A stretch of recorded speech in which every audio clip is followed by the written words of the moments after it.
Hello? How's the sound here? Can people say in the chat if the sound is working?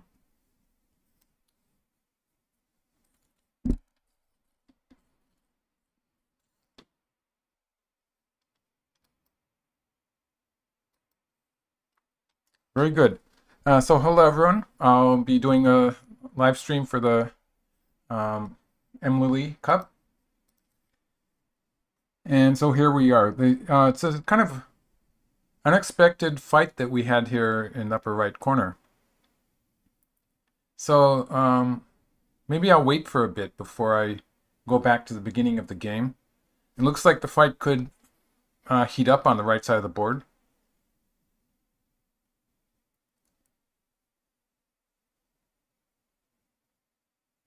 Let's see, there's a ladder there that White might be hoping to do. Yeah. So White might be hoping to cut at that point. Let's see. So I'm thinking Black can be thinking of doing stuff like this on the right side. And White does have that connection on the first line, but it's not something White's going to hurry to do. And White might be starting a fight with that Black group on the upper side. Or maybe could be trying to cut here. I don't know about that one. And with the, let's see, what's Black going to do with that? Even if Black plays something like this, I think White will just have so much, so much to worry about in this variation. With weak groups all over the place. I think this is actually looking a bit better for Black than it was before. Okay, see the game. Let's see. It's like this. So maybe it's going to pause for a bit. Good morning, Lion Gaisai. Ohayo gozaimasu. So I'll go back to the beginning and just show you the opening moves.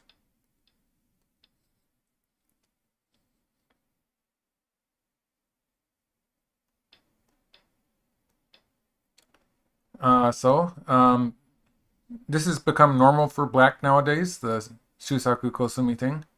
The AIs like it, so it's become the normal move. And White kicks here, it's another AI type move. And Black plays here. This is actually a move you see a lot. White could have answered from just simply in the corner. And I think Black probably would have done this thing. And we would have gotten into that Joseki.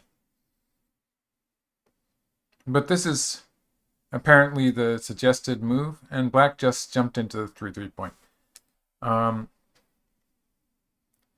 The players, Wildstar is asking what their level is. They're 9-dan professionals, and Yuting has been a world champion. He actually won this tournament the first time, I think it was, a few years ago, several years ago.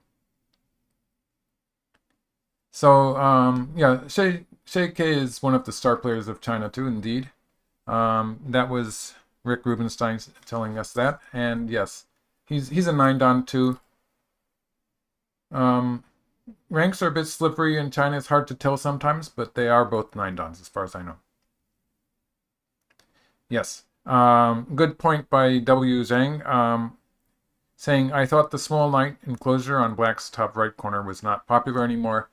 It's indeed, it doesn't usually get the best scores by most of the AIs, but it's not a significant difference. It's something that people will play when they want to take territory.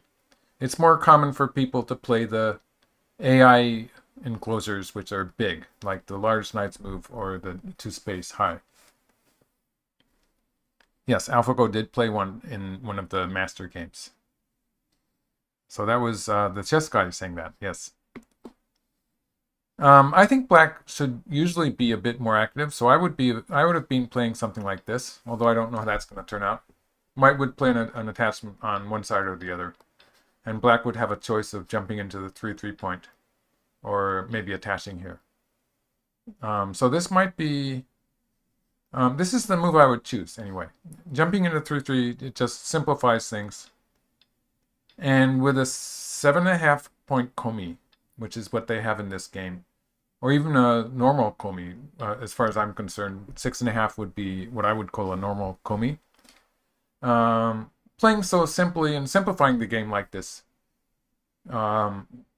Go theory suggests that gives it enlarges the value of the komi because white's going to have less trouble keeping the territory fairly well balanced. So I would not play this way with black. It's probably very close anyway. A very simplified game, and white bumps against the smart. This is one of the moves that computer programs like so much, and it's one of the moves that has caused people to stop playing that small knight's shimari. Exactly, W. Zhang put it very well there to say that small knight's enclosure is out of favor because it's too tight and gives the opponent too many forcing moves. Exactly.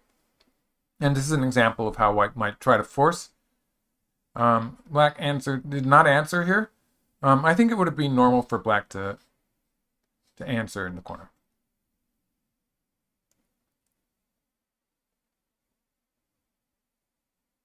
So that would have been the normal move.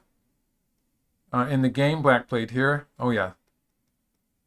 And white actually cut here. So this is a very an exciting move, sort of. A normal way for white to play, I would say, would be here, and the hanging connection, making miai of this and this. Or if black plays here, white could play on this side. So this would have been the normal, the shape move, or you might even call it a tesuji. Well, this is a pretty wild move. It seems to be a pretty even variation here, where black is starting to dominate the lower side, the right side. Yeah. And white is moving in there, but white pays in that black is going to get into the upper side. So this is probably pretty even. And black played here. Black didn't want to let white connect underneath. So if black had played something like this, that I was suggesting this move, maybe just the one Atari here, but white does have a connection underneath, a potential connection there. So black didn't want to allow that. And let's see, how is the corner doing?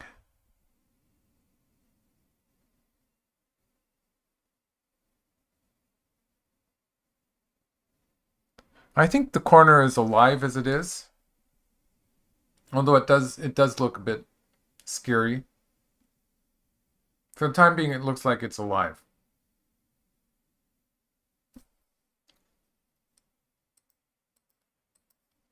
So locally, white could add a stone to it here. This would actually be a big move on the second line. Or could probably get away with playing away somewhere. This move here is a move that white has sort of wanted to play for a while.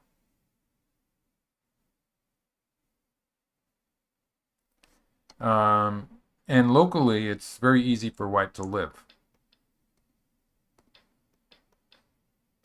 But maybe it doesn't work so well with that position white's taking on the right side of the board. It sort of interferes with white surrounding the right side. So once white started playing these moves on the right side, going back to this point. So for instance, this would be a point where white could have done that. So in this case, white would be just planning to sacrifice some area on the right side and living in the corner. This is already alive in the corner. But once white has invested some stones on the right here, I think it's going to be more difficult for white to go for that lower right corner, because it's going to interfere with white surrounding the right side. So white just surrounded the right side. Locally, it's a reasonable move.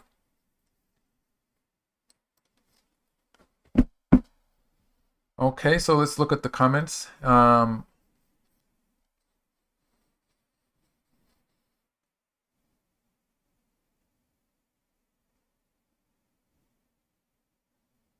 People were talking about the komi, Fuyan, Bian, and let's see. Yes, but Komi 6.5 indeed does not work in Chinese rules. That's W. Zhang explained that, I think. With Chinese rules, yes. One stone is basically the one stone is about equal to 2 points in the Japanese rules. So you jump from 5.5 to 7.5 points, Komi. And 6.5 doesn't really work. Black's territorial framework on the bottom. Black could play some kind of extension or could be pushing at F16. So that's the chess guy who was asking that question. J16. That would be a reasonably good move. And G15. G15 is maybe a bit... oh, that's on the 5th line. Maybe a bit jumping too far. So, just to answer that question more thoroughly, I think a move that Black could play... Oh, it's White's turn. So White's going to play something like this, maybe. A move that Black could play on the upper side would be this one. And if White answers it locally, then Black will have a fairly large position on the lower side. And moves like this are actually like having these forcing moves and stuff. In some cases, it's pretty good. So there is some value to pushing it too. Or, you know, if you really want that territory, you could play that move on the 4th line. It's just that White will play from above, and it's just the side territory, so it's not as good as it could be. It's a small scale.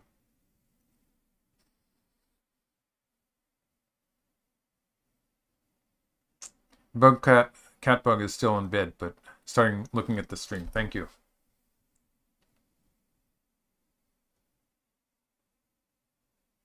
Q15. Okay, and the game White is busily making 2 eyes. It was kind of a forced sequence. I was showing a different move, but I think it ends in something like the same thing. Q15.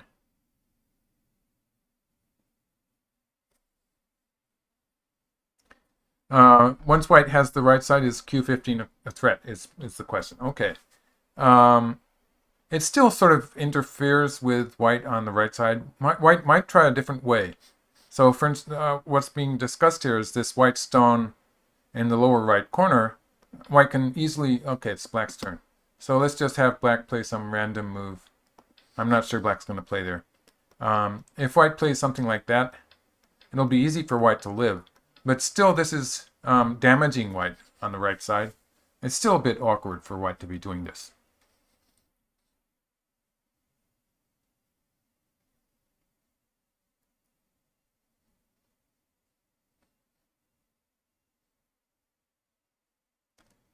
Ryan Smith is making an interesting point, saying that White mostly limited to the territory he has already and doesn't seem to have much potential. Very solid shapes. Well, that's the way White played the opening.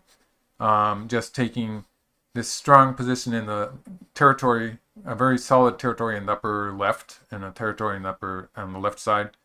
That left side is maybe the one place that could expand into the center. It's the way White played. White played for the cash. And Black doesn't really have very much yet. So the lower right corner, another move that White might be trying at some point, if White doesn't want to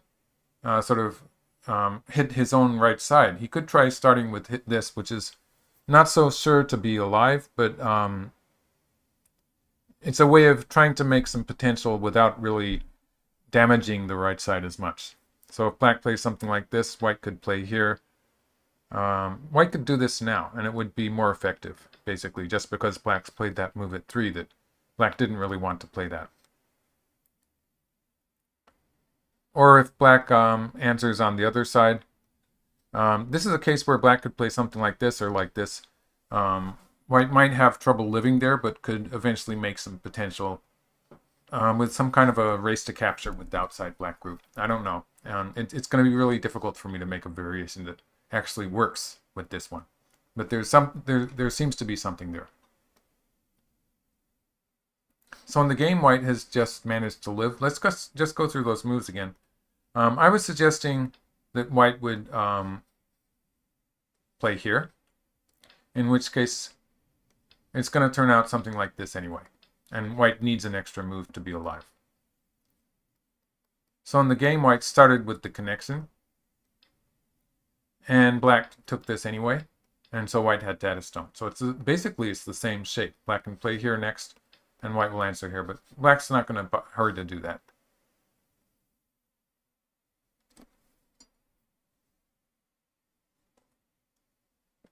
In the R14 variation, that's Rid Royce.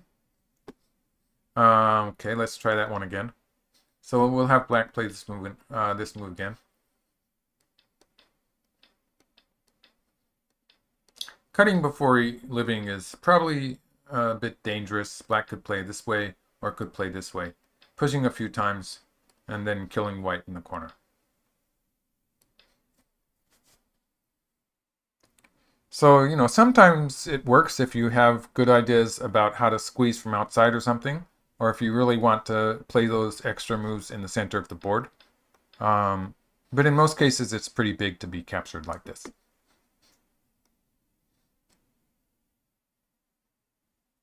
And Traveling Cats asked an important question. Who won game one? That was me, Yuting, who won the first game. This huge moyo in the center of the board. Xie Ke basically, he had black and he played 3-4 points and he dived into the 3 points. And then he took the corners that he had played first in, so he took all the territory. And so Mi Yuting had this huge moyo in the middle, which worked fairly well. I think it was well played game by Mi Yuting, the first game. So black has started to surround the lower side. The natural way for white to answer that would be by playing from above, something like this.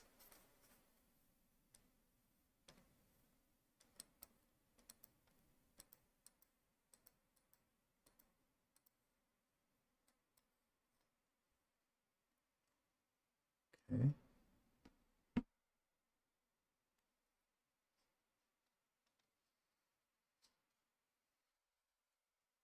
Everything looks safe. Stefan Kajcik. Sorry about mispronouncing your name, probably. Since everything is safe, is it going to be an early end game? Probably not. They find ways to mix it up later.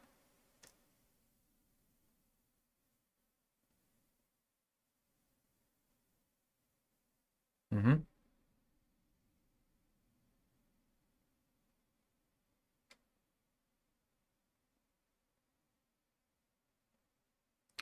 Okay, the H3 stone. Which stone is that? That's I don't know what the H3 stone is.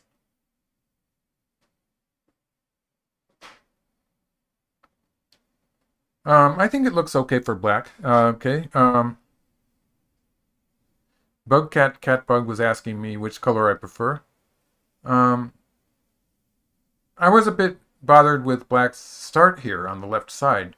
It was a bit too passive for me, but I think it's okay now.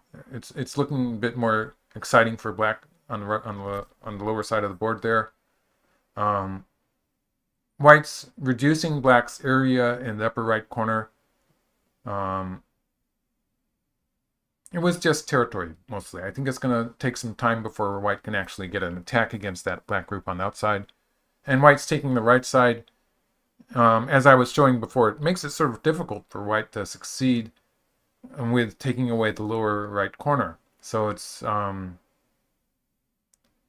sort of that group that white has on the right side is getting away from white doing exactly what he wants with the lower right corner. So there's some friction there that I don't really like very much for white.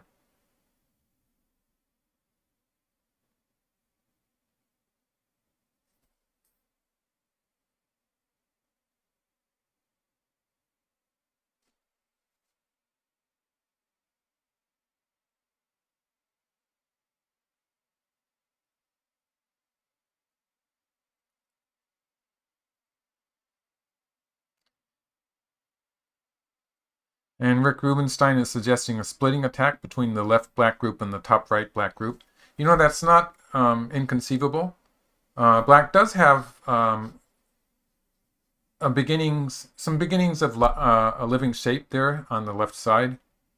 And that black group on the outside, on the upper side, it's not really, it would have been settled if black had played this move. So this move was actually fairly big. It would have settled that group. And without it, white can have ideas of starting to attack here. Let's see, where did black play? Black played here. So white could be peeping and stuff. I don't know how white follows up. But white could be playing, for instance, something on the side here. Yeah, I think that's one way white could follow up here. Putting some pressure, at least, on the black group. So I think that's sort of why I was suggesting that black was going to play here. That's what I was sort of expecting. With this move, there is a little aji towards the corner. So what happens with the corner is, locally, black does have some potential of playing here. And if white connects, obviously black can reinforce the outside. It's not as if white's going to die here, but that was some profit for black. Or if white plays here. Now this doesn't quite work, does it? So black would be doing, what would black be doing? Black would be doing stuff like this. And sometimes it would work. So for instance, if white plays here, it would probably even work this way. Or if white plays here, something like this again, black's going to lose by one move.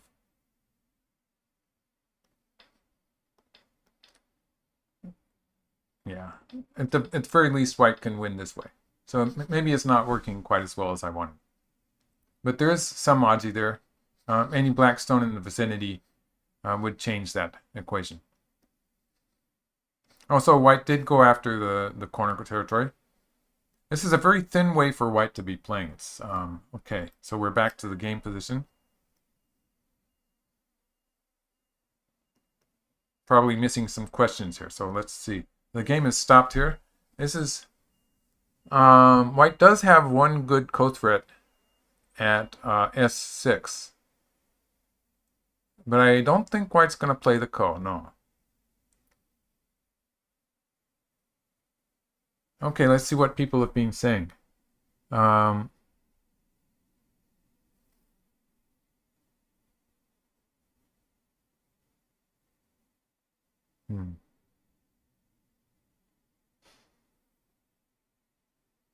Is black trying to provoke a cut at the top? So that's Stefan Keitzstick. Talking about the cut, I would assume it's the cut here. White doesn't really seem to have a lot of potential with this cut, and if white prepares for it, then black would just play this way, and it would still not be so important. Even in this, even in this variation, white wouldn't be gaining very much. So it's probably not as likely as the peep from outside. The peep is the move that I would be aiming at if I was white. Obviously, it's not going to happen now that they've started in the lower right corner. But yeah. It's interesting that white pauses here. As if he's thinking of playing a ko. I sort of doubt that. Although, let's do the variation. So white plays here. And white does have a good co-threat here. So what's black going to do? Black could play here. This is a co-threat. That should be forcing. Maybe white's going to use this one. So this kind of co-fight it's not out of the question.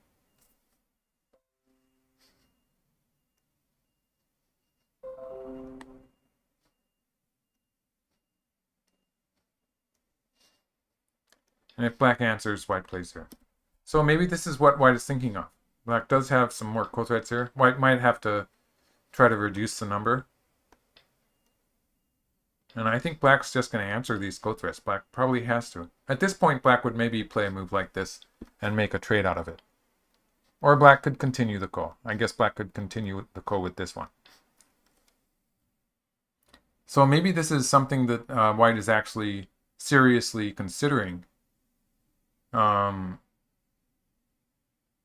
would be a bit doubtful of this, but yeah. That's the only reason I can give for white taking so much time at this point. The peep at k4. Rick Rubenstein is asking, how would black answer the peep at k4? And, you know, it would be perfectly okay to connect or to maybe play something from above. So it's one of these two, I think. If black really wants to fight, black could play on the other side. And something like this. So this is not out of the question.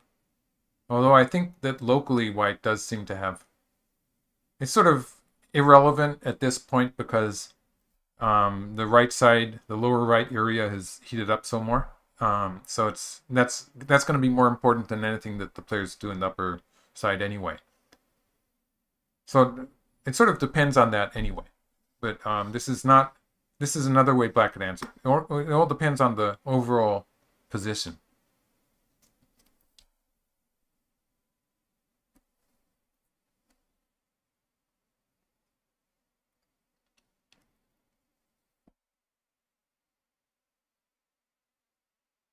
Okay, the game is stopped at this point.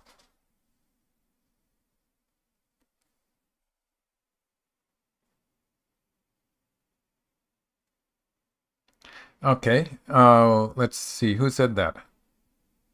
Does K16 reduce the Aji in the lower right corner? You know, that was a good question. I've lost it. Okay, that's Ryan Smith. Does K16 reduce the Aji in the lower right corner, or is it just for profit on the bottom? It's for profit on the bottom, and we're talking about this move that black played here. But it also does, in those variations where I was talking about, for instance, it wasn't really working, but I was talking about moves like this that might be trying to set up some Aji there. All of the white's moves would be played on the... White would be trying to get some profit on the lower side mostly. So that move that black played at K16, it reinforces indirectly reinforces the lower right corner. So that was very well put. And so so white starts this... Looks like white's thinking of starting a ko. It's just the way he pauses here makes me think so.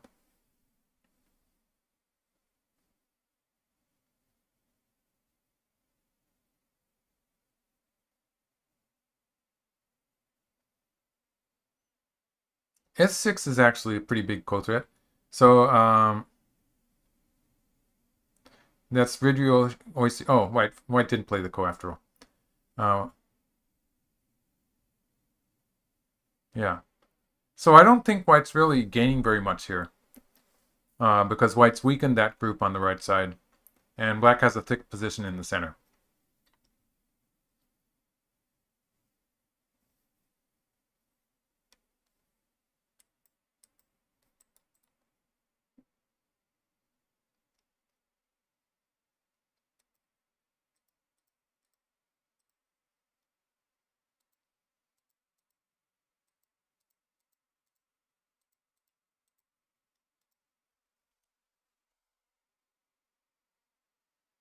Okay, good.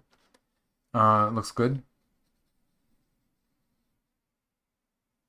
The ko would have been heavy. That's W. Zhang say that it would have been heavy for white, because if white loses the ko, the whole left side would be very weak. But even living like this, it does weaken the left side for white. White doesn't really have any good move locally. Could still be thinking of playing maybe the upper side, or for instance something like this on the upper side, or something like this. Still is a good point. This would reduce black's potential towards the center, and make some potential for white here on the left side towards the center. So this is kind of a shape move that I would sort of want to play automatically. Maybe not so common now we have AIs. The AIs don't like, you might see AIs sort of doing something inside black's area first, a bit more greedy as far as territory is concerned.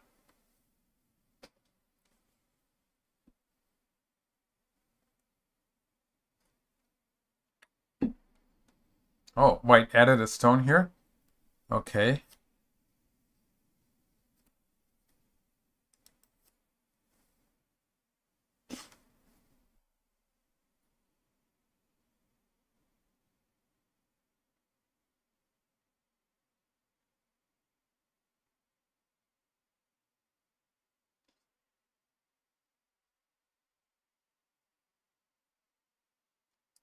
Well, it was a thin move.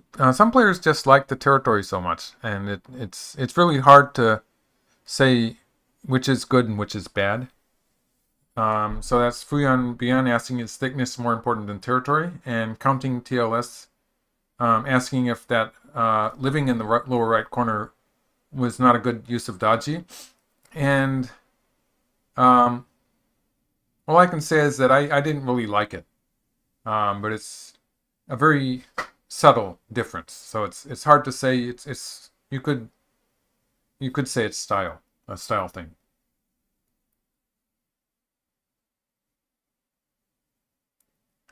Okay, so white is strengthening the lower side here.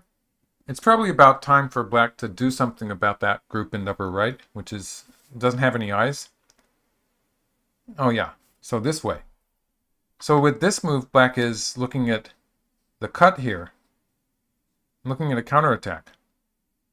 So I was thinking maybe black would be just playing here. It's about 10 points, 10, 15 points there. It's a big territorial move. It still is. But he played here, and what black was looking at, if white plays away, black was looking at this weakness here in white's position. So that would probably be a bit dangerous for white.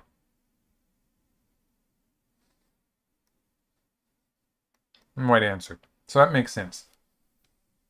So with this, white has a fairly strong shape and is pretending to look at that cut at 014, but it's probably not very serious yet.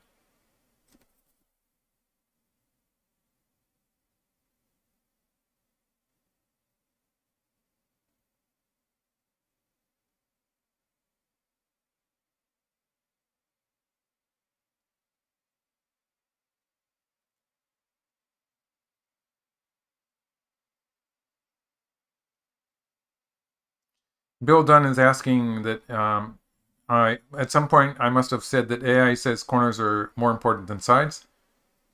And then yesterday I was saying AI is de-emphasizing corners. It's really hard to say what AIs are doing because they don't give reasons. So in some cases, both of those statements are true. It all depends.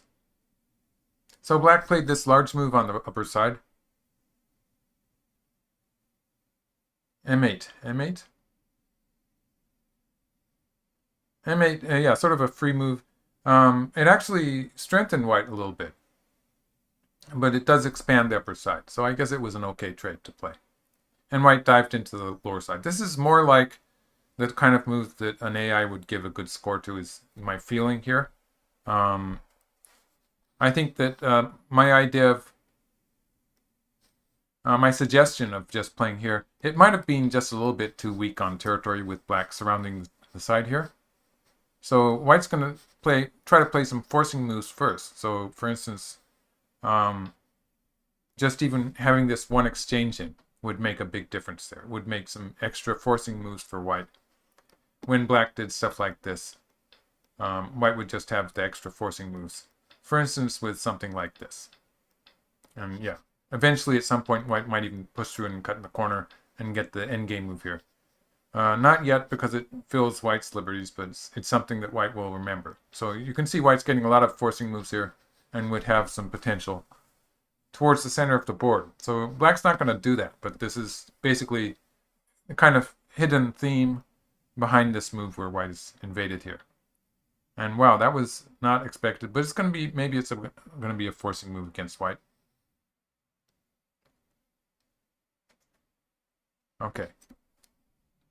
So black is threatening to honey on the second line. Play at R9, that is. And that would be big. So if white plays away, this would, it would give a completely living shape for black, which is important. And it would take away white's eyes. So white would only have a potential one eye at this point. White would have to connect on the fourth line, and white would have just one eye. So that would be painful. So basically, I am expecting white to answer that. In which case, white seems to have a living shape. And see, that seems to be alive.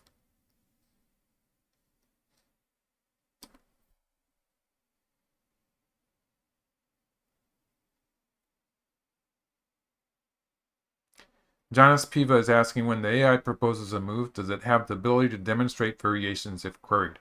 So it sort of depends on the AI. So for instance, Fine Art is maybe the strongest AI, or at least it's stronger than Katago, but it's on a server and it puts out diagrams that you can watch. But I think they're only about 10 moves long, and it's relatively difficult to interact with it. But you can get Katago or Lila Zero on your own computer and with an interface, and you can input diagrams into it. So you can make variations, suggest variations to the AI, and it will be able to suggest moves back to you. So you can actually create a variation, collaborating, you might say, with the computer. So that's very, very much more useful, actually. Even though I think Fine Art is stronger.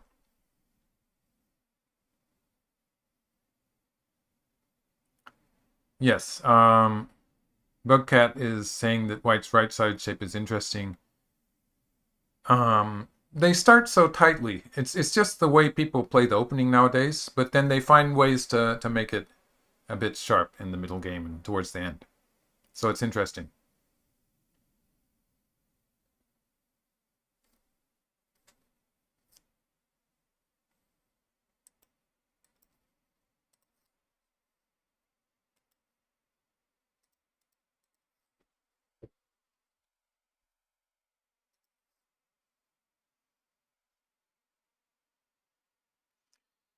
Well, L17 is an asking move.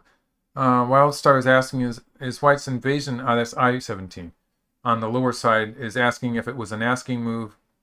Well, white is threatening. So let's see, where's black going to play? Say black plays here. This is a pretty natural move, actually. White is looking at this move. So it's sort of showing this Tetsuji where white can play like this and make a shape here. Or even in some cases, white might even just slide. And just trying to make some eye space on the lower side, something like this. And white should have no trouble settling this group if white gets the second line area. Then that's just an eye or so that white has there. An eye or so is good. So white's, in a way, white was asking how black responds. When black does this, I was making it easy for white by playing here, and then white's probably going to play something like this. When black plays the kick here, white extended. So black has stopped white from playing underneath, and white played a very strong local move. Like, this is a point where I would be still considering stuff like this. Just playing very lightly and just trying to make it a forcing move there. So that's how I would have maybe used the invasion. Or if I got a bit more, tried a bit more, maybe I'd be trying something like this. I would have the idea that I wanted to play lightly. But this is relatively heavy move.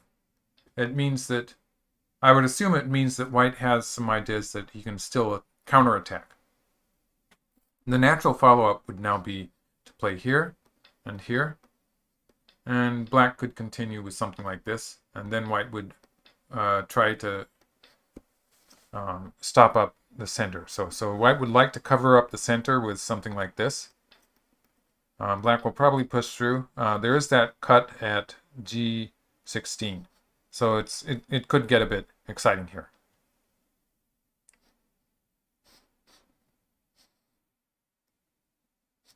Otherwise, white might be thinking of something to do with the cut at this point. But this cut, it doesn't really look like it's going to work very well, even if black could make an eye this way. This is one way black could handle it, but black could play fairly aggressively with something like this. It doesn't look like white's really going to be attacking black very strongly. But it could be that white's trying to set up something like this.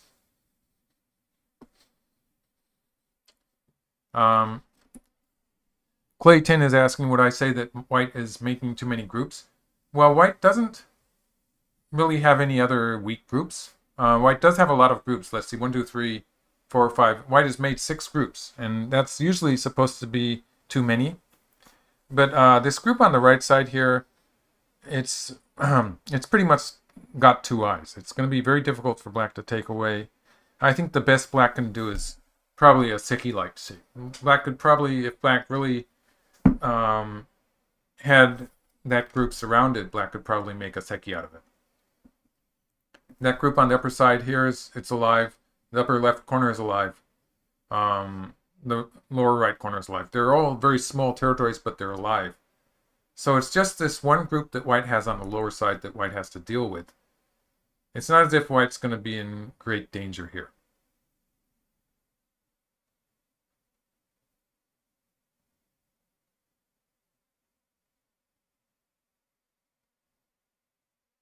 Piosk is, I think I'm pronouncing that right, suggesting I have subtitles so that the Japanese people can also understand. So I'll see if I can work that out. Subtitle, sometimes I slur my words a bit, so subtitles sometimes don't work so well, but we'll see how that turns out.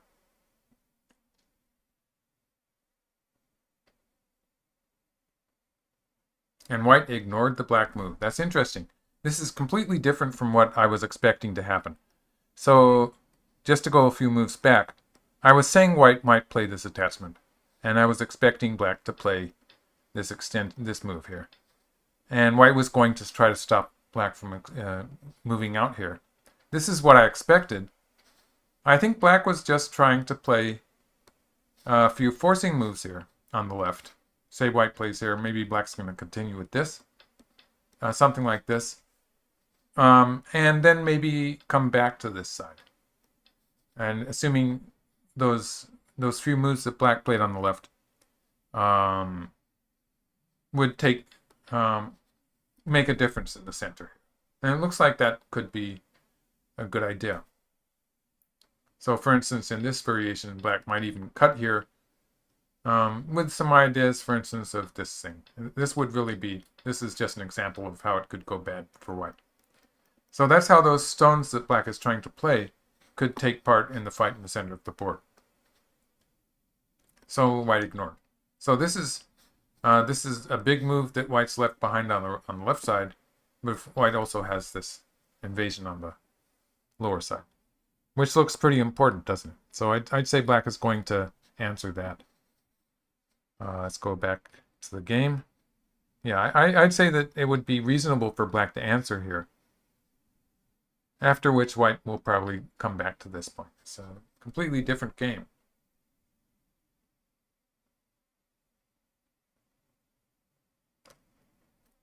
Pork Pot Master is saying hello from Thailand. So, hello.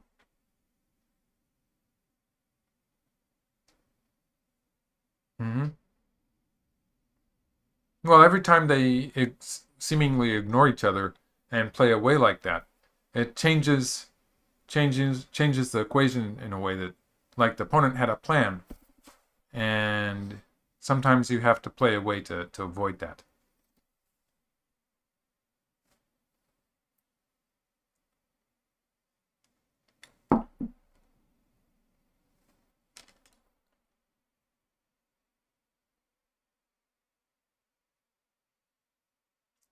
Indeed, W. Zhang said it, and there's fans of this game all over the world. We just had Pork Pot Master from Thailand saying hello. Southern Asia has really made a lot of progress since I came to Asia the first time.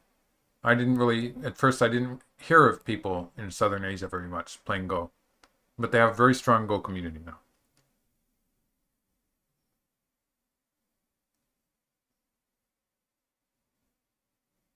Okay. Derek Neal wants me to talk about the black group on the right. Now, this black group, if it gets cut off, um, it's not all that weak, actually. Black does have an eye here on the right side, so if white cuts it, black has to do something about this lower side first. So we're going to assume black plays there. This shape here, in fact, it's already alive. So the corner is alive like this. With that forcing move at 5 and 7, I get the feeling that this black group on the lower side is probably okay also. And this was just barely okay though. And black has an eye capturing the one white stone on the third line, and usually has an eye with the move at 3 also. So black has something very close to 2 eyes, and is sort of out into the center also. So it's okay. It's not going to be in trouble. Not going to be in trouble usually. These players sometimes have a way of playing moves that endanger their own groups also. So it happens. While Star was mentioning the group in the Go community in France, France actually has a fairly long history of playing Go. I think Europe in general um, has a lot of strong Go players.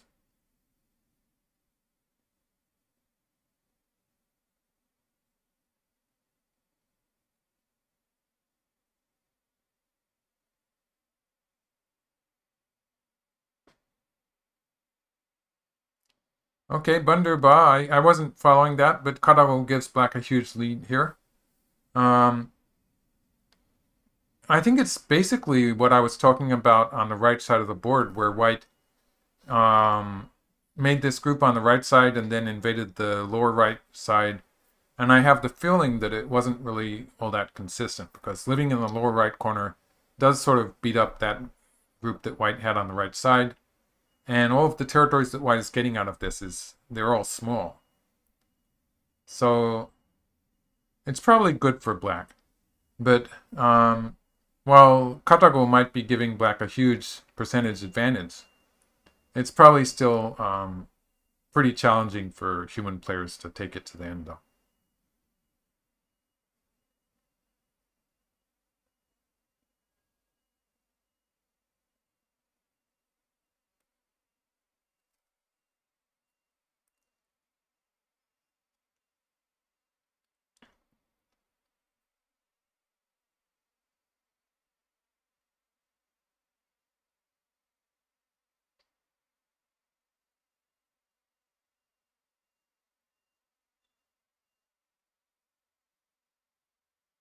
Quest is asking, have I played on a best of 5?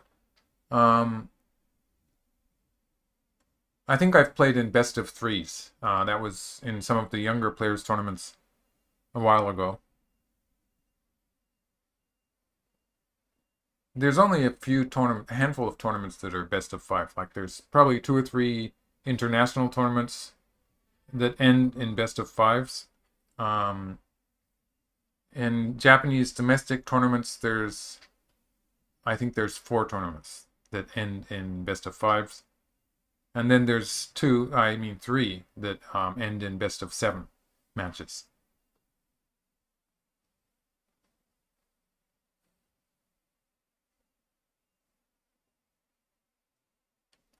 If anyone is hearing all the beeping that's going on, they seem to be doing some kind of construction in the neighborhood. So I'm hearing it, and I hope it's not getting in the way of people watching the video.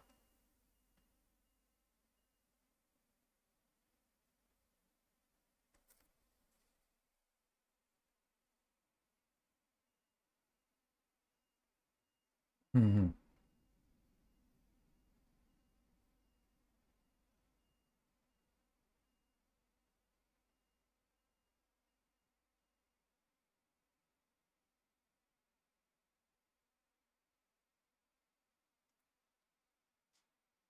just from this game and the first game that I watched, I get the feeling that Xie Ke he's really going for territory a bit too much, a bit too aggressively grabbing the territory. Maybe it's not working so well so far. Bunderba is asking, do I think Go will be as popular as chess in the West? Um, that's a good question. I think it's still gaining. I think the number of players is gaining. In Japan, there's a Japanese version of chess called shogi, Japanese chess. And I think the people who are interested in Go will also be interested in chess and vice versa. So in the end, they should be a similar number.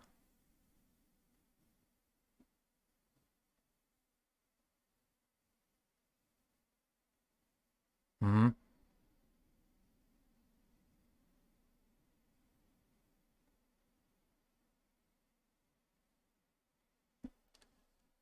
Okay, James Sedgwick is telling us that fine art was okay with white taking the lower right corner, but didn't like on the left. So that's actually something I sort of agree with.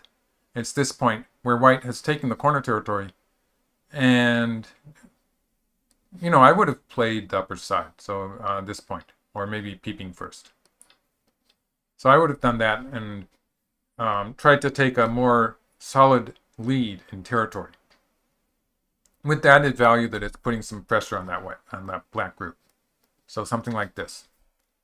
And it's not as if that white group on the right side is going to immediately die. So this would have been more consistent with white taking the lower right corner, and this would give white an advantage in territory. It would limit black to the lower side, and black would probably have to find some serious attacking ideas.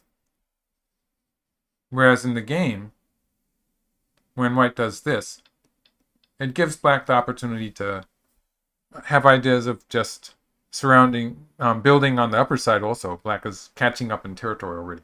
So that's what made white jump in again, because white, this is a more painful, it's a more difficult way for white to be trying to keep ahead in territory than the other variation, where white was just, this variation, I think it's easier for white to have a lead in territory. Whereas the game, I think white's really working hard at it and having a bit of a hard time. Okay, a few more moves. So white extended, black played this move. It's really big in territory, and this is big in territory. And black chose this course because black is going to attack white in the lower left area. So this is really mixing it up. The cut here is becoming a real threat now. It's something that white wants to do fairly soon.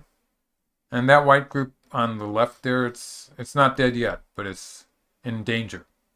So it's getting exciting. Black's group here on the lower side, it's not alive, but black does, in this case, black will be looking at moves like this, or moves like this. Black has various ideas to make two eyes here. So it's going to be a co-like position here on the lower side. So it's getting exciting here. It's more excitement. So on the left, if white's going to play a move, I think white would play here. This seems to be the natural shape.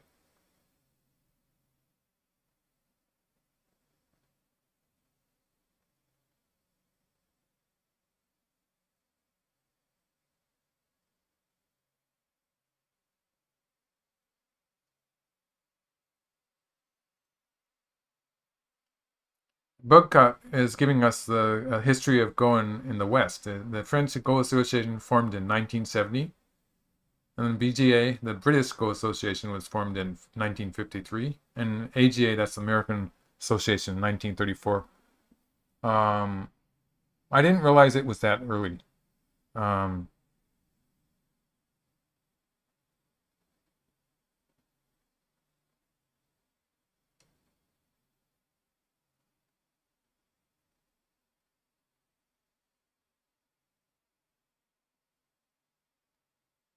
Yes, and people were discussing comparing Go and Shogi and chess.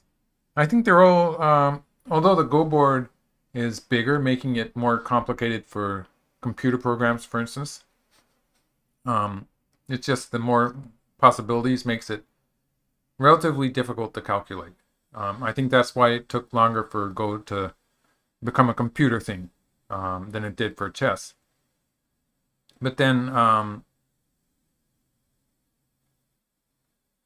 for humans, I think that in all of these games, they're sort of at the limit of human ability, and it's what makes them so interesting. It's what has kept us interested in these games for tens of centuries. I think chess is about more than 1,000 years old, also, and Go is even older than that. And these games would have died out if they weren't just interesting enough and not so difficult that you felt you completely did not understand. So they're just the right amount of difficulty, I think. In that, I think there's a great similarity between games like chess and Go.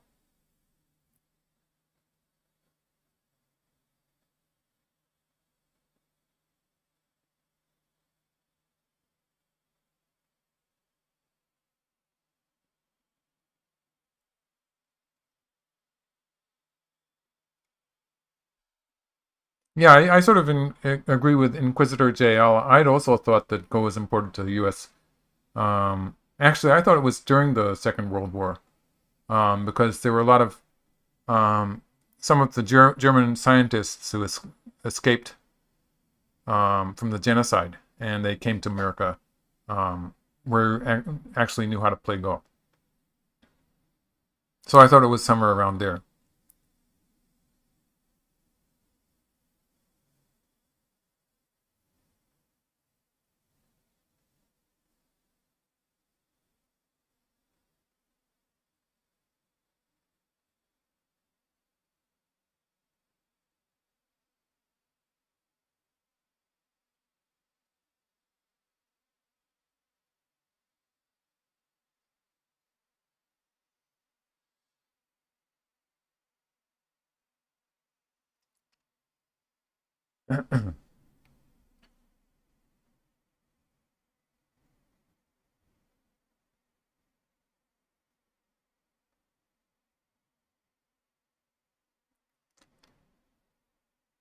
hmm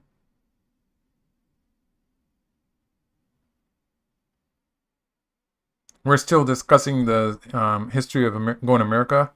Um, so Bugcat is telling us that Sensei's library, which is one of the authorities, I suppose, on the net, is 1934. I've learned stuff from that website also, and Wikipedia says 1935.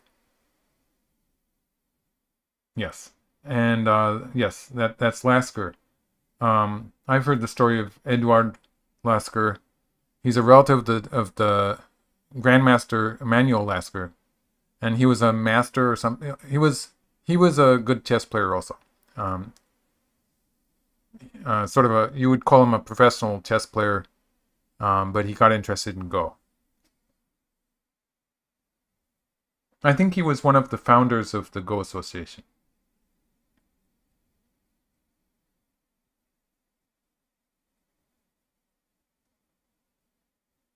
Okay. I think some of the Go books, first Go books published outside of Japan or Asia, were German actually, because they had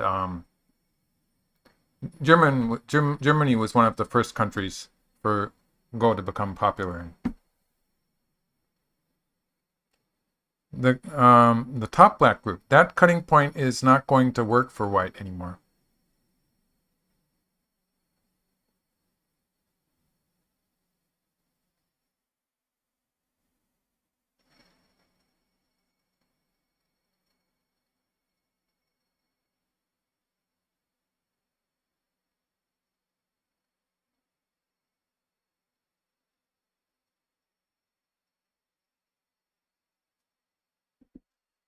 Okay, so white played an interesting move here.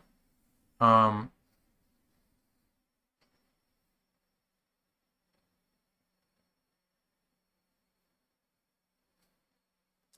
Let's see. Black plays a honey here. White's probably gonna do it this way.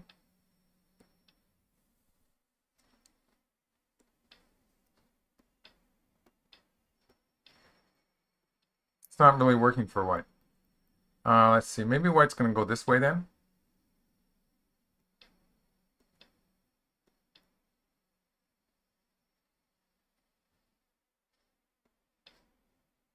Coal-like position. If black answers here, then white can play here.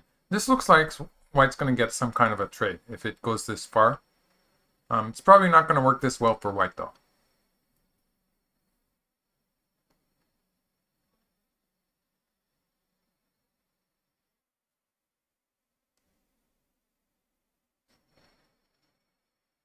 Aha!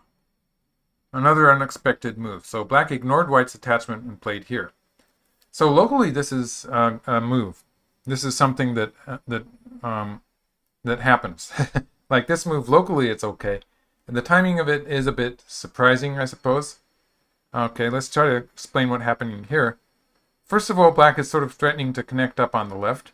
So if white plays something on this side, black it seems to be isolated, but can play here, and has a number of ways to do this. What black would probably start attacking here, but at the very least, black would have this ko. In some cases, black would have the cut here. So that sort of depends on, it's going to connect up to what's happening on the left side also. So it's not simple. But there is something there. There's a number of ways black can go about it. Maybe starting from this side. This would be another way to go about it. This would actually be an interesting race to capture. Or like this. This would be simple enough. Stuff like this happens on the left.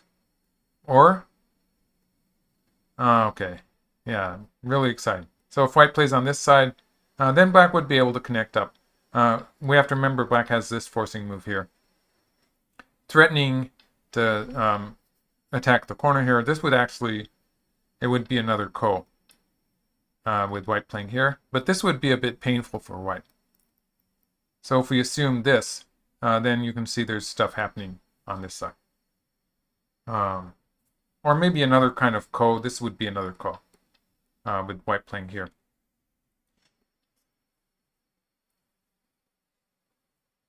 Excuse me. Oh, sorry. Black would play the final move here. So this would be another ko. And so white ignored it again and cuts here. It's really exciting. Yeah, they call it Ki, the fighting spirit game. So if white gets to play another move here, that black group on the right, it's locally it's just dead. So that's probably pretty bad for black. So I'd say black at this point has a choice of playing this move, which will fairly quickly give black what looks like a living shape. It's not 100% yet because at some point white could play here. But that's sort of far in the distance. It's not a very pretty move for white to be playing. So that would be a quick way for black to fix the shape before returning to the lower side with something like this. This is conceivable. Oh, he did it. Okay. Then I won't show you the other moves I was thinking of.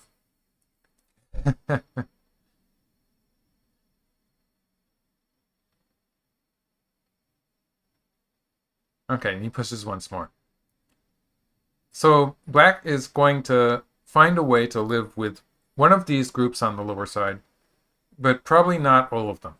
So the first move that comes to mind if white extends here is that black has this forcing move, and this would be probably some kind of a ko. So let's see if that works.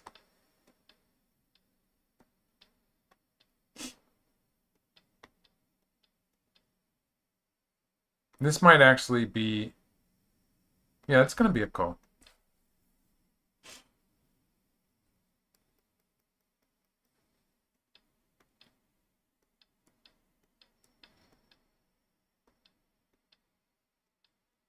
And this ko actually is black's turn to capture. So that's one thing that can happen. Some kind of a ko in the corner.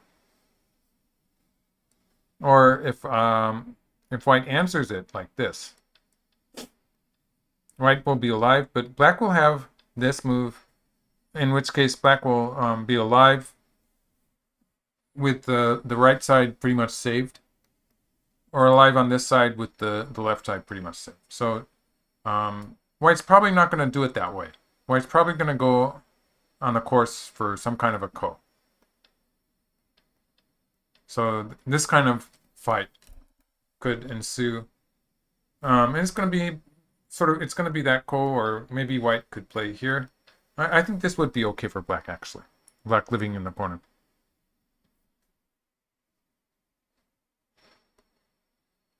Yes, so we've come this far. Black's going to try something on the lower side. I think black will not just leave it. Although the left side is pretty heated up also, it's still an important area. Yeah. Oh, so it's moving ahead according to my diagram. I didn't really have any good ideas apart from O13. So Derek Neal is asking me to show the other move I was thinking of. A shape move would be to play here. But this, it only works really when that white group is more weak. So when white is relatively strong on the right side there, this is getting black into more trouble than attacking white. So it's probably not a good idea. This kind of move, it looks like better shape, and the game move, it looks sort of vulgar, but this is more practical in that it's making a life for the right side with Sente, and allows black, it gives black a tempo to do this in the corner, which is starting something on the lower side here is a pretty important move.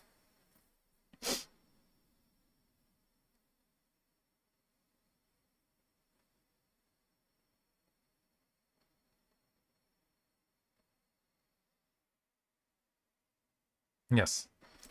Okay. That sounds pretty reasonable. Bunderbe is saying that Kataro suggested N18 after O18. So that must be this move. And yeah, this is quite likely. Black will play here anyway. And this is going to be a... I think it's going to be a ko or something. So this way, black would make an I here. And this is going to be the ko or seki variation. It's pretty close to a seki, I'd say. But if white really goes for the black group, it would be this variation. And this ko is going to be black capturing the ko first. This is something that could actually happen.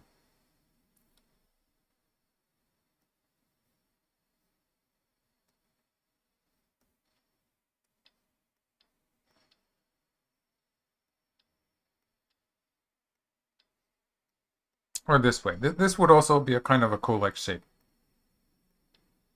Or white could play here, which would be much more like a seki.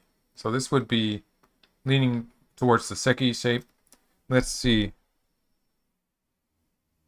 Black can't really break the seki. So this would be a one-sided ko that was not very practical for white to try to win either. So it's like 90% a seki.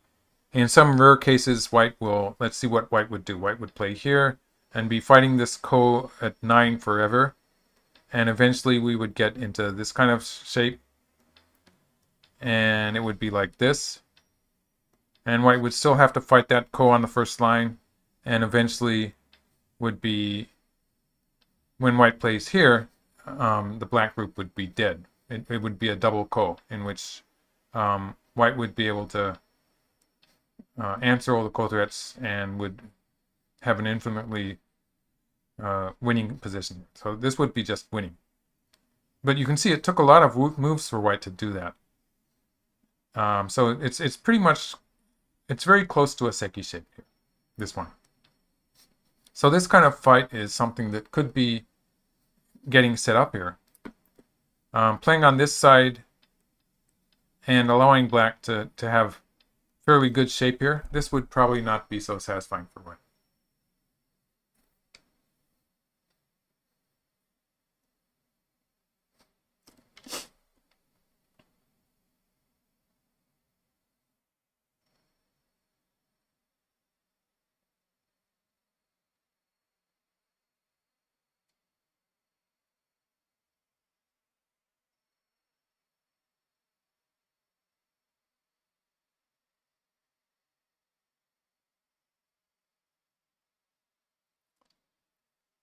Quest is asking, is there a TV channel in Japan dedicated to Go? And there's a satellite channel that is dedicated to Go and Shogi. And I think they've sort of divided it into two channels. So one is 100% Go. It's the same company though. And they have the Shogi channel too. And they have their own tournament, the Ryusei Cup.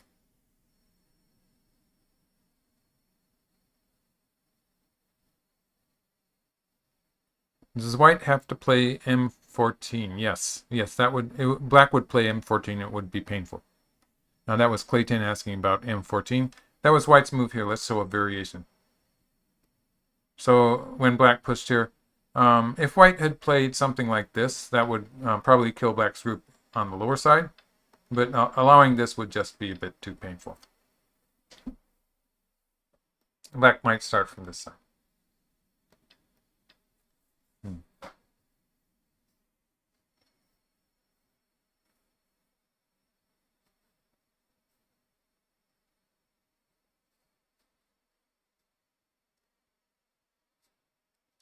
Okay. Okay, I probably have a good question about the Ko. The Rick Rubenstein question is Ko practical for white with that super weak group on the left side? So that's pretty a valid question. And so this Ko, the fact that it's not going to happen immediately means that white can do stuff with the left side group first and wait for a while before actually playing this Ko. So for instance, in this Ko position, it's just going to sit there for a while. And no one's going to do anything with this Ko because it takes so many moves for white to win it anyway. So this would be an opportunity for white to be doing something on this side and dealing with that problem. There's also the fact that these black stones on the lower side, they're not 100% dead yet. Like this would be another Ko on the lower side. Or if black manages to set up this cut on the third line, they would just be saved. So there's all sorts of stuff happening elsewhere. And once they've avoided being captured outright, both players having an eye in this position in the lower right corner, white has an eye here, black has an eye on the lower side, they have to make this eye in order to have it, in order to be avoiding just being captured. So that making the eye part was important for both sides. But after they've done that, they can just leave it for a while because it takes a long time. In fact, it's impossible for black to win the semi-eye. For instance, if black started filling liberties, oops, I didn't want to do that. Let's just do it again. So if black starts filling liberties,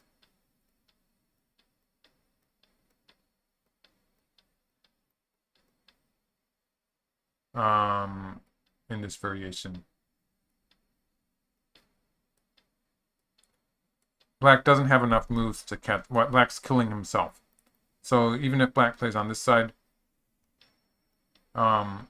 this would just create a Xie Ke, and it would be filling moves like 18 would be filling up liberties that black really wanted white to spend the moves to fill that liberty up. So it's not practical for black to be doing this. And if white starts filling liberties,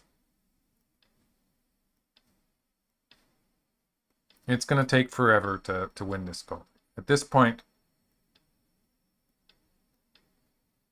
it's still a Ko at 22 points. So white has to win that Ko first before white can fill here and capture the black group. So after black played 2 moves away, it was still a Ko to capture the black group.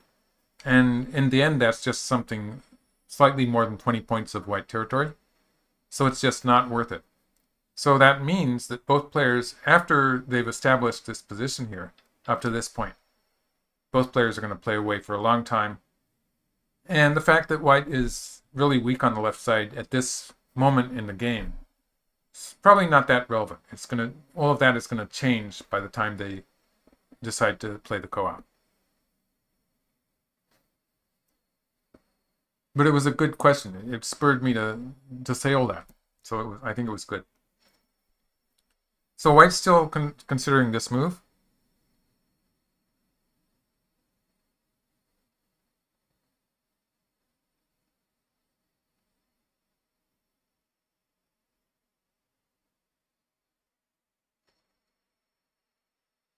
It was such a peaceful game in the beginning, and now everything is in danger.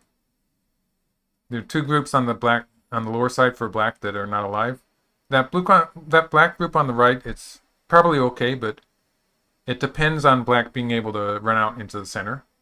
So, for instance, to put it very simply, if there was a white stone here, then white could start thinking of killing black with this move. So it's that close. So it's not alive yet. For the time being, if white plays here, it should be relatively easy for black to get out. But black's life depends on that. And this group that black has on the lower side, both of these groups will not be killed very easily, but they're not alive either. And that white group on the left. It was such a peaceful opening. They managed to make it complicated.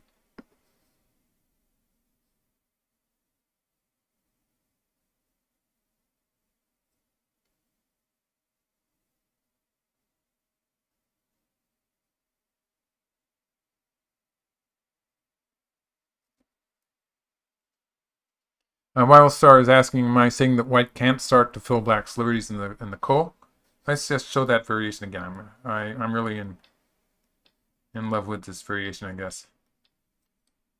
It's not that white can't. It's that white's not going to bother to. It's just too small to spend the moves on it. So white would be playing something on the outside, which is much more important. It's not worth playing something like 3 or 4 moves while fighting a ko in order to end up with something like 20, 25 points of territory. There's more important moves to be played in the game. It takes too many moves.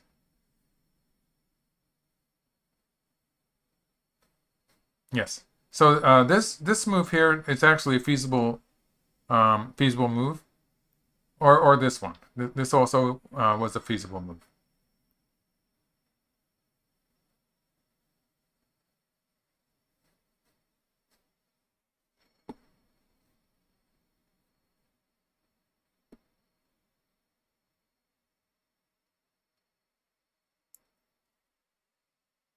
Bill Dunn would say, do I recommend taking all four corners if I can?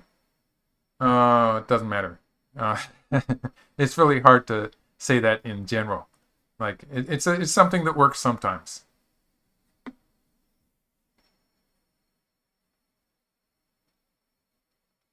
We had a 4-step ko yesterday. Bart Slidz, yes. I'm sorry about. I can't pronounce that name probably. I didn't count how many steps it was, but it was just too far away.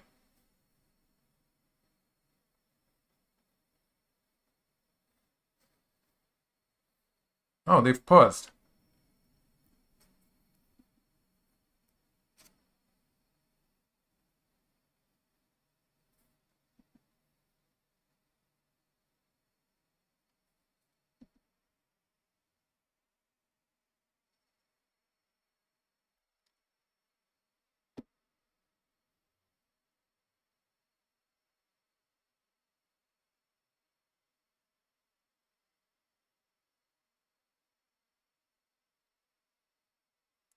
Robert Sink is asking, do I get chances to come back to stateside, to America at all? In the past, I have done that a number of times.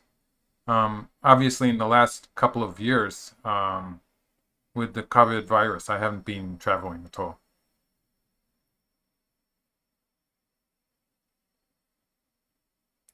Now's Gaming asking about the first European Go World Champion. The Europeans are pretty strong, actually. They have professionals there. The Europeans have their own professional league. And the Americans do also. We're starting up. White cannot ignore the lower right bottom. I'd say white's going to continue playing here. It's just that white has a number of choices. White could even be thinking of playing this move, which is relatively safe. And is just trying to chisel off some of these black stones. Black might answer that one this way, and would have some potential to live in this variation also. This doesn't look so good for white, actually. I wonder what white is thinking. White could be thinking of that. White could be thinking of this variation. This is a variation where I'm pretty sure black's going to start with this side. If black starts here, this is also a Ko-like situation where if white plays here, it's not 100% alive. Like black can play here and here, or black can just crawl. It's not alive, but it's let's see how close is this. This Ko looks just so tedious for black. It seems to be a lot of work. I don't think it's a realistic idea, but because white's going to be taking the Ko every time. So I don't like that variation. But there's a lot of things that white can be thinking about. So white would probably considering this one, considering this one then. This would be a way to keep the tempo and capture black's two stones. And this would maybe even this variation. Locally this is okay for white, but when white captures at 7, white loses a tempo. It means black's going to be attacking on this side now. I was thinking that would be okay for black. And there's this move. And white has to think about this move and this move. And there's this move, of course, which when black plays here, white, of course, will take the Ko first. So we need a black Ko threat. But this shape actually looks like a success for black. So a number of things to think about here. Derek Neal, thank you. He wants me to plug my Patreon thing again. So let's show you my Patreon link.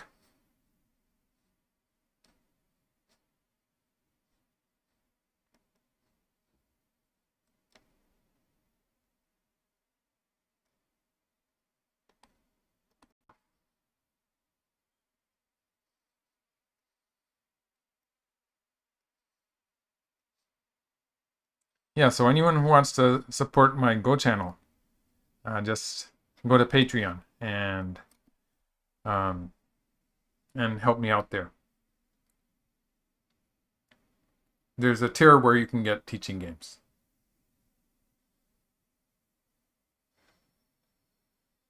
W. Zhang is saying with AI, I think there can be a European Go world champion in 10 years. And you just need someone dedicated enough to study with AI.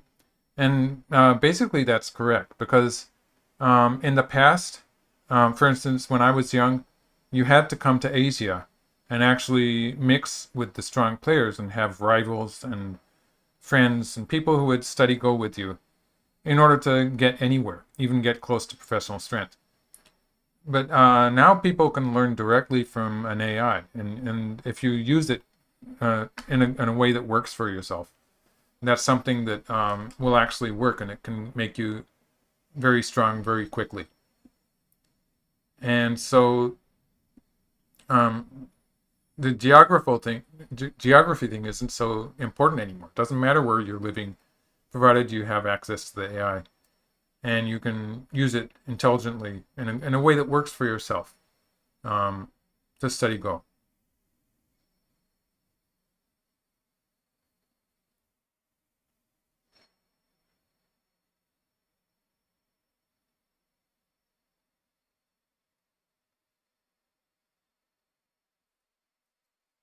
A pause in the game.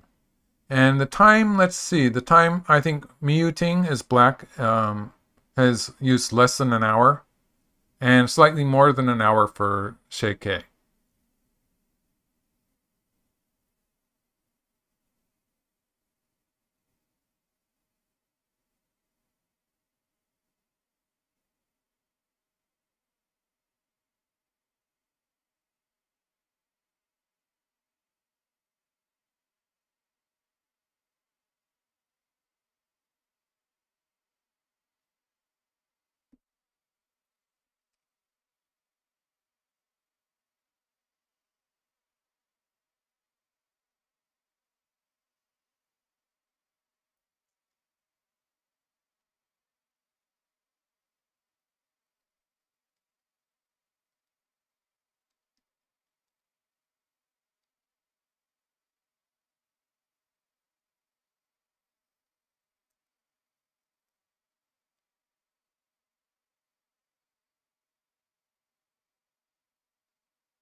Mhm.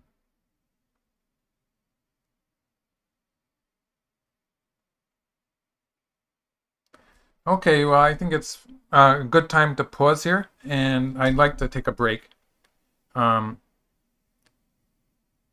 Chris Davis, I'll come back to that next when I come back. So, um, Chris Davis wanted me to talk about my experiences on NHK. That's a good question, but I'll come back in half an hour, in 20 minutes, and talk about that. So it's a good time for a lunch break. The players aren't playing any moves, and you have some great questions. Uh, just wait for about half an hour, and I'll be back to do that. So thanks for joining, and I'll be back. And that was not correct for the timer. Let's see, let's make that 20 minutes.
Okay, I'm back now.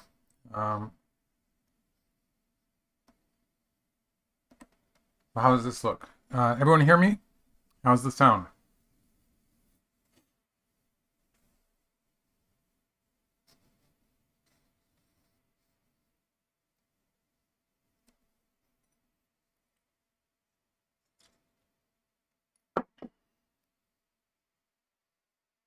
Very good. Okay, so I'll start.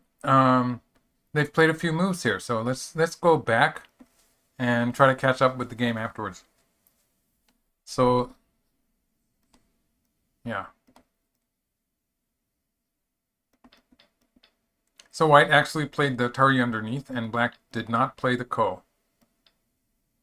Wow. Yeah. So now that black group is still not alive yet, and white can continue to attack with this. But black's going to run out into the center. So that should be okay. For the time being, that's okay. Black has to be careful about what happens in the center of the board.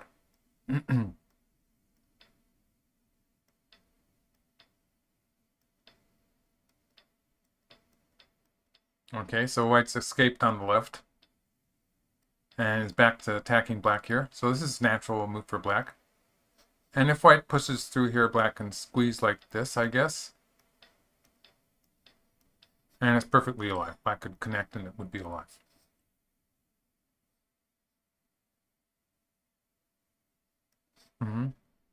So white might just cut here. And black would have a choice then.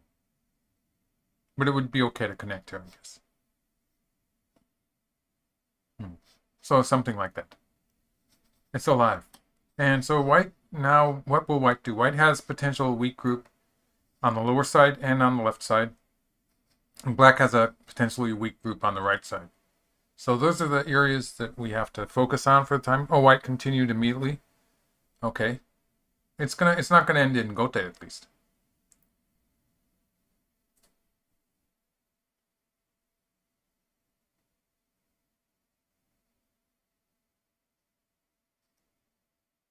See what the territory looks like. White doesn't really have very much territory after all of that. White has 6 points in the lower right corner and 2 points on the left side for the time being, about 10 points on the upper left corner, and 5 points on the upper side. So that's 5, 11. I haven't counted the right side yet. So that's 2, 4, 6. Let's call that 7 points. 5 and 7, that's 12. 6 in the lower right corner is 18. It's 20. 20 if we add the left side. So it's about 30 points for white in all. And black has about 5 points on the lower side, 10 points on the lower left, and probably I'd call the upper side about 10 points for black. That's 25 already. And then black probably has about 15 points on the left. So black has about 40 points. Black has enough territory to pay Komi, and the weak groups in the center of the board sort of even out. So I'd be happy enough with black in this position. And this is, I think we've caught up with the game. Yes.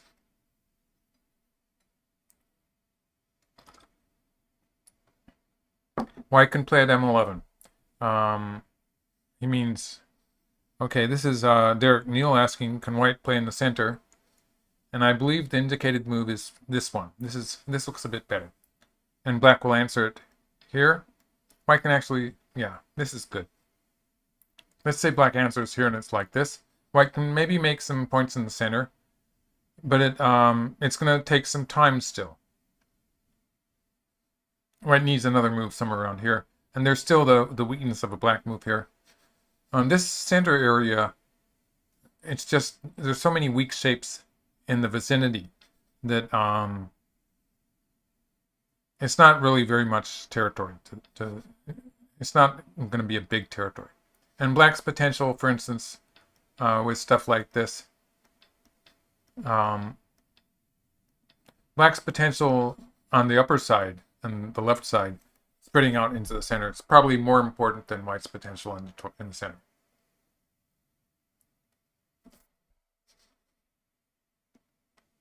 So white is probably not going for the straightforward approach. Maybe starting with protecting the left side, or maybe trying at some point to attack black on the upper side.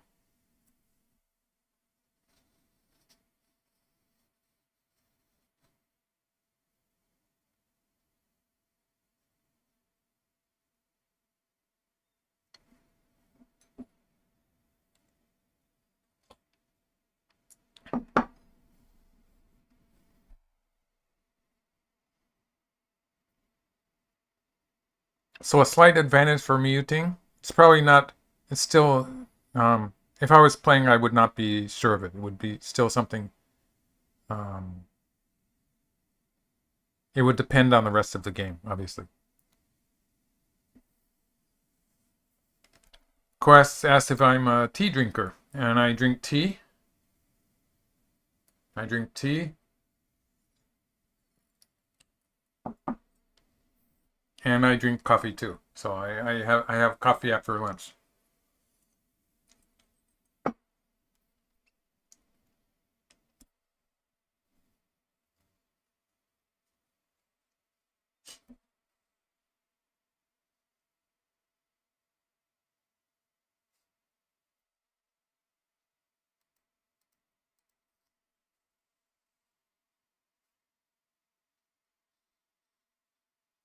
So local, if white cuts here, black can still squeeze like this, or black might just simply connect here to keep, because if black squeezes, white will have the option of taking this side, which is going to be really efficient, very effective in giving white a living shape there on the lower side. So connecting here would put more pressure on the white group in general. This white group is actually not very strong. Oh, yes. Rick says it looks like weak tea. It's not very strong. It has some lemons in it also. So some of the color is lemon.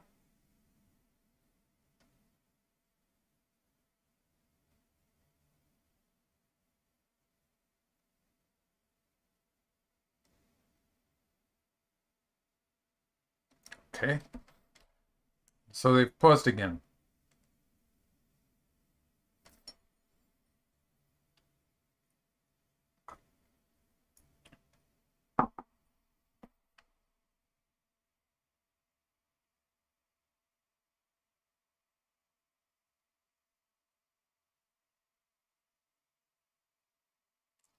Is black looking for the cut at G13? G13, yes. Black is looking at that cut. Or more specifically, black is sort of looking at the whole group on the lower side. So, for instance, white's not going to play that move. But stuff like this, putting pressure on the whole lower side is something that eventually black will be looking to play. So that would link up with this cut, and black would need some strength in the center of the board too. So it's not as if it's going to happen immediately, but I think black has some ideas that of this kind of attack later in the game. Hmm.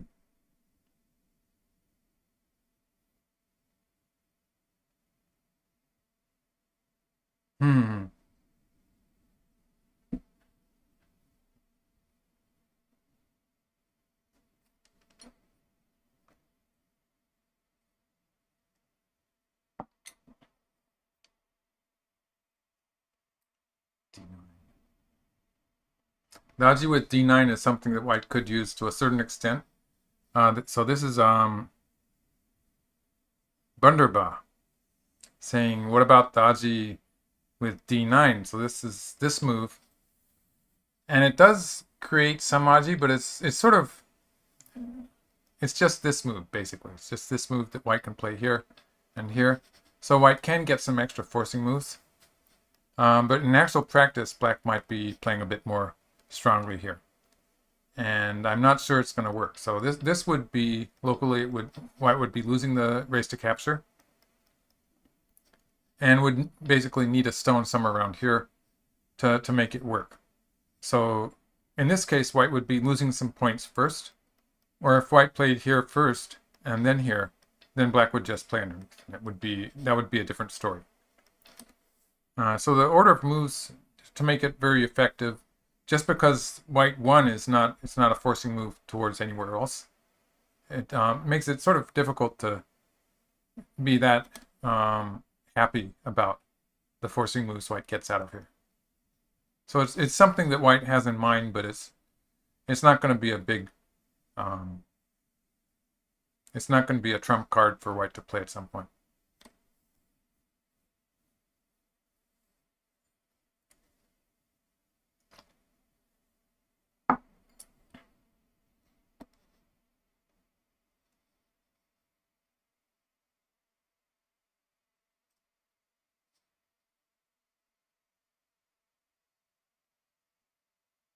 Thumper is saying, how big is h5 now? So h5, I think it's a black move here. So black 2, it's a big move. Black will probably start with this move, which is usually going to be answered like this. And maybe something like this. So this would be maybe a bit more efficient in surrounding that corner and making a line for black to expand territory towards the middle of the board. It's a move that could be played. It's a kind of a shape move that you see in a lot of professional games. I don't know what an AI would think of that move, though. It's a pretty good move. It's not as if it's going to lose a lot of points.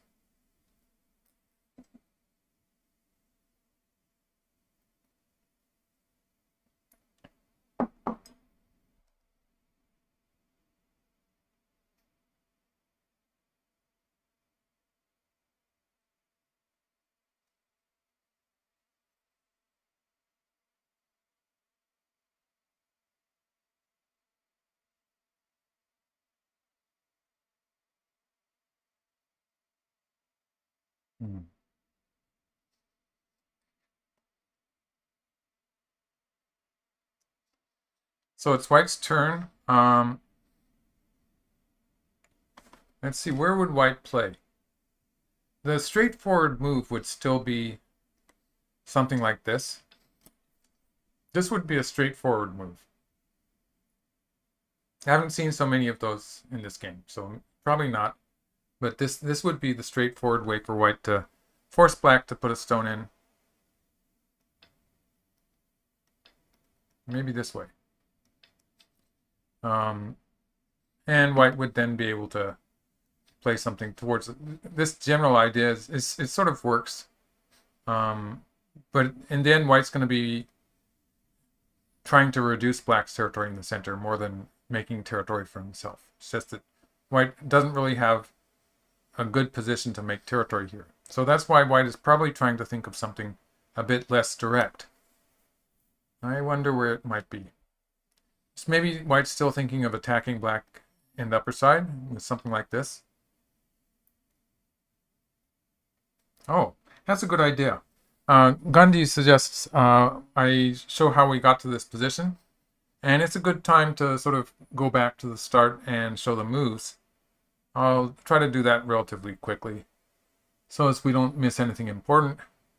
But the game does seem to be a bit static for a bit here. So just to recap the opening.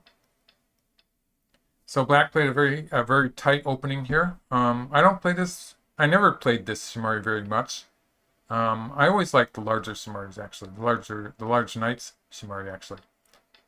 But this is, some players still like to play this. And white is playing very much AI style in this whole opening. This choice of Joseki in the lower left, it's approved by AIs. And I sort of liked white up to this point. I'm not sure about this. This was an exciting variation where white scooped out the corner. I would say again that it would have been relatively simple and easy to understand if white had played here. And if black covers, then white can answer here. And this would be reasonably good for white. Or if black plays on this side, white could play here. This would be better than the game. So white could have done that, but white played a very interesting trade here. And black got the left side. And white's just trying to live everywhere. I thought that this was slightly inconsistent. It's probably a pretty close game. And now white lives in the lower right corner. This is a kind of a Joseki shape, which we knew that white could live, but it does damage white on the right side. So this is okay for black. And the game seemed to be doing, black seemed to be doing fairly well. And this is where it got really exciting and crazy, where they're both ignoring each other's local moves. And black is completely falling apart on the lower side, while white is half dead on the left side. So it's this a very interesting trade here. And black has this move, which is threatening to link up either to the left or to the right. And white answered with the cut. And this Smiggle-like position here, it's pretty clear that black has something with this. It's going to be a Ko-like shape. And threatening to kill white in the corner. So white answered very solidly. And black actually did not try the Ko. So this was a bit unexpected. But I suppose that black felt that he was okay as far as the game position was. Oh yeah, so white connected. So this is a kind of a waiting move. It doesn't actually attack black, and black is going to ignore it. So the game has moved one move forward. White saved the 3 stones. And if black connects the 2 stones, white will cut here and have this forcing move. And the lower side, white's group on the lower side is relatively strong with that one either. And a potential eye on the side too. So that's the plan here, and black is just going to sacrifice those 2 stones. Black cut on the left. So this is more about reinforcing black's group on the right than it is about killing white on the left, I think. White can easily live with something like this. Maybe even this one, yes. White does have to watch the shortage of liberties there, but black also doesn't want to allow white to push it forward, really. So it's going to be something like this. So white could do that. And black's just reinforcing the right side by making this position in the center and taking away white's potential territory there.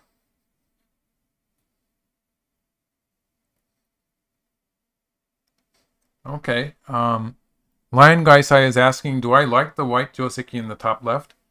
And there was a long time where I did not like it. I thought it was just playing that kick in the corner is a move that I didn't like. But having said that, in the last 4 professional games I played, last 4 professional tournament games, I actually used that Joseki in all 4 games, I think. Maybe only 3 of the 4, but I was playing it a lot. I've been playing it a lot recently, and it works okay. So I guess I'm not sure whether I like it or not anymore.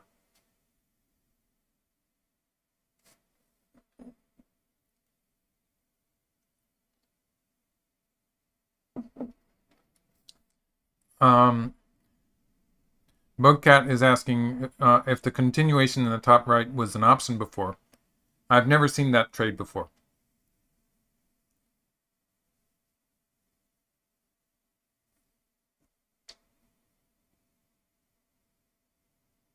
Oh, yes, that's exactly right. A.E. Salon is saying, isn't it because black played a tanuki in the middle of it? Oh, the players are playing the variation that I was showing. So,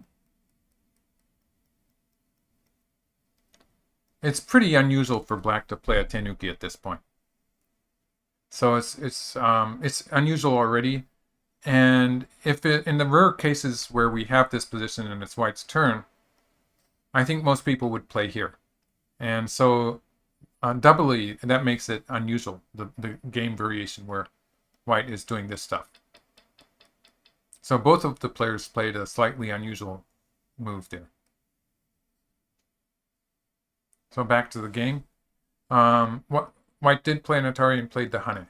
So this is sort of it looks momentarily dangerous because if Black plays here and White captures that black stone, Black will be able to cut White off in the corner. So White has to be careful about that. But there's no problem because White will disconnect here. And escaping here is bad because Black's weak on the left. So just because of this cut here, it's not working. And this would be bad too. So Black's not going to do that. It means that Black's maybe going to be playing here, and if White gets an eye here, that's going to be a living shape for White.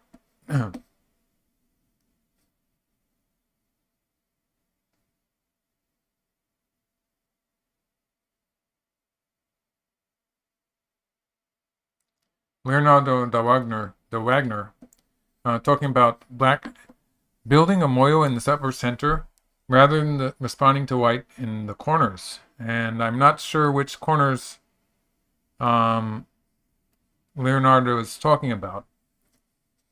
But this recent fight in the lower right corner, it was really very important.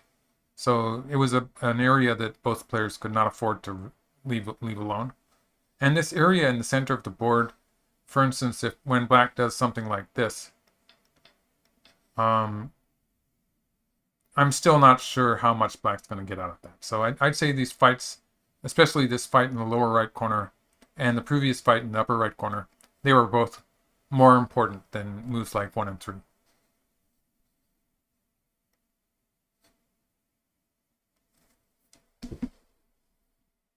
And although I sort of like Black in this position, it's probably really close. So it's probably a very subtle difference.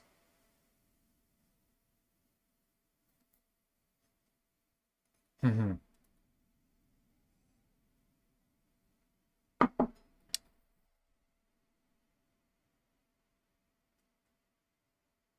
Oh yes, the question about what was like teaching at NHK. That's Derek Neal asking that question again. Thank you. I forgot. Teaching at NHK was a lot of fun. Basically, I did it 3 times, 6-month lessons 3 times. The first time it was 2000, I think. There 2000, the year 2008, and another time more recently, 2020, I think it was. And so I would set up the teaching material,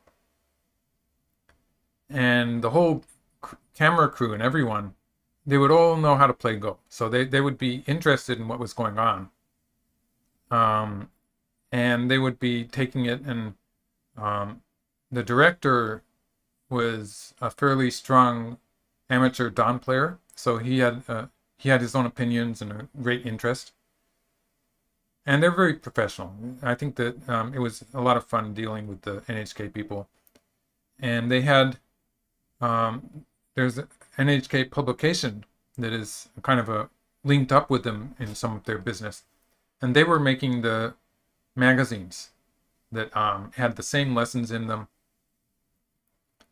And so I was and ended up being my book. So there's a book about Go Proverbs that I did with my lessons from 2020, and before that there was a book. Let's see. Oh, I forget which ones were which, but there was a book about attacking that became an English book, and Slate and Shell actually published that one for me. And there was another book. Yeah, so there was the Proverbs series and the attacking strong and weak groups thing, and there was one other.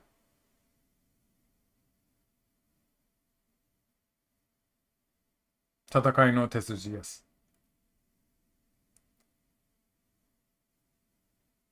So that was it was a lot of fun. It was very productive, and I learned about teaching because most of the viewers are probably the ABCs of attack. Yes, thank you, Quest.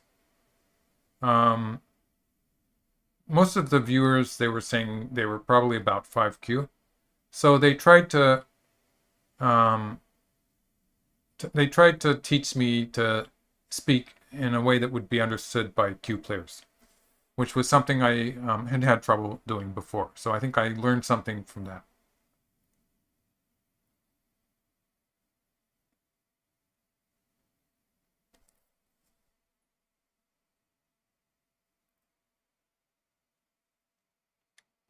Wow, thank you, Chris Davis. Thank you for the present.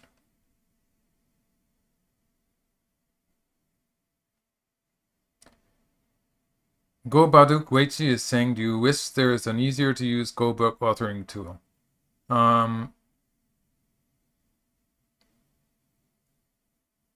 Well, I actually enjoyed using SmartGo, although it was very technical, so it was a bit challenging for me. But it's getting easier, apparently. So programming the SmartGo books is probably getting a bit easier. But doing videos on YouTube, I just find them so much easier to do, and in a way they're more valuable than the books, is what I think.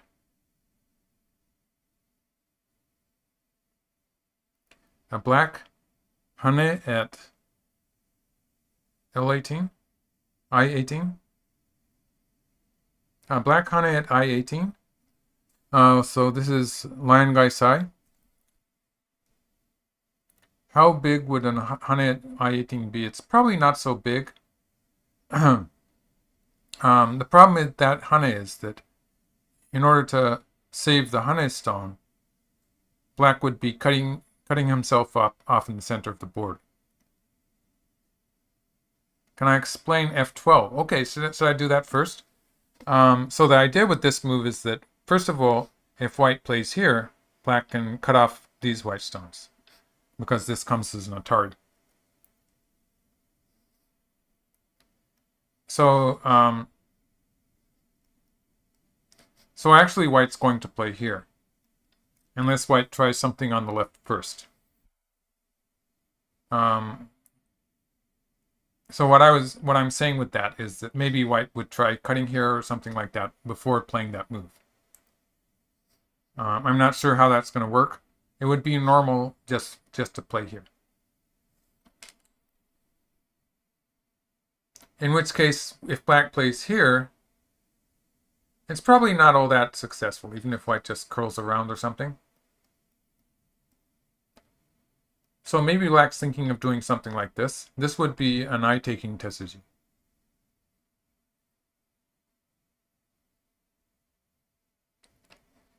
We're talking about proverbs here. Rick Rubenstein is mentioning the when crosscut extend proverb, go proverb. It's probably one of the less reliable ones. Quite often, I'd say that extending from the crosscut is a solid way of playing that works almost all the time, but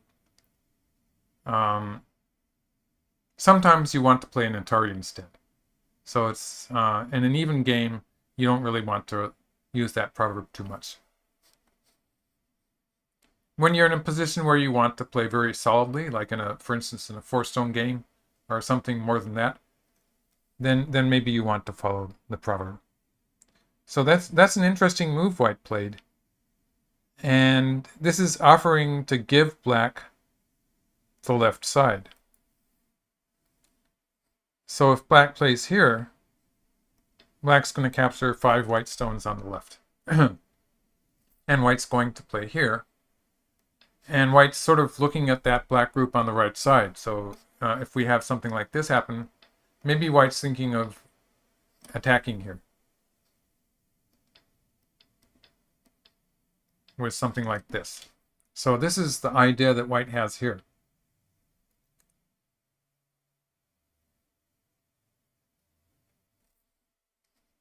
And if white gets to capture those 2 stones, it's probably going to be a bit painful for black. So if we go back here, black can live with this.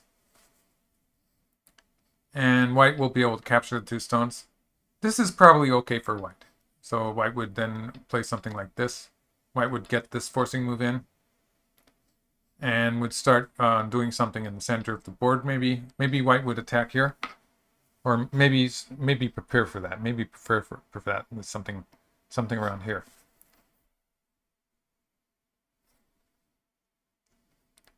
White hasn't lost very much. Like, the left side was 16 points of territory for black, and white got a lot back in the center of the board. So the net was good for white. So I'd say black is probably going to answer that. I mean by extending. So back to the question about let's have white play here. The question about I-18 from Lion Guy Sai, I think it was. Assuming this kind of thing, white has a forcing move here, which will save that cutting stone above. It means that this is very dangerous for black in the center. So it loses a tempo in the center. Oh, I'm sorry. White had to be careful about that.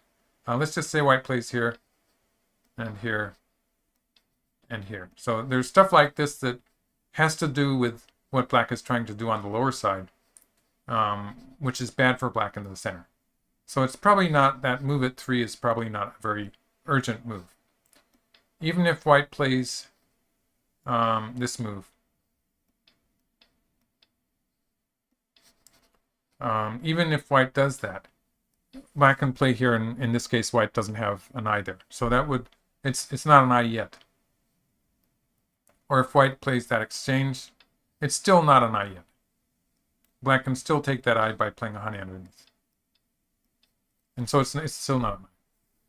Victor Makovicek. I can't pronounce names. Thank you very much for your present.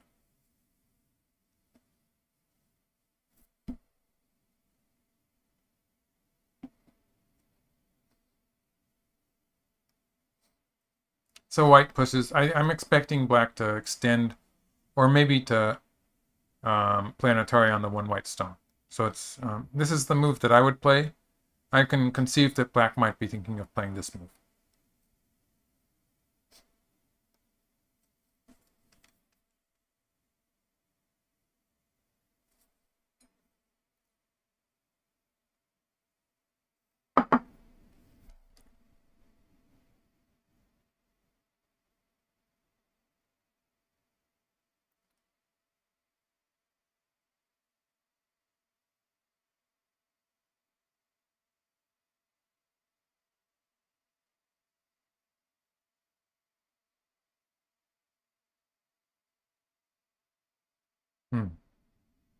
Rick Rubenstein is talking about these two black stones that were in Atari.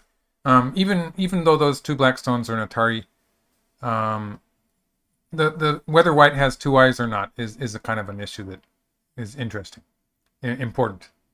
So black actually went for the left side. I didn't expect black to do that. So when black does this, white's going to play an Atari here. And so that variation where black takes the left side, actually, instead of immediately protecting here, maybe black's going to try once here. And white would probably answer that. And then here. So this is a potential trade in which black has gained something like almost 20 points on the left side. And that's a 2-point difference here. That is pretty significant. If black immediately answers here, white's going to play like this and capture them. Caving in black's territory by about 2 points. In either case, I think this is sort of playable for white. If we assume this, black would probably cut, but this is a lot of forcing moves white is getting. And white gets the tempo to attack on the upper side. I don't think white's losing very much in this variation. Otherwise, if black answers this by escaping, this really looks dangerous on the right.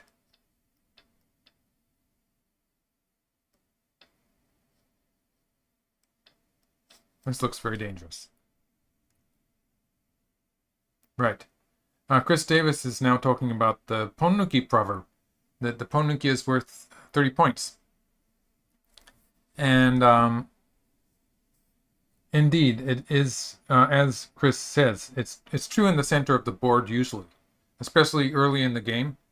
Actually, I talked about that a little bit in my commentaries with Chris Garlett, some of the AGA commentaries. Um, if it's down on the side of the board on the second line or something like that, obviously the Ponuki is not that effective.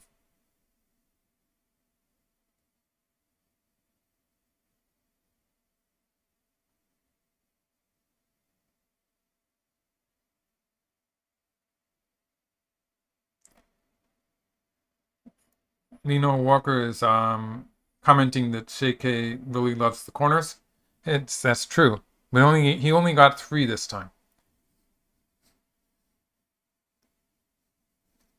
Okay, so black has escaped. It's going to be a question of whether white can kill black on the left side now. I mean the right side. Without that, I'd say black has gained a lot of territory here.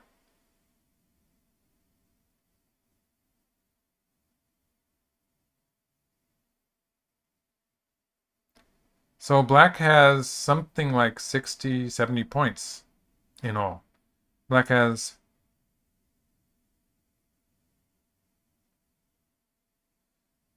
maybe 45, 50 points in this whole area on the left. Let's see if I've counted that right.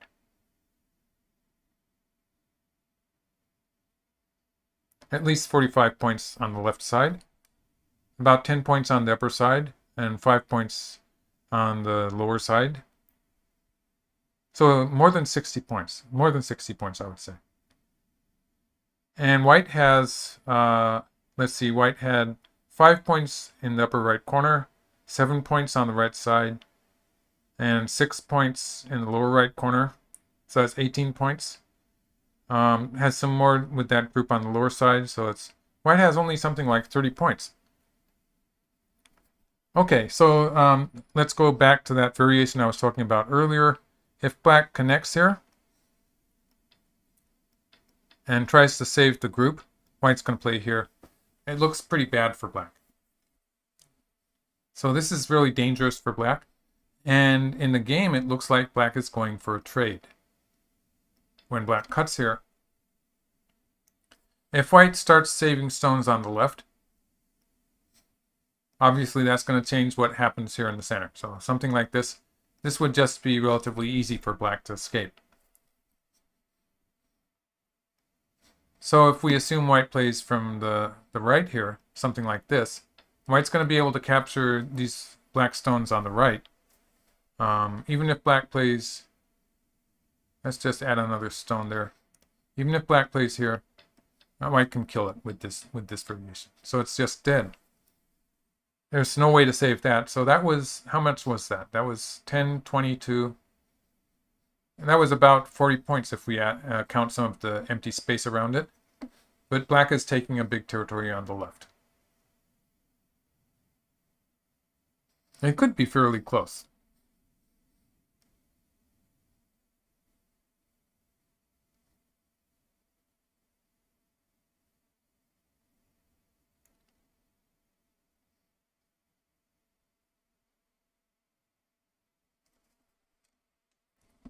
We're talking about the various top players of Go.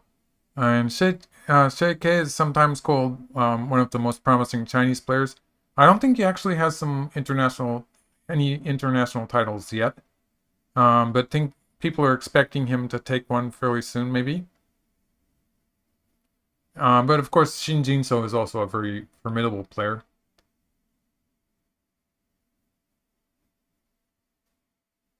And Yuting he's looking good so far. But this is probably just going to be a trade, and it's going to be fairly close probably. I don't really know.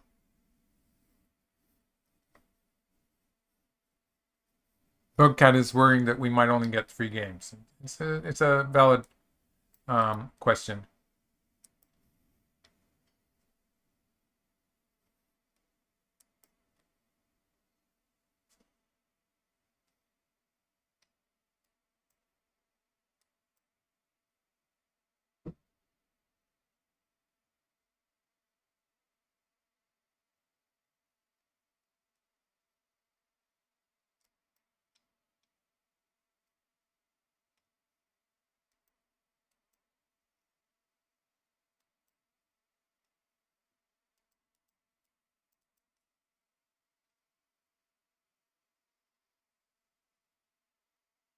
L12 is a better way to kill. Oh, yes. So yeah, maybe white will play L12. This would also kill black on the right. It would finish it off with one move. And black would probably play something like this.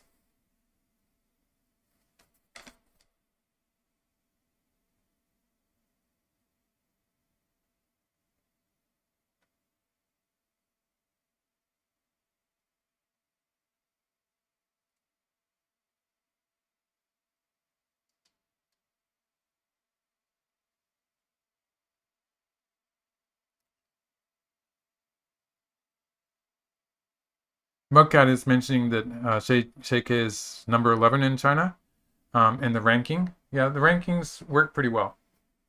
But sometimes they don't catch up. So I'm not sure.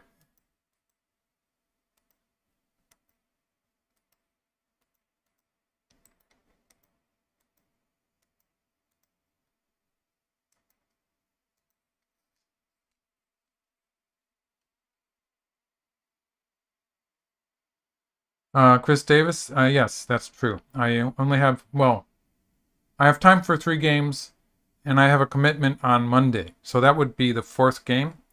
But if they go to the 5th game, I'll be able to do a live for that, maybe.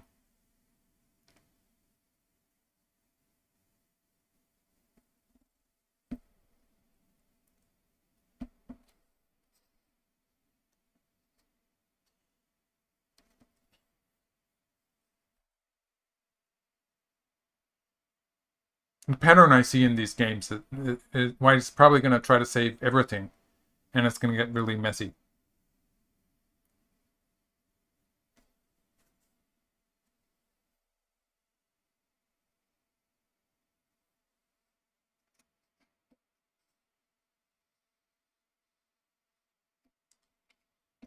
Lino Walker is commenting that the game is being dominated by young people, and yes, these 2 players are very young. Especially, I think Xie Ke is 21 or something like that, 20 maybe, and Yuting is in his mid-20s. I think it's just the AIs. The AIs are giving them the experience that they need, and they are learning from that more quickly. And so the weakness of young players, as I was saying yesterday, is that they don't have the experience that more experienced players do. And it means they, in the positions that are difficult to calculate, they don't always have very good ideas. But that's sort of being fixed by the fact that they're getting all these variations thrown at them by AIs, and they're getting the better ideas first. So they're learning more quickly. But young players have been strong for a while, actually.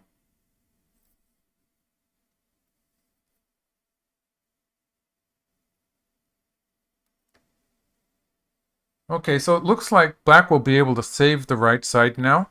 So let's take another look at the territory.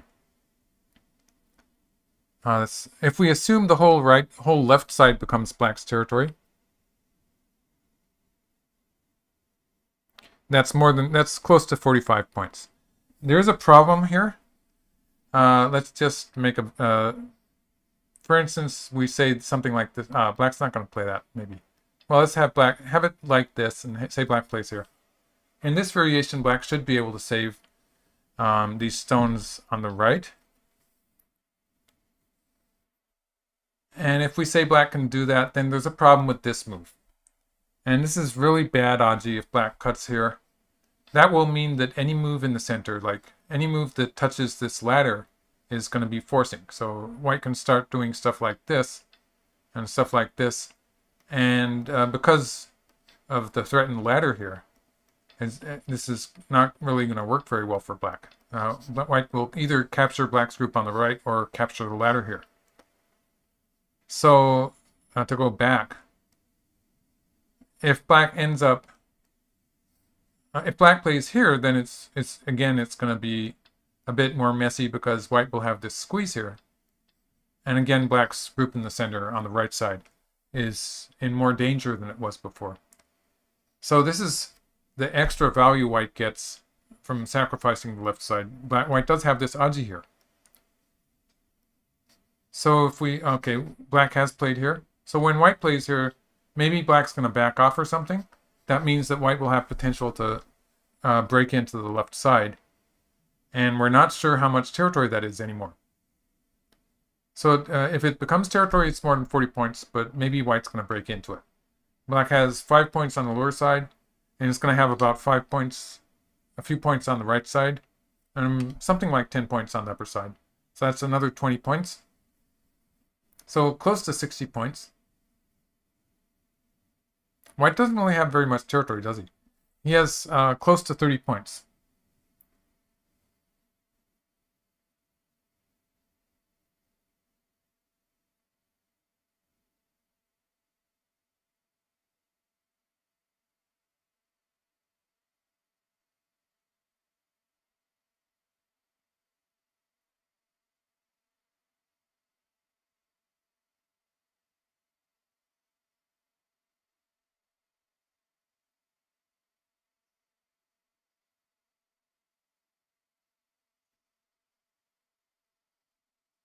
Right. Strong rim players, they've been around a long time. But there was a pattern, even with Shusaku, who was a genius. Um, for instance, in that ear-reddening game, he did sort of get pushed around in the early stages. So I'd say that Geian Inzeki actually had the better strategy. While Shusaku actually, although he's famous for his sort of Pacific style with that famous Shusaku Kosumi, and the fact that he had great calculation for territory, he was actually a fairly strong fighter also. And so in that game, he was winning by his fighting strength more than by positional judgment, I would say. So that was a pattern that we used to see with younger players. But what I was trying to say about younger players now is that they are getting a lot of good positional judgment from the AIs also, and it makes them more formidable.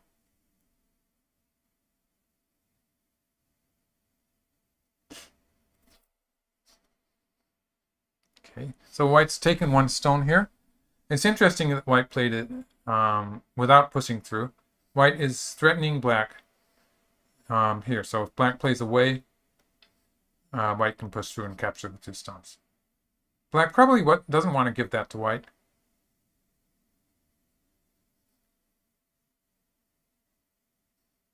Probably.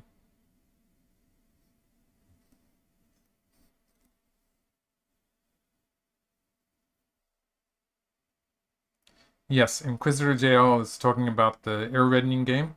He did, Inoue Geian did spring a new variation of the Taisha Joseki. Rather than say Shusaku didn't know it, it was a brand new variation that was researched by Geian. So they had new moves back then also.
Okay, this Korean name that I can't pronounce, I can't read the phonetics.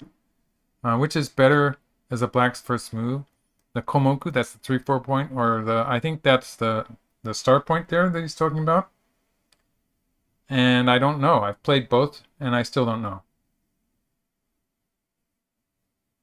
The computer is saying that J12 is completely winning for black, and this is a move that black could play. So I'm not surprised.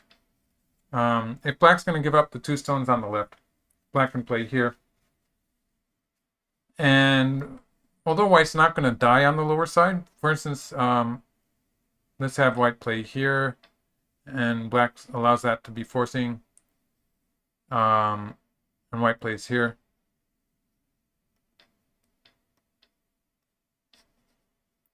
It's not as if white's going to die there, but it is giving black a good position in the center. This is a variation that could happen. Something like this. And that's why black is thinking, like, the snap reaction would be to take the whole left side. This is also feasible.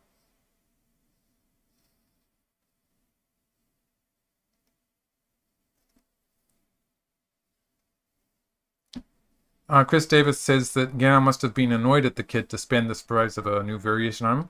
That's an interesting story because at the time Gan was hoping to become the Meijin, which is the equivalent of a 9-dan in the ranking system, but there was only one 9-dan, and sometimes there wasn't a 9-dan at all. There was no Meijin, or there was only one Meijin, and there was maybe 1 or 2 Jun Meijin, which was next to Meijin, which would be an 8-dan.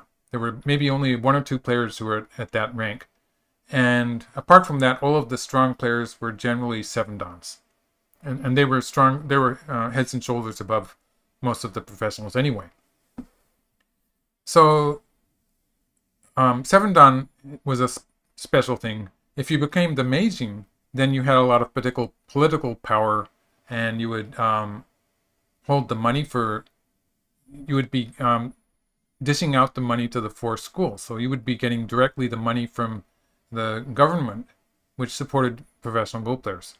So there was a lot of power there that Gan wanted to have. And so I'd say that's why he was very eager to become Meijin at the time. And he actually has a bad record against Hoinbo Shua, who was his rival at the time. But he probably had ideas that maybe he could beat Shua. But Shusaku was something like a 4-dan at the time, 3 or 4-dan. And there was no way that he would be playing even against Gan if Gan was going to try to be Meijin. If they played a match, then Shusaku would have black all the time. So Gan had to prove that he would be able to beat Shusaku, hopefully at a handicap. So actually they played their first game at a 2-stone handicap. And it was completely hopeless for Gan, and he adjourned the game. And so there's actually 3 or 4 games that they played at that one time. And the first one was a handicap game at 2 stones, and it was a completely hopeless game for Gan.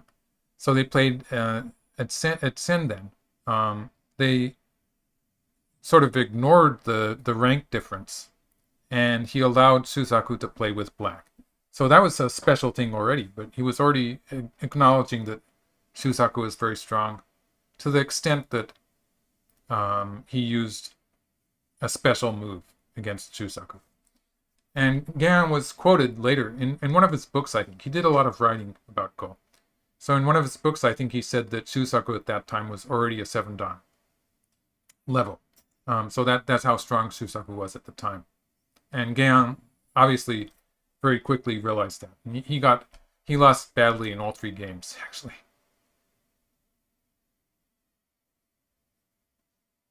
Yes, Gan could not beat Shua either. But I think he could persuade himself that he had chances against Shua, but he was pretty well convinced that Shusaku would be too difficult to beat. That was W. Zhang was following up with how Shua was an 8-dan also. Gan could not beat him. He had a bad record against Shua.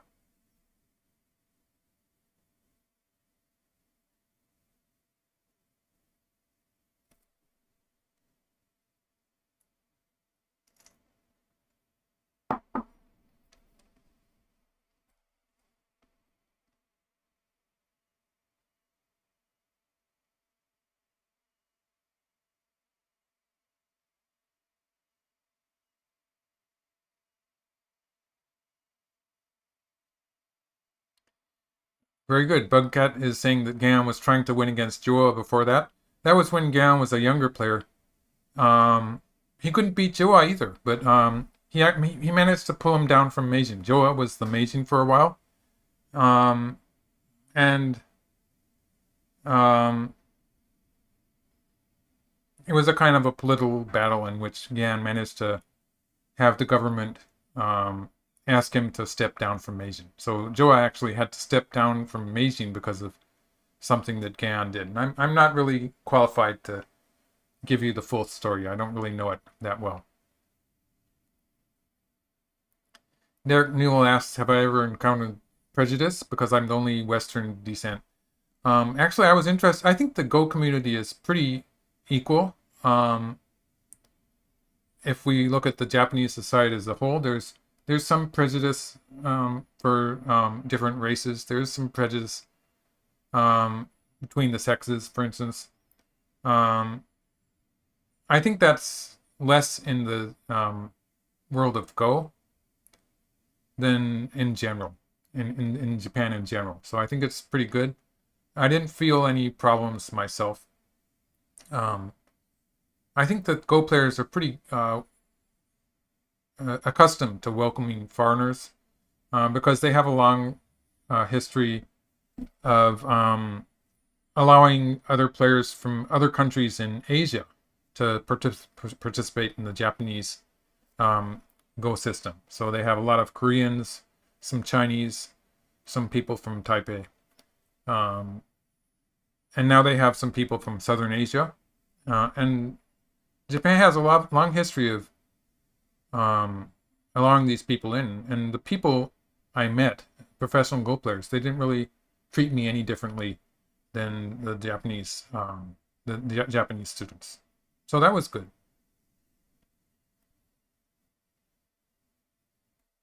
I think that it was very open, but maybe less true of Japan as a society as a whole.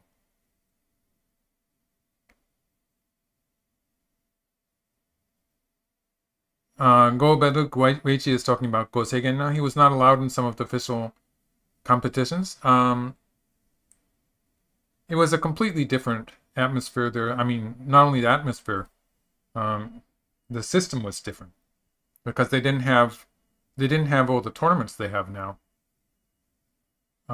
Yes, there are professionals from Southern East Asia. That's Bugcat asking again. There's, I think there's a couple of professionals from Southern Asia in Japan now. They might be in Japan, they might be back in their countries because of the COVID virus. I don't really know how that's working out right now. Right, right. Rick Rubenstein is mentioning that Gosagen was in a different situation because Japan and China, they were already sort of at war. Even before we officially called it the Second World War, there was a lot of stuff happening there. Okay, so it's been a trade. Let's try to assess the whole position here. So now black has more than 15 points on the left side. And, okay, about 10 points on the lower side. Maybe a bit more than that. So that's almost 30 points. Black's going to have about 5 points on the lower side. And the 10, 15 points I was talking about was in the lower left corner, actually. So that all adds up to more than 30 points. Black's going to have a few points on the right side. So let's call that 35 points.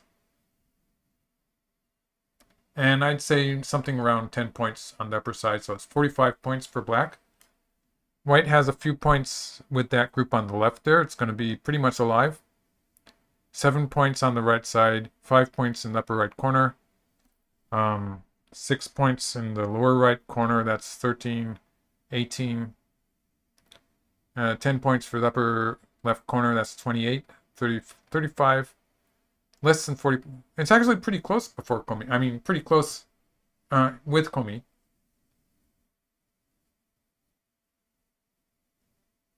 I wouldn't say that it's all that one-sided. I think it's pretty close now.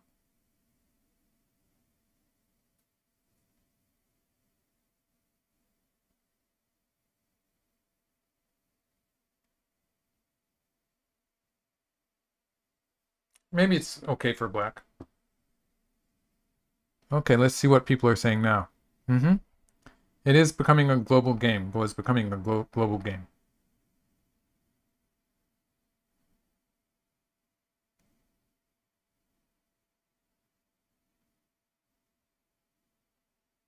Quest says it's time for bed. Very good. There will be a video left behind, so you can watch it then.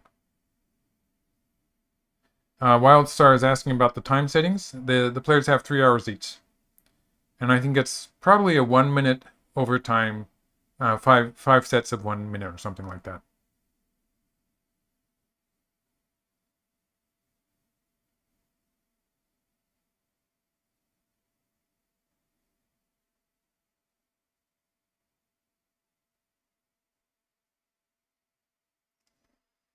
Neil asks how the American 1Ps compare to Japanese professionals. They probably compare fairly well, not so bad. But the problem is that they don't have any sponsored competitions to participate in, and that means that they have trouble to improve as they become adults. In their young 20s or late teens, they have to think about how they're gonna get a job, because Go is not, at this time in history, it's not a job for Americans. And so they have to get some other kind of job, which is going to interfere with their improving at Go. So that's the problem they have. They can get to something close to professional strength, and I wouldn't be surprised if they compare well to Japanese shodans also, but they cannot improve from that point on. And Black just played a move that does not live. So it's just as we thought that it was getting simplified, it's going to get complicated again. So just to show how Black could have lived here, all Black had to do was to play here. And if we assume this, Black has a number of ways, actually. If Black plays here, this is the way it lives. So this is one way to do it. Or if Black didn't like that, Black could have played on this side, and this would be alive also. So it's perfectly easy to live for Black. But the move Black chose to play, this is taking away White's eye space, and it's not alive. Look, he's very, very aggressive. So this Black group is not alive yet. And let's just assume Black plays the next local move. Okay, let's have White do something random here. If Black plays here, White can still kill it by Ko. So it's something like this or like this, where there's going to be a Ko here that decides whether Black is going to live or not. But this Ko, it's going to take a while, and Black has ideas of making it a race to capture with the White group on the outside. So just as we thought the game was simplifying, it's become a bit complicated.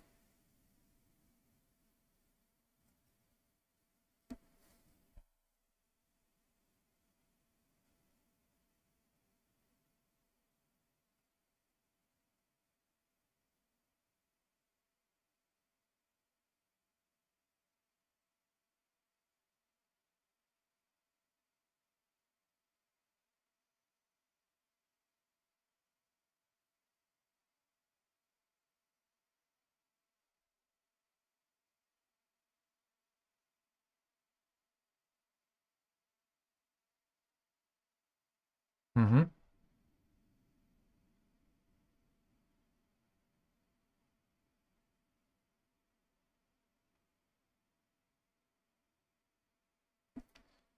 Okay. Actually, a number of good questions. First of all, I'll answer why Black played at d9. So that was Manuel Velasco asking about Black d9. This move was necessary to stop White from cutting on the third line. So that involved a ladder. And for the time being, the ladder favors Black. But let's just say that White plays this peep here. So let's have black, instead of this, let's have black play some move like this on the lower side.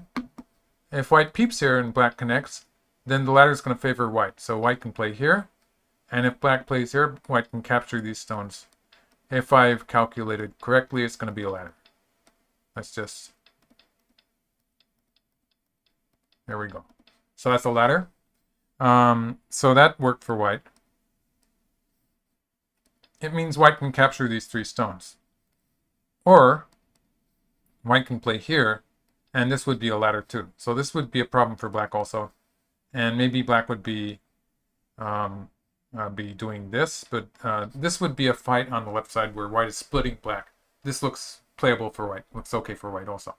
So this was the threat that white had that black was preventing with this move. So that was sort of necessary.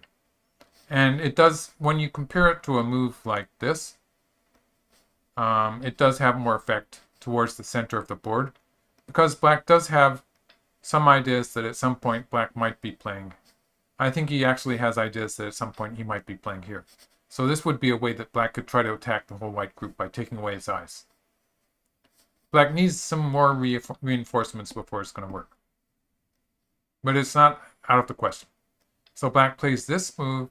I sort of wondered what he was going to do if white just played here, because black would really need another move locally to live on the side. Maybe he just wanted to live in this fashion. But it's turning into a race to capture. So this is the game variation. It's exciting. Very dangerous for black though. So black is not alive, and white is not alive. And usually white's going to have more liberties in this fight.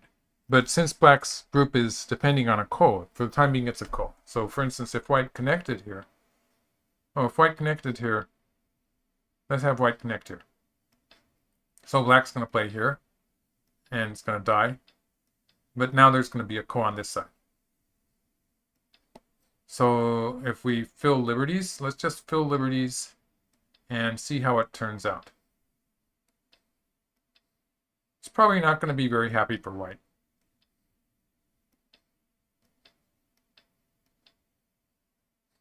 And black's just going to fill one more liberty, and this is going to be a direct ko. So black takes the ko. And next move, black can play an Atari to capture the whole white group. In this case, even though black will lose something like close to 40 points if black loses that ko, black has already gotten something close to 20 points back by squeezing from outside.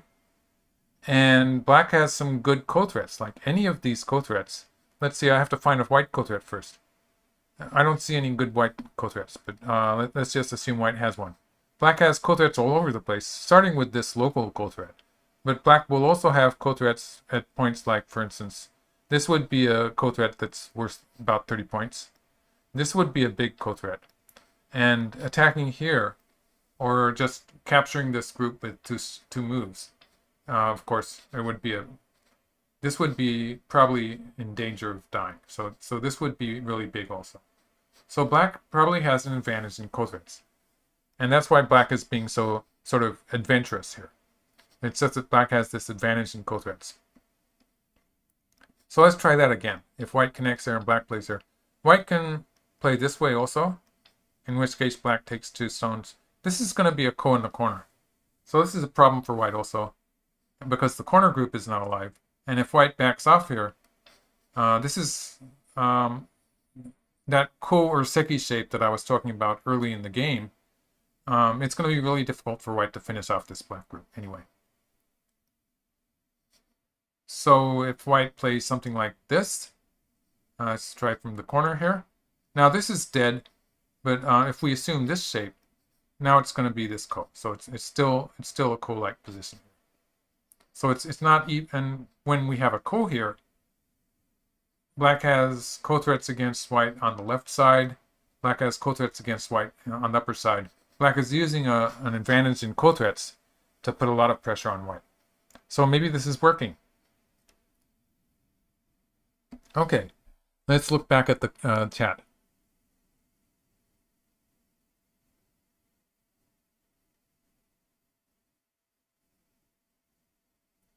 Ha Tran is asking, the most important qualities that a Go teacher should have. And the thing that I had the most issues with is that um, I can be talking about the best moves for myself, or the best moves as I see them in general. Um, but it doesn't do any good if the student doesn't understand what I'm talking about. So I find it's very important to talk about things that the student will understand and try to keep it at the right level. And especially, I've had some recent experience teaching beginners, and they just don't. There's certain things that they don't understand, and you really have to be a double-digit Q to have a real memory of when you didn't understand those things. So you have to be very conscious of what your student needs to learn in order to understand the game. So very simple things that stronger players might find a bit boring or too easy to talk about. I think you have to spell it out for beginners or weaker players to a certain degree. So to understand, to communicate with your student and understand what the issues are is very important. I think that's the most important part of teaching Go.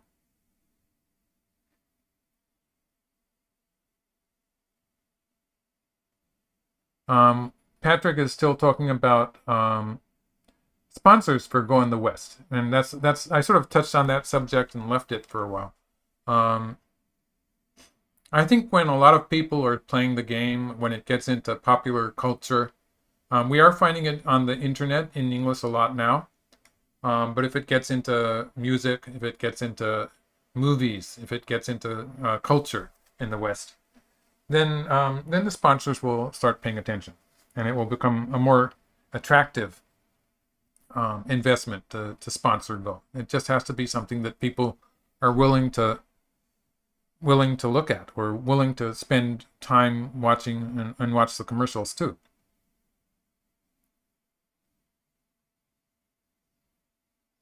Jack Zing is asking, in the first game, Xie Ke made that crazy ko with the four-step ko.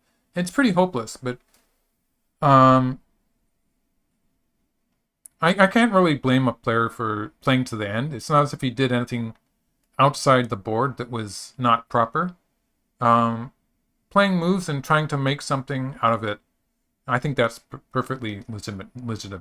I think it's something that you can do. It's something that um, all of the champions in history, just about, they have had games that were pretty hopeless that they turned around. They managed to win. And so you have to try to do that to a certain extent. You're always going to be in a position where you've completely messed up, but you have to win that game. And some of the players actually managed to do it. The players, is that Jan or John? Jan Kuratko is asking about the players. Well, Mi Yuting has been a top player for a while. I think he only has the one international tournament under his belt that was this one. I think it was the first Mlily Cup several years ago. Um, and he played some interesting games against AlphaGo, if I remember correctly. And let's see. What am I trying to remember?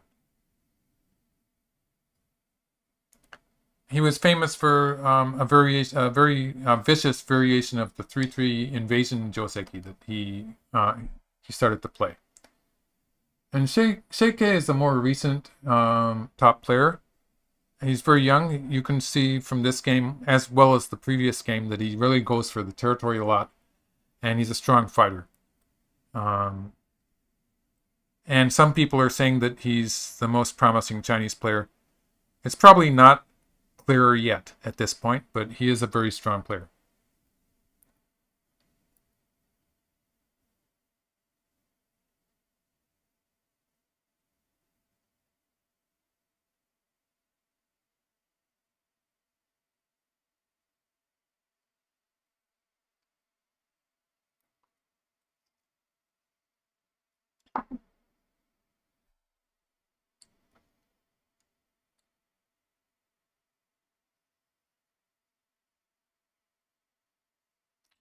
Ben Ballantyne is asking, what's a good quality for a Go student to get into Dan levels?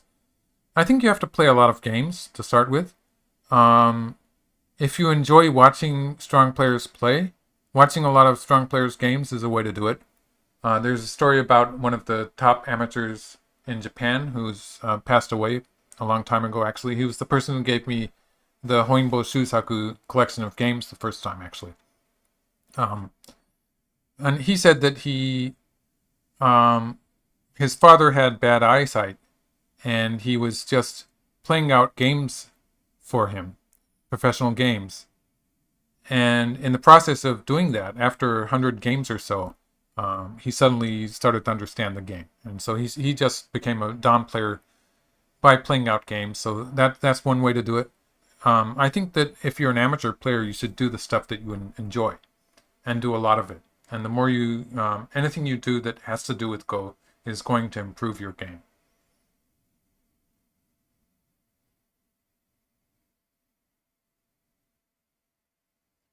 Counting TLS says, it's Thomas Leonard Su. He says he gets the feeling that pro players favor co-fights or more complicated variations than semified and settled. And that's true. I'd say in general, strong players like to play co's. There's a lot of strong players who like to play co's, just because a co-fight situation is very volatile. It takes a lot of calculation. It also takes a good grasp of the entire position. And the traits of a strong player, they come out very strongly. It works very well for the stronger player. The better you are at playing a co-position, the stronger you probably are to start. So co's are something that strong players are using a lot.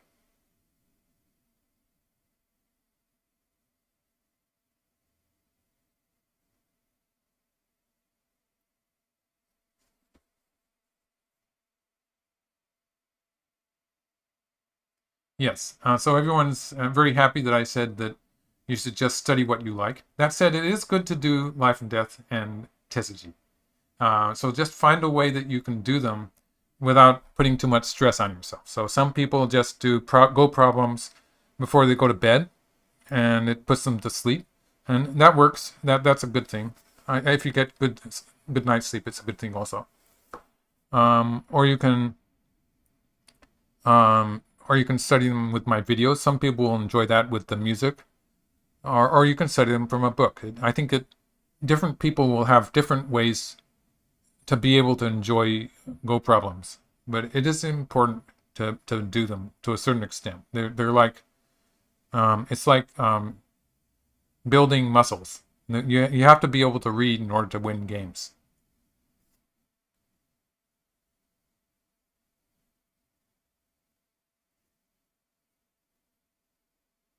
Okay.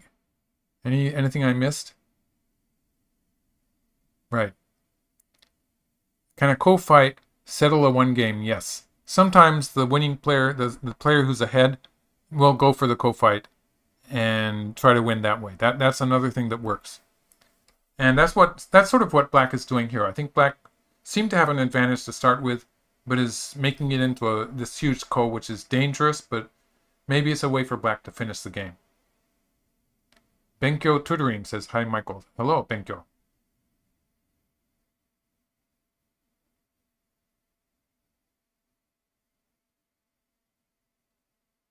Patrick had a question.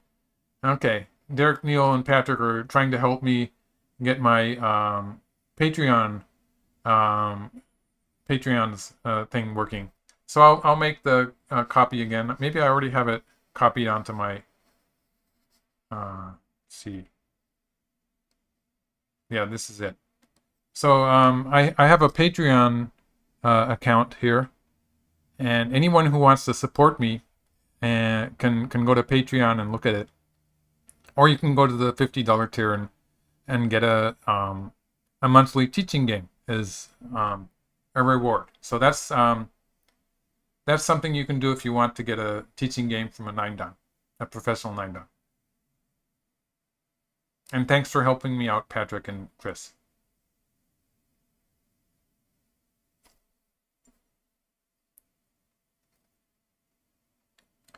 G11 is definitely something that the players are thinking about. That's Liu saying, is there a chance for black to kill that white dragon? It's a bit early yet, but it is something that black is thinking about.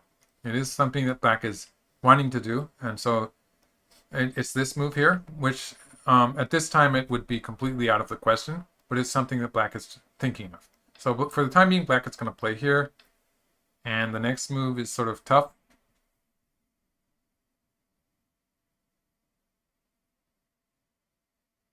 Maybe black's going to play here. But eventually black is, there's no way that we can really resolve this fight in a calm fashion. So it's getting really exciting. But this is a move that black is hoping to play eventually at some time. I'm not sure that this would, in this board position, it might not be good enough to kill white. Leonardo da Wagner has given me a present. Thank you very much. He gave me a cup of coffee, basically. Thank you. Zhang Sheng Miao saying, hello from China. Hello, hello. Welcome to the live stream. So white is, Leonardo says, just call me Leo. That'll be easier. Thank you. So white is sort of threatening to cut black off here, and we have to remember the group on the right side is not alive yet, and also setting up a co-threat there. So how did this happen on the lower side? White curled first, and black covered. Okay. So black played this first, and now it's a direct ko now. So it's a ko for black's life. And black is probably going to have to answer this co-threat here, but has some co-threats on the upper side. Maybe it's going to use some co-threats against white on the left here. And the ko is going to last for a while. And white had to wedge. Like if white had played something like this, white would only have one more co-threat, basically. So this would probably not be good enough. Black might use this co-threat. Let's just have white play here. Maybe white has two co-threats. And let's see. Which is bigger? Maybe black would play this one.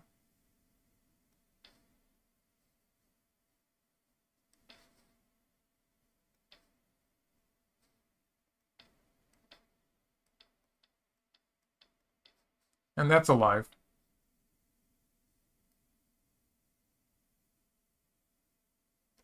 This looks like a position where black could probably win with, well, would probably go this far anyway. Probably win with something like this.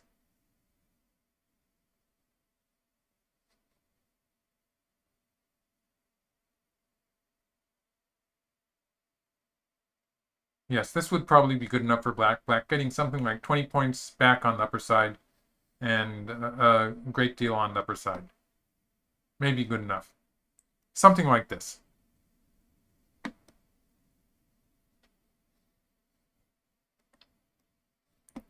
Okay, W. Zhang says that the AI thinks that finishing the ko here, that would be this move, is a 50-50 game.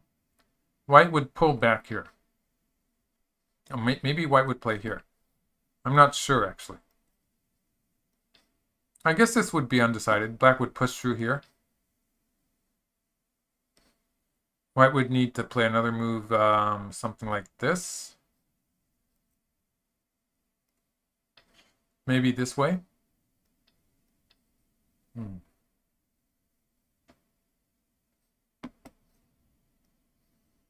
Okay, black is continuing the ko, and white immediately pulled back. So white's still looking at the two cutting points there. And if black answers here, this is going to have an effect on how, for instance, when black does this kind of thing, black has to worry about this cut on the left here. So it's going to make attacking that white group a bit more difficult.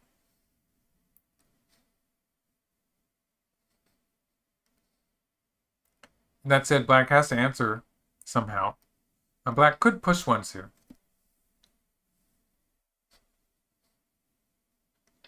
Probably answering here anyway. And white's going to take the ko.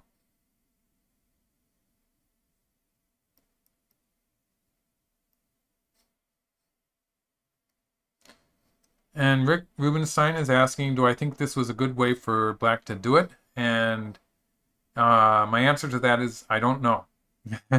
It's just my calculation is not catching up to what these guys are doing. White really wants to put some pressure on black in the center. So white's not worried about G11 because if black connects on the right, it's gradually getting more difficult for white to make use of that, for black to make use of that.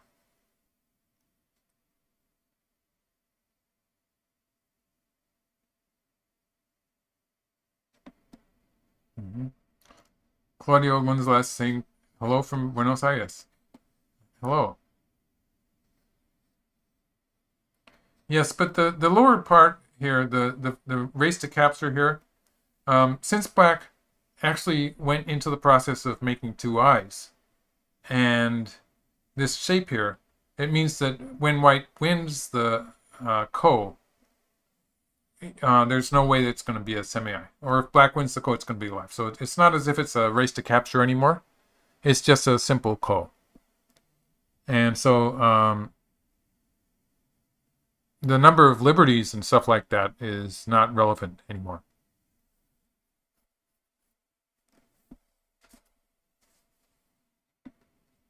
So black has to find a good... Oh, black went immediately. That's rough.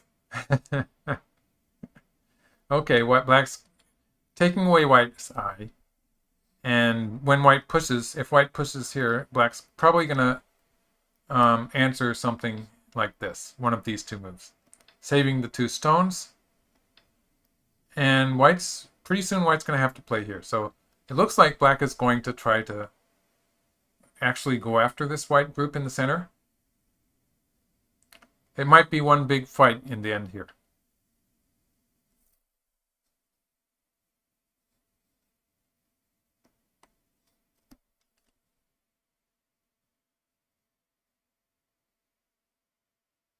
If you could add a new proverb to the lexicon, what would you think should be added? I think we should have people make suggestions. I haven't thought that out, so I need some time to think about it. Maybe in some future broadcast.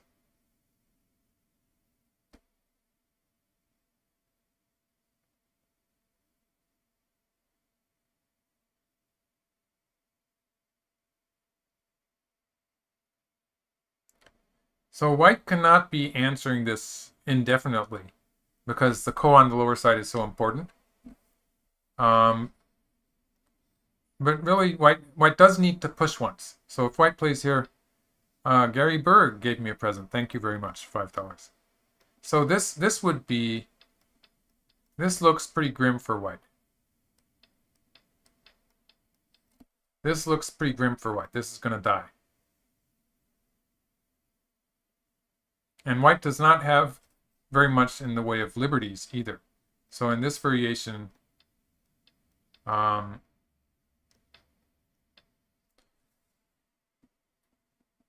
only has about 6 liberties. So black's going to have, let's see.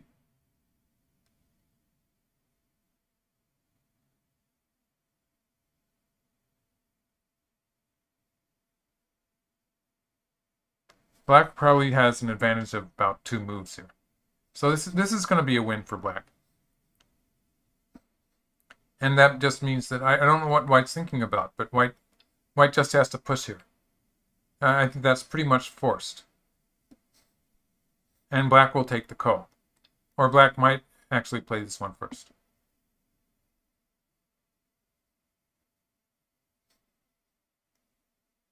White definitely has to play something in the center. And W. Zhang is saying the game looks promising for white because AIs don't like these all-in killing strategies in general. And so basically what W. Zhang is saying here is that while in actuality black might be able to kill this white group in the center of the board, AIs are really good at living with this kind of group, and they also even though the group might be dying, sometimes they just don't count that in the calculations. It seems to be, if there's a weak point in AIs, it's the fact that they don't calculate these weak groups the same way humans do. And this looks really dangerous for white from my viewpoint. So I would say that black has good chances here. But I can understand that an AI would usually give white a better score, because white's going to win this ko on the lower side, and everything depends on black killing that white group in the center of the board. This kind of pattern does not usually give a good score for the black player.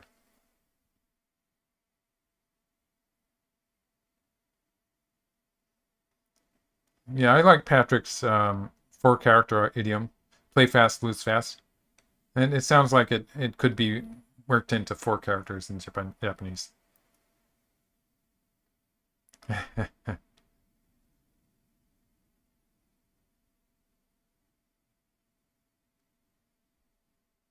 Oh, Ben Valentine was saying that too. Very good.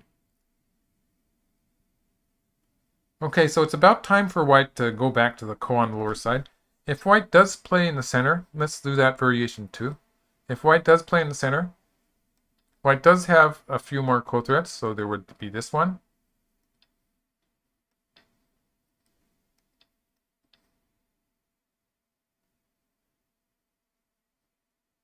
And there would be this one. Oh, sorry. Yeah, I think that functions as a ko threat, so black will answer that. And there's this one. After which white is going to run out of ko threats. So I don't see that white has one more here. Okay.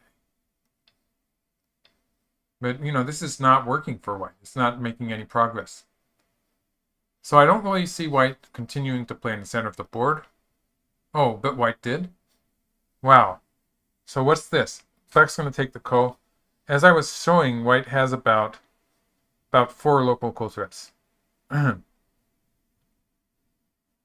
So I guess white is just going to play the one move. And so white has 4 local ko threats.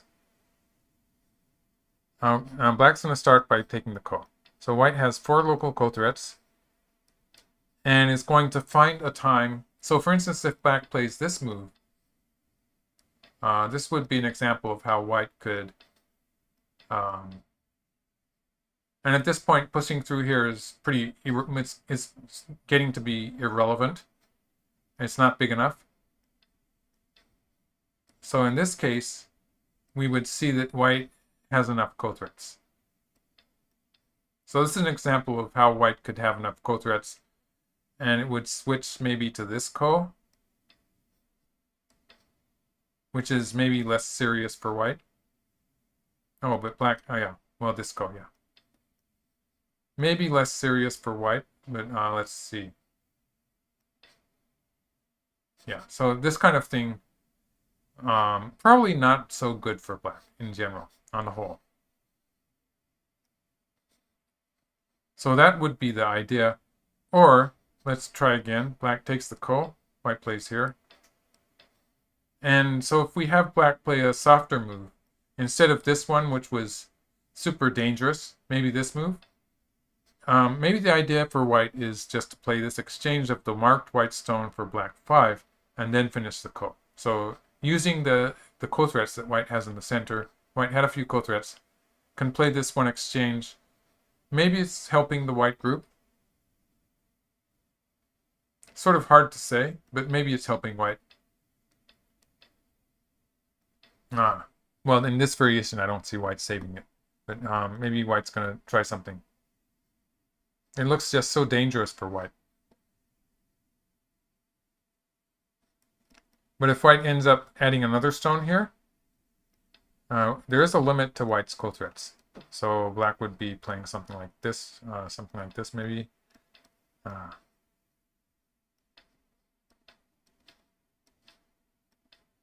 There's a limit to white's ko threats. So white's running out here. Black needs to play 2 moves and capture the white group. It could be tricky. So in any case, we're getting the fight that looks something like this. And it's going to be whether or not black can capture that white group. Okay, so black has not played yet. There's no reason for black not to capture the ko. So black's going to start by capturing the ko, and white's going to play a ko threat. Okay, what are people saying here?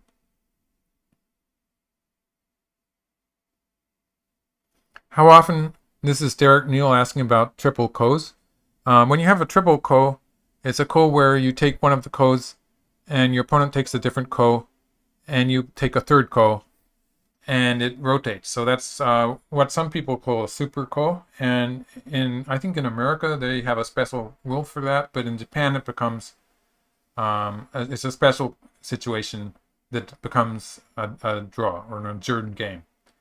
And so it's very rare, but there was a case when I was in that TV station I was talking about that does Go videos on TV, and they were playing the final of their tournament. And I was the referee, yes. And they got into this triple ko, and I had to go in. And basically, the players always, in a triple ko, the players have the option of not continuing it and giving up that local position, depending on how the game is going.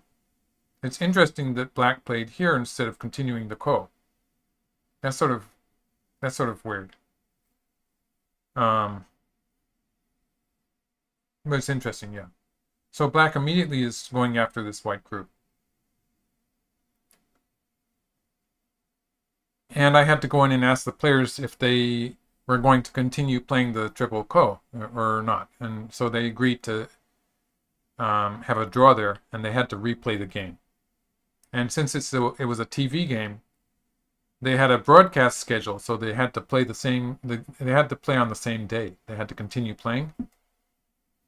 And actually, the TV commentator for that game, he could not continue that day. So he only had a certain amount of time set apart for that Go commentary, and I had to take his place. So I was the referee for the first game that ended in no result. And then for the next game, which was conclusive, I was the commentator for TV. So I got to do 2 jobs on one day. Myself, I've had 3 triple kos in my career. One of them was, they were both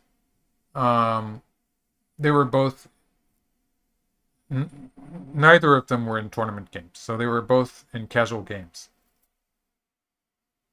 So I don't really get why black did not take the ko immediately, but black is continuing locally here. Black might continue to attack white here in the center.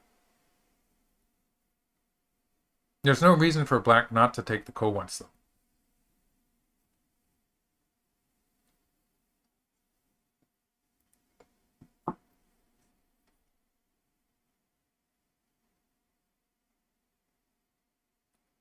Kevin Kane is asking what is a no result, and yes, he's new to Go. Never heard of a triple ko. There's some situations, like for, I think, let's see.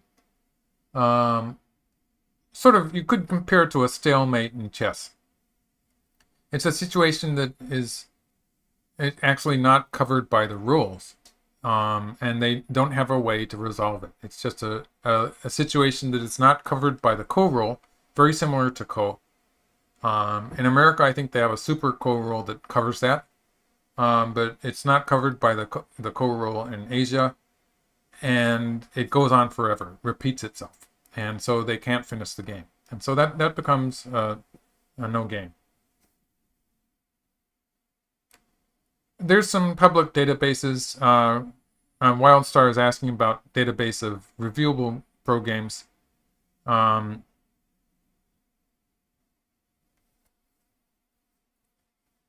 There are some databases. They're probably a bit old now. I think that various parties, such as some of the sponsors, are in some cases they're claiming copyrights to some of the records, and it's something I find a bit annoying, but it is making it difficult. in some cases to publicize records of the game. So some of them are sort of disappearing that way.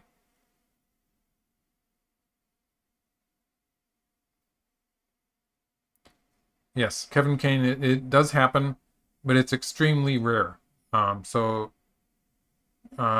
maybe it won't happen to you at all. It might not even happen in your whole career as a chess player. I mean, Go player.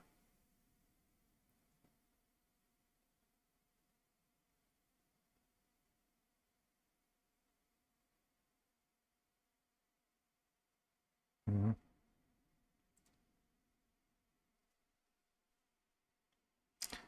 I still don't understand why black is not continuing the ko on the lower side, but seems to be going immediately after that white group. Capturing the lower side should be good enough, so there's no reason why black should not continue the ko.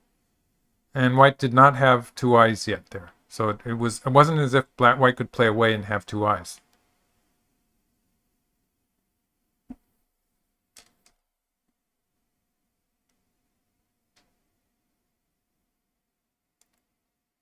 A double ko can happen too. So when you have a double ko, there are some double kos that can be a draw. It depends on the position. Let's see. Am I wrong here? Let me think about it for a minute. Actually, a double ko in most situations, it's just right. A double ko is when if you take one ko, your opponent takes the other, but you have to take you need a ko threat to take the second ko though. So it doesn't work that way.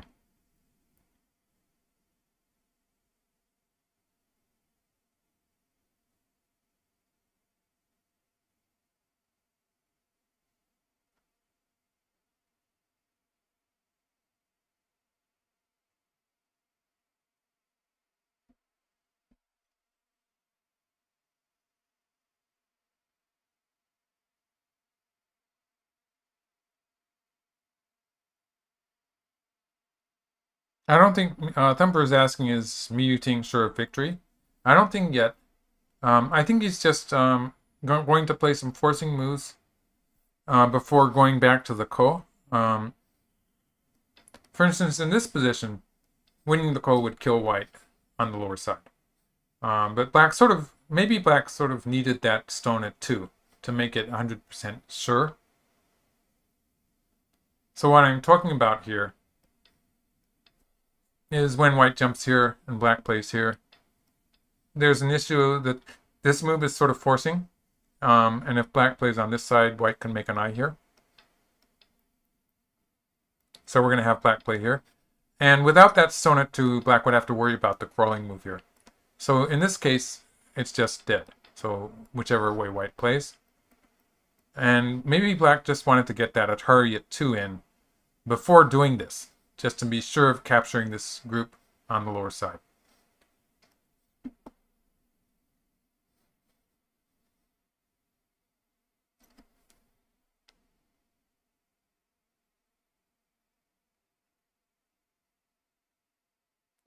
Not on a 9x9 board, no. Rick Rubenstein is asking if I know of any games that ended with the whole board being a Xie Ke on the 9x9 board.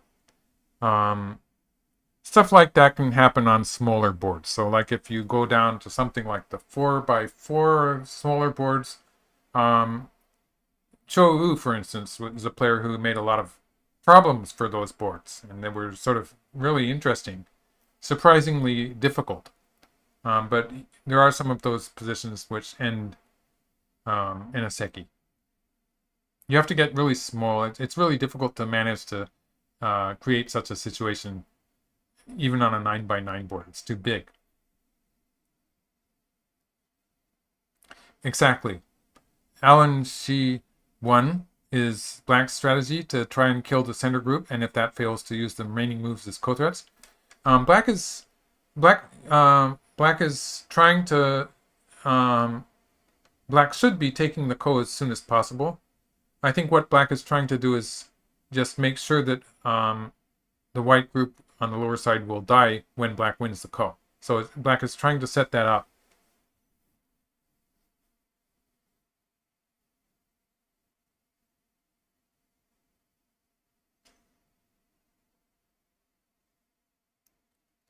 Let's calculate how much territory white has if white wins the ko here.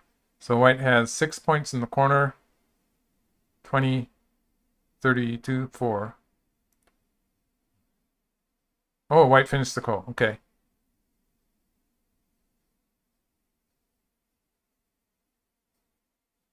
So white has about 45 points in the lower right.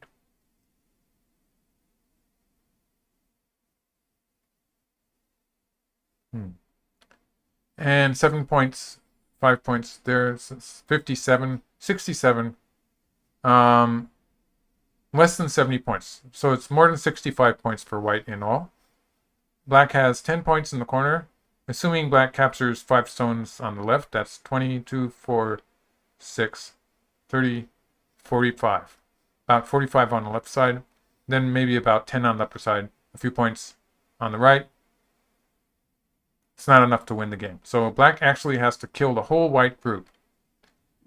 And I'm not so sure that black can do that now. So maybe it's looking, at least white has a lead in territory now.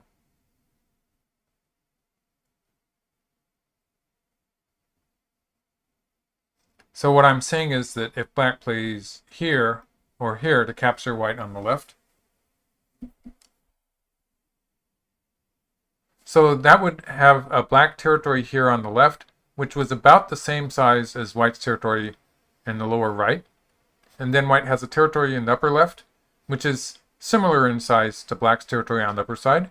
And then white has these small territories on the upper side and the right side, for which black doesn't really have enough territory to compare. And if white lives in the center of the board, then it'll be close before coming. So I would say that's looking good for white. And that black cannot afford to do that, but has to find a way to kill. Black has to find a way to kill the whole white group with something like this.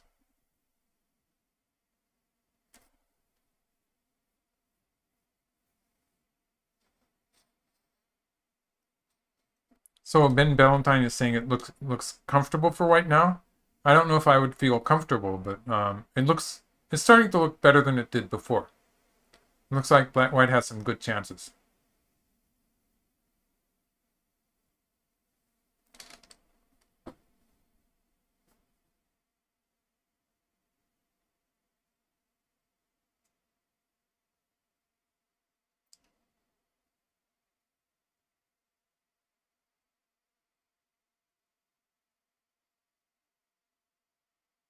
Uh-huh. Jackson Fitzsimmons says, in a word, how would you characterize the style of the best AI programs? Oh, well, they surprise me all the time. So I would say they're flexible, from my viewpoint. They're just very flexible. They do different stuff that I haven't seen before. And humans sort of have preconceptions. We have plans. We have ideas about the story of the game that work really well for us. And the AIs just don't follow those plans. So that's what makes it difficult to understand what's going on with them sometimes.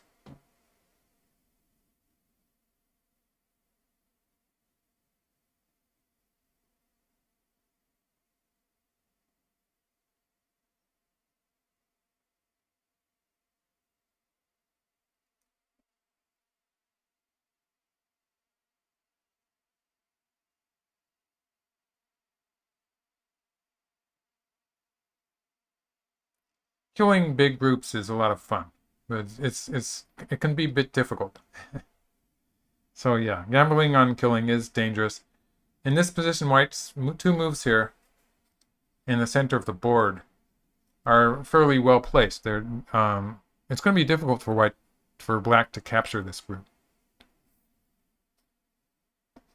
And we have to remember that this black group on the right is not 100%. So if we make a variation with black playing something like this and like this, and white playing here, we have to remember that this black group on the right, it's not alive yet.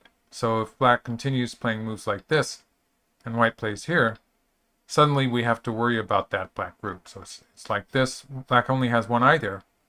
If white can cut it off, well, white, in this case, white could just play here.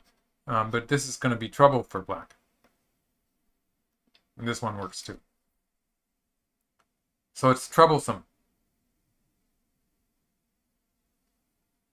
The race to capture here would be interesting too. It's maybe not all that clear, but stuff like this can happen. Black has to worry about this group on the right. If black plays from this direction, let's have black peep again. White does have some forcing moves threatening to capture these two stones, so if white does stuff like this, it does look a bit complicated for black to try to be cutting this off. White has, for instance, this is a forcing move, this is a forcing move. If white gets some stones in that area, it's with these forcing moves, it's going to be relatively difficult for black to cut that off. The h9 squeeze is possible. Okay, let's take a look at that. h9, h9. The h9 squeeze is not possible. So that's Manuel Velasco saying, what about the h9 squeeze? It doesn't work because white can bump against black here. And black can get these stones. I wonder if this is going to be good enough. It's probably not.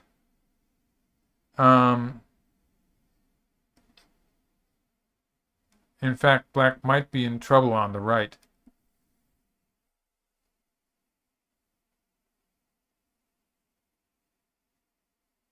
So maybe not. Maybe not good enough.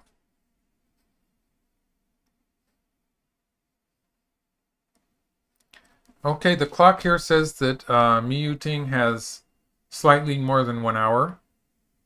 And white has about 40 minutes.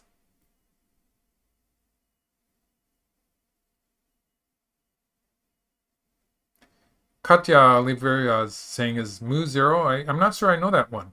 Stronger than Alpha 0, or is it the same level? It's really difficult to compare modern AIs with AlphaGo. I think that the system is obviously getting better, but AlphaGo is running on a supercomputer, and so its calculation was something that we don't see anymore.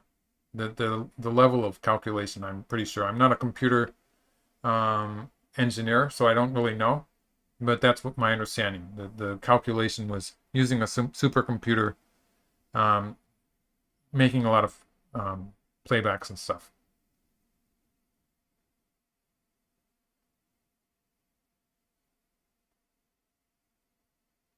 Right. And so and then AlphaGo retired. Exactly. W. Zhang said it for me. So so first of all, it was very accurate in some ways. Like it didn't have that weakness with ladders that some computer programs do. And it didn't have any of the weak points really. It was very good at winning the games. And it was obnoxiously so when it became AlphaGo 0. So but for instance, it doesn't even run on a normal PC, whereas most of these modern AIs run on modern PCs. Obviously, much less computing power is necessary. So it's all of that fits into the equation, makes it hard to say.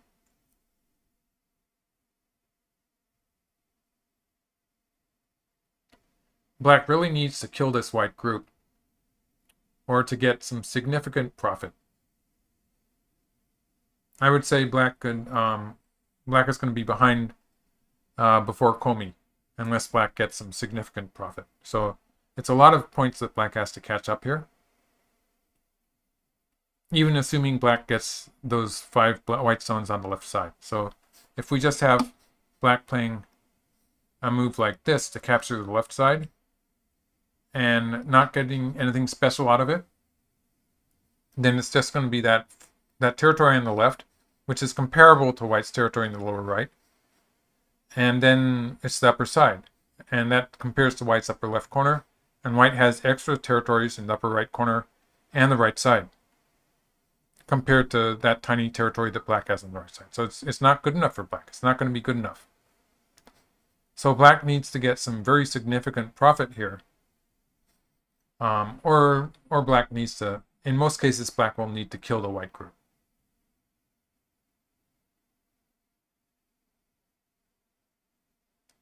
Okay, that's a good question. Wild Star asks if the upper left corner is sealed in, is it alive if black plays e2? It's going to be very difficult for black to kill that group. Basically, for the time being, white can play here, but in some cases that's not going to work.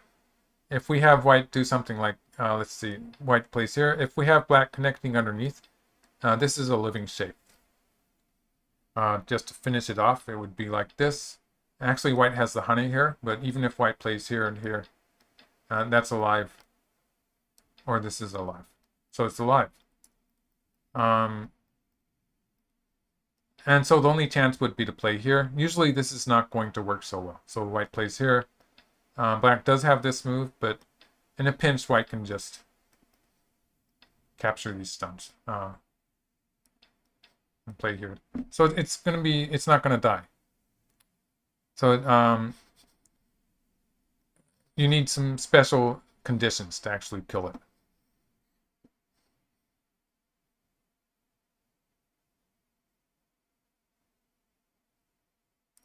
Claudio Gonzalez, what do I like better?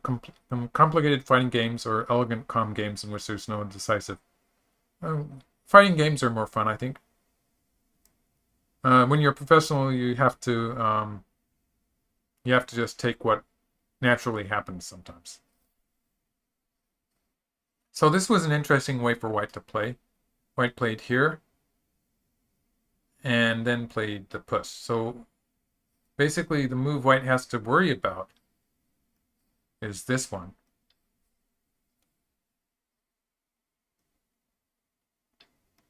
And white's probably just going to play here. And if black answers that, it's going to set up a net. And otherwise, this looks a bit problematic. Even white could just connect. And black's getting into trouble on the right side. The black group on the right is not alive. So black's getting into trouble there. It's probably a bad variation for black. So that's the idea there. So if black pulls back, let's see, how's white going to do that? Maybe white's going to play here and push. Or maybe white's just going to, I think connecting here looks like it might work also. Starting to look more promising for white. And black is definitely going to have ideas of attacking the corner in the process of harassing the center here. J9, the computer did not like it, is what W. Zhang says. Your computer hates J9. It's not a good shape move, so I'm not surprised that the AI gives it a bad score.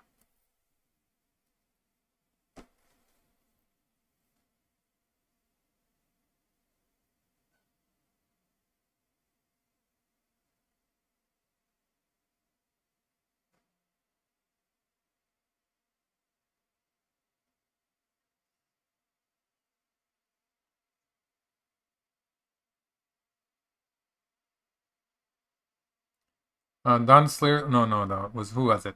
Frank Brown is saying it does not seem white would make many points in the upper left corner. That's true, though that variation I was showing, let's show it again. That variation I was showing, if this happens,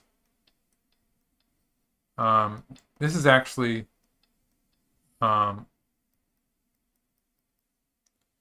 well, this is actually just alive. So this is something like 6 or 7 points. It's about 6 points.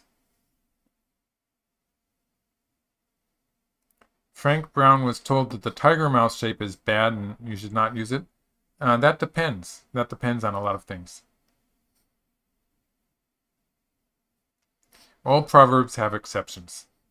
Yes, indeed. Jackson Fitzsimmons said it. And sometimes the empty triangle is a good move. Although in general, empty triangles are pretty bad.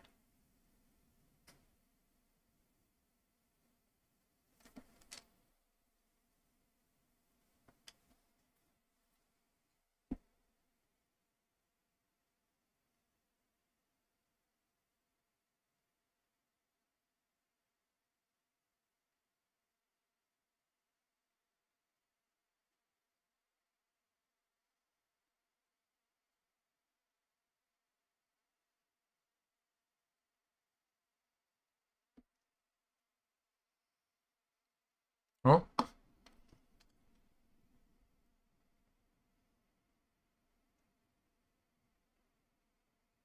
Cyphus missed the beginning again? You'll just have to watch the video. Ah, all proverbs have exceptions. I think there is a proverb that says that.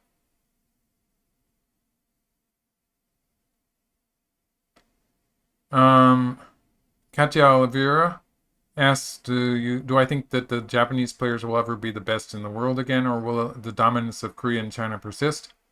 Well,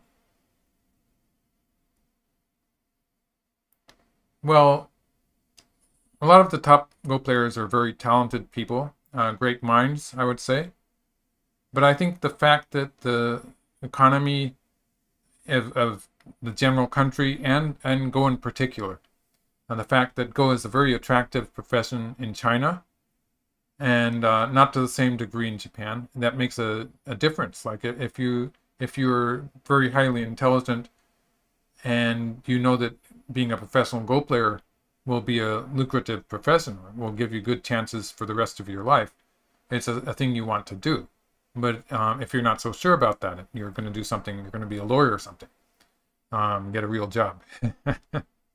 So I think that's the big difference between Japan and China right now.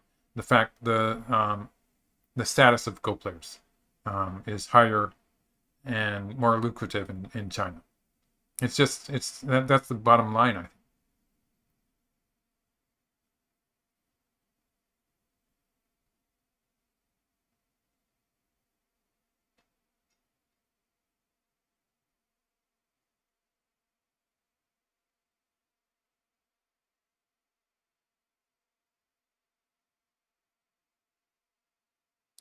Stephen Wu is not here today, is he? That's unusual.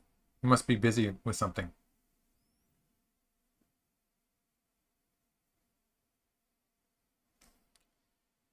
Okay, let's see. This just kill something bigger than E16 or lose for black. E16? Yes, exactly.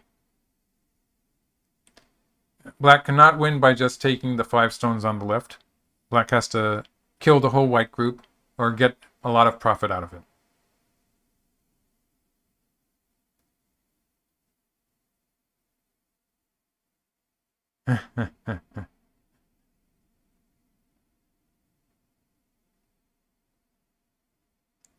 Byron is asking about the population of Go players in Japan. Actually, I think that if you're talking about the density of population of Go players, it's probably Korea.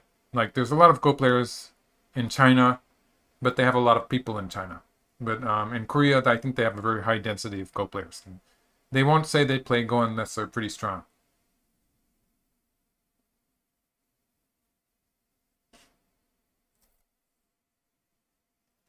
Okay, so white is offering some profit to black on the left and is going to try to make an eye in the center of the board with Sente. And black has various weaknesses that black has to be careful of. For instance, this black group, although it made an eye here, is still not 100%. Oh, I'm wrong. It is 100%. Okay, so it's alive for the time being. Okay, that's good news for black. But it's still very difficult. So, for instance, if black plays here, this is a fairly useful move. It does take away, it takes away this eye that white might have made at I9. White will probably play something like, for instance, something like this would work for white, where white is threatening to connect up to the right, and we'll get an eye here with Sente. and then would be able to come back here. And this would be, white would save these stones on the left, and although black is getting a lot in the center of the board here, saving the stones on the left was big too. So this is a win for white.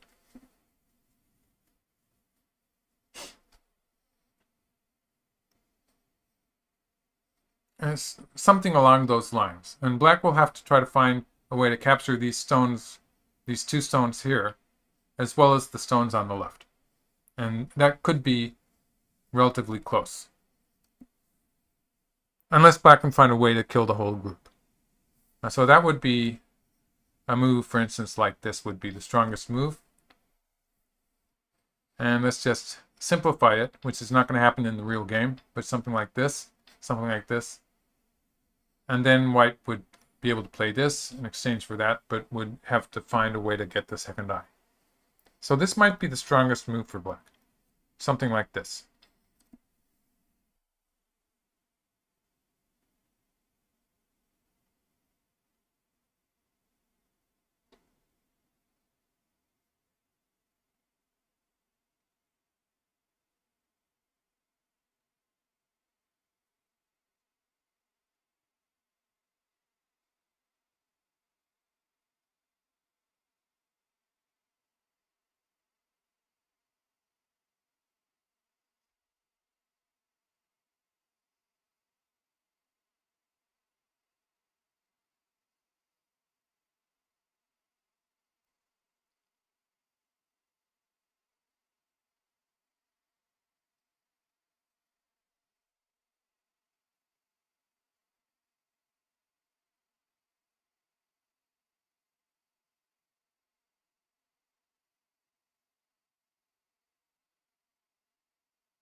Oh, black did play the attachment here.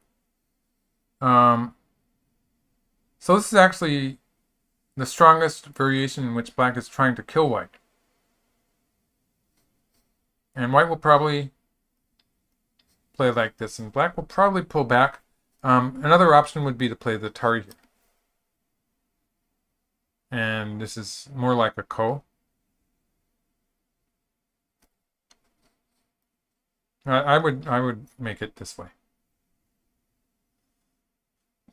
White still doesn't have two eyes. So it's this variation where black is somehow going to be trying to surround the white group with something like this. Maybe this way. White has to find a way to get a second eye.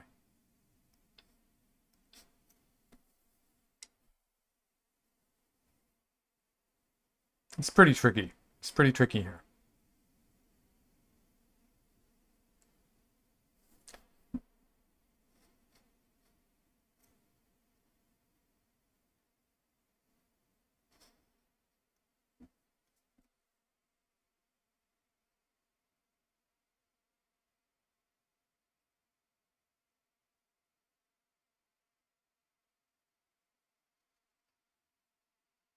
L7.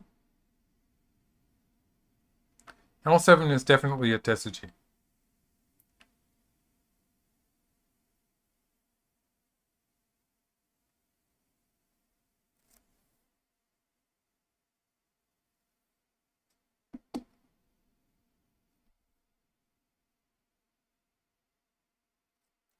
Sometimes the Tetsuji doesn't work so well though. Let's try that one.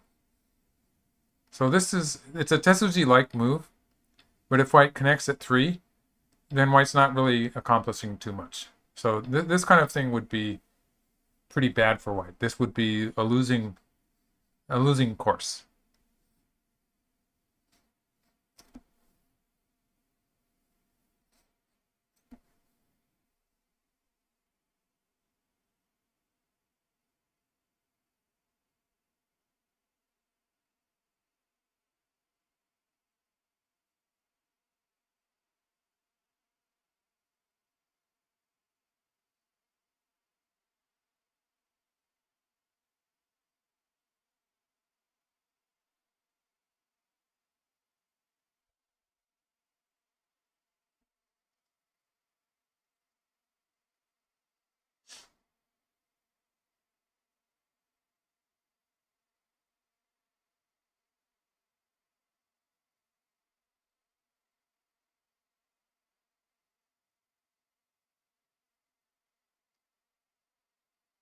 Okay, white played an attachment at h5. Wow. So now black needs to be careful here because I think white is planning on, in some cases, white's going to escape the ladder.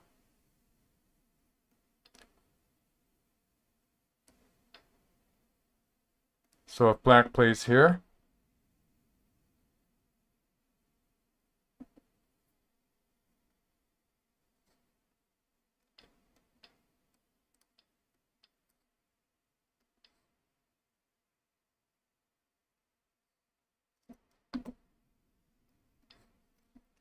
what's going on with this? White would push through here, and this is a forcing move. And stuff like this would happen. It's getting really complicated, but dangerous for black too. There could be a ko in the works here, but in general, it's a pretty dangerous situation for black. Black's losing a lot on the upper side here. So black has to be careful of that ladder that doesn't... It looks like white's just going to sacrifice that one stone, but maybe white's thinking of escaping here. So maybe this way. For the time being, everything's connected for white.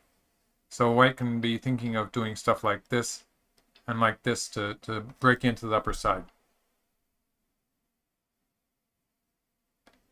Very complicated.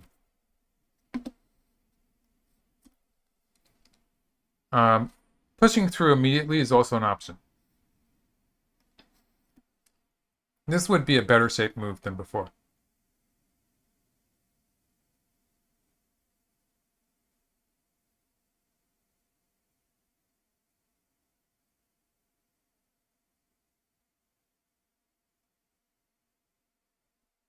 Yes, that's the way the board is numbered. People are remarking about the numbering of this board. The low numbers are at the top.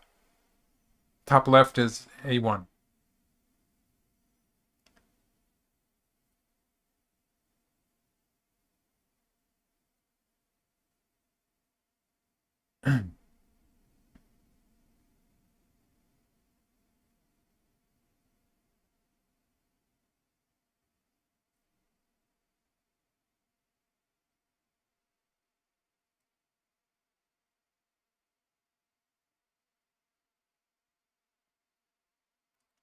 Wildstar is asking, is there a point in a difficult game where you start to read sequences for every intersection one by one to find a solution?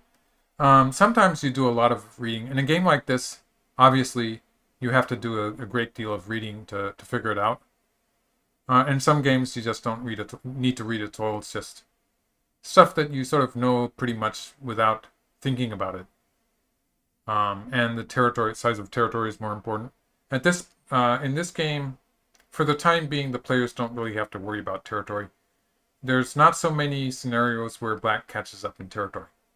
It's usually black either kills the white group or is going to have trouble. We just know that black's going to have to get a lot back in order to win by territory.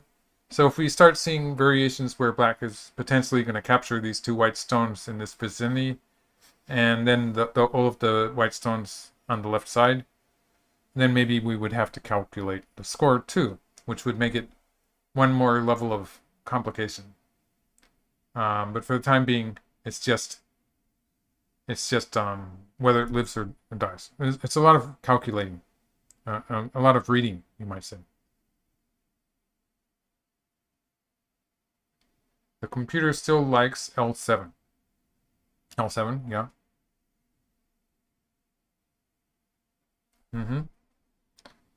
And play the ko. Yeah. So let's go back to that. Let's try that variation. So white playing here, and if black plays here, white's going to play the ko. So this would be black would fight the ko, white would have ko threats, and black would fight the ko. Let's just play some more ko threats. That's a questionable ko threat, but yeah, the question is what white does next. It's still difficult for me to see how white's going to live here. So I just wasn't sure that this was working for white.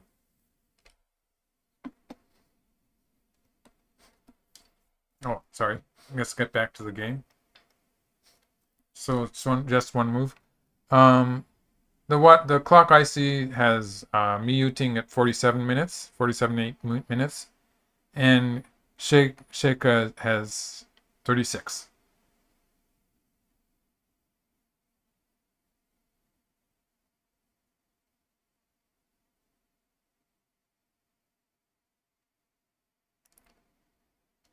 It depends, yes. Chris, let's see. Giedris Tumilis is saying, if White's life depends on a Ko, maybe Black can get some territory back elsewhere. That's quite true. Although Black needs to, at some point, Black was behind in territory even if Black played this move to capture these white stones on the left, which was more than 20 points, a difference of more than 20 points. And if Black is playing a Ko like this one and loses it, for instance, let's just have.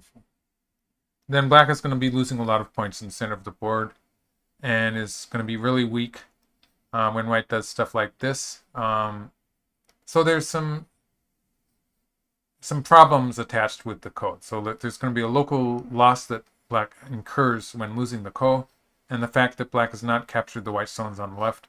The fact that, like for instance, 4 and 6 is an example of one of the few Ko threats that is valid, or Black might try something like this. It's a question of what the big Ko threat is. So there's a lot of questions attached to that question, which which sort of defy my ability to give a straightforward answer, just because there's so many possibilities.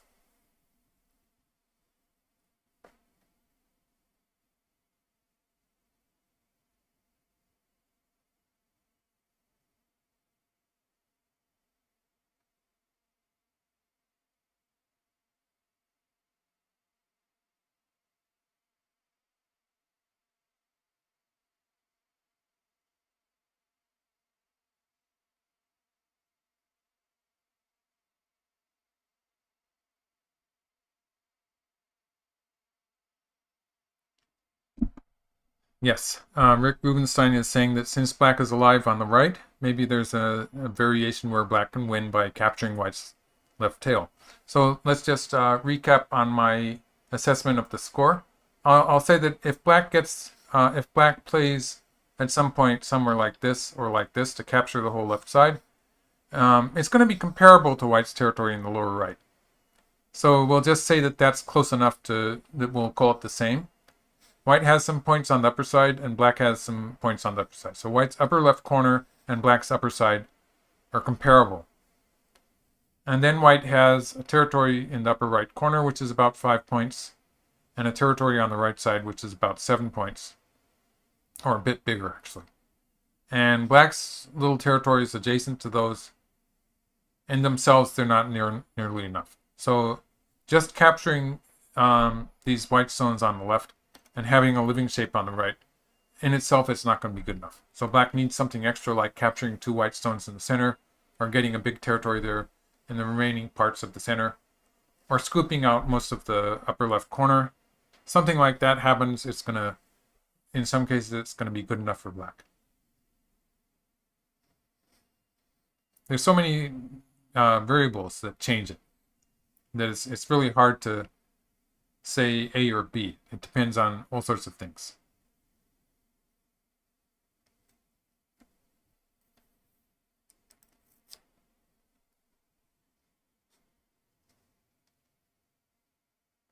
Right, Rick Rubenstein was thinking of variations where White had to eventually give up these stones. So it would be, for instance, something like this, where White was playing moves like this and then somehow saving the group and losing these stones. That would be another 20 points for Black. So it would be, well, strictly speaking, 18 points, but there's some extra value with not putting a stone inside Black's territory and maybe an extra point somewhere else. Close to 20 points difference. If something like that happened, it would completely change the calculation and probably would be good enough for Black. That would be one variation that would probably be good enough for Black. But it's not very likely. First of all, there's the fact that this move is not that move here. It's not forcing for White, so it's Black's not going to answer it, and White's not going to play it. And the forcing move that White has is this one, which sometimes works. But for instance, in a shape like this, it would work halfway. Not all the way. It would work halfway to connecting white up, but it doesn't quite make it. But this would be the move that white would be using, though it is an empty triangle, and it doesn't fill white's liberties. So we're sort of edging away from the variation where white might be sacrificing that group of 9 stones.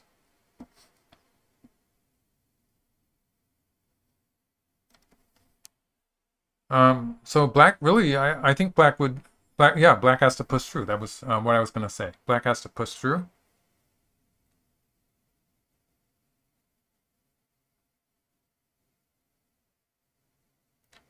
And white is probably going to play a bamboo joint like shape maybe. Mm-hmm. Right. Well, they say that a big dragon never dies or stuff like that. It's not always true.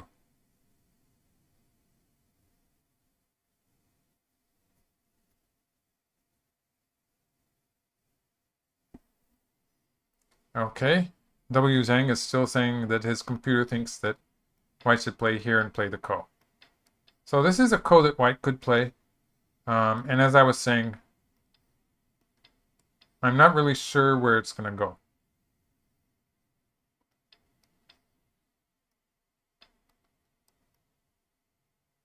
And will it be this one or will it be this one?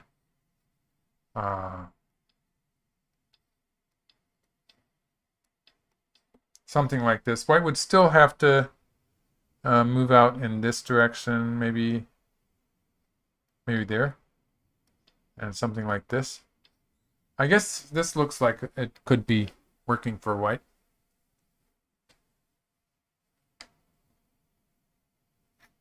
This actually looks pretty hopeful for white.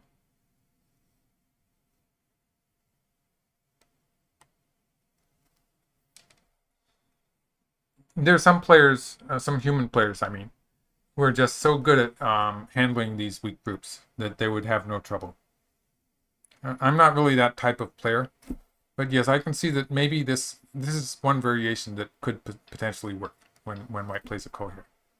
And connecting, another move would be connecting here, but black's going to curl around, and white still needs to make an eye with sente, which is pretty challenging, I think, in this narrow area. So I'm not going to say that it's a bad idea to play that card. Maybe it's going to work. And if white does play here, let's see if black pulls out. This does start to look a bit worrying on the other side. So maybe black plays out this way. And black would need to play on this side. Oh, I guess this is an option. I guess this is an option. Pushing through here and escaping.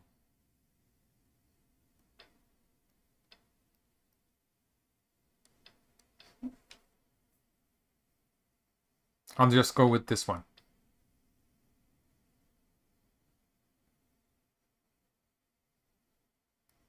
I would have a lot of trouble finishing this with white. I don't really see the winning variations so easily. Yes, white pushed. Maybe that's better. So black will probably pull back here. If black pulls back, maybe white's going to do it now. And in this variation, that would be working fairly well for white. Because black cannot cut here. The cut just doesn't work.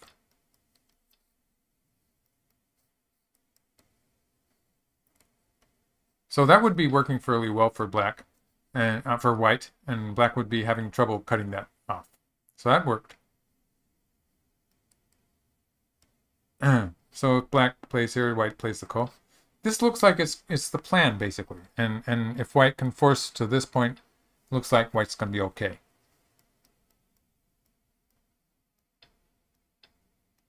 Or if white connects here, this could be a bit more complicated. Let's see, this way, and then just pushing here.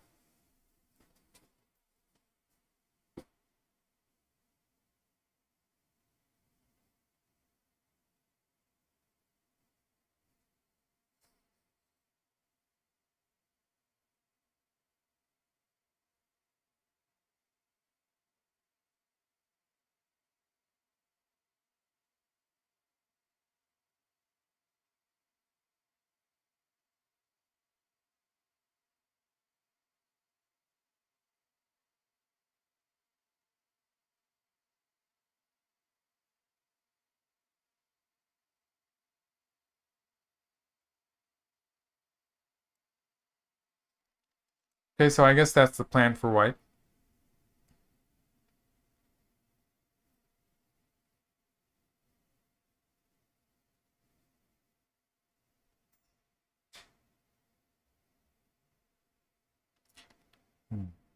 Right?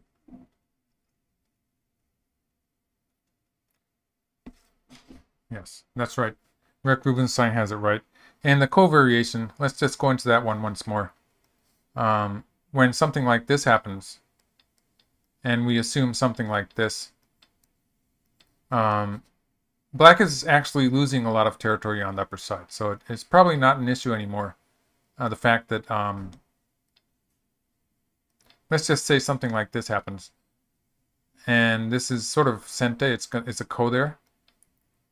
There's the question of if this is going to be good enough.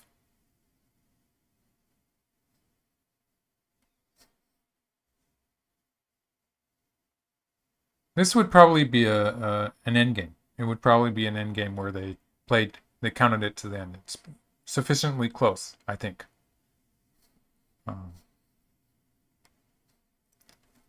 So maybe they're going to continue to the end of the game. There are still some variations where that actually happens.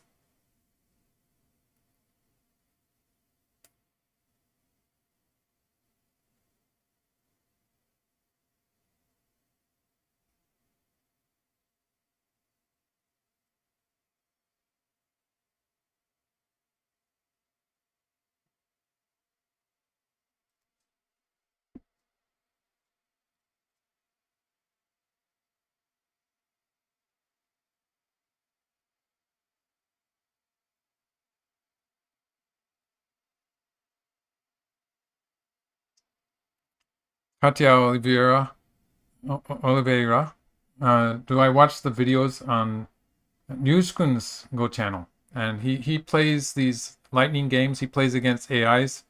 He plays against other players on the net.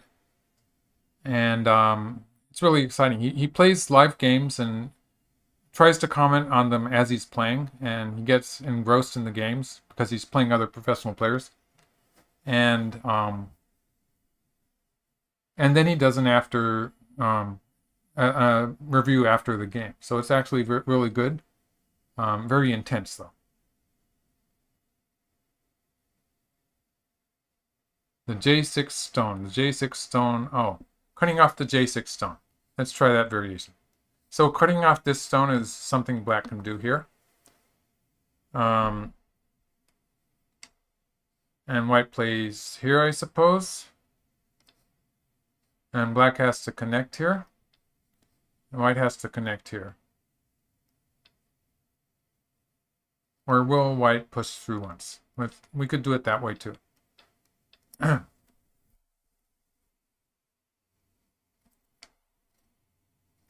And black cannot really cut white directly. Maybe black's going to try something like this. This is really messy. This would just be a collapse for black. Maybe black's going to try peeping. Black is potentially losing a lot on the upper side, so I don't really think... And of course, this cut just doesn't work. It doesn't work because of this. So let's continue with this variation.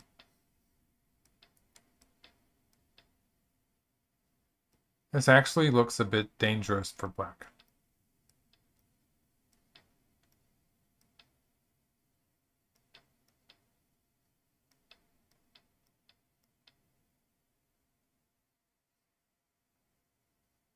It looks dangerous for black. Let's try it this way. Maybe this one works.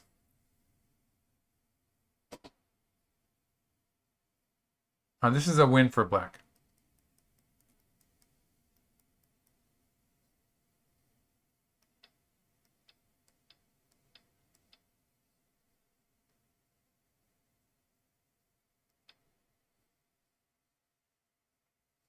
Okay, white has various areas that are turning into eyes here.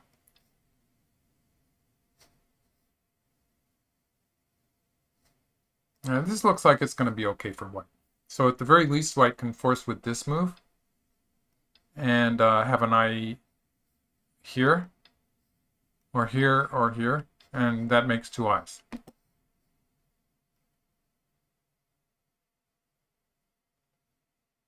So black pulled back. I think that makes sense.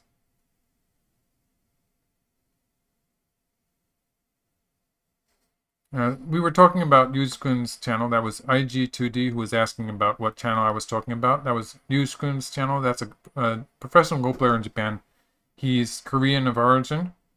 I think it's more like Yu Shibun, the Korean pronunciation. And he was a title holder at the time.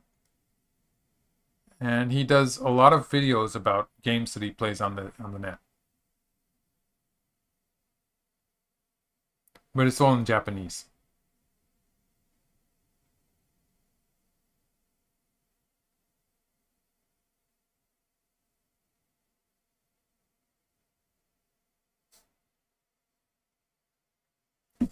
Okay, White's gonna have to continue managing to connect up to the upper left there. It's still a bit it's a bit close. It's there is some potential for black to capture the left side and those two stones and have a close game, relatively. That could be an end game.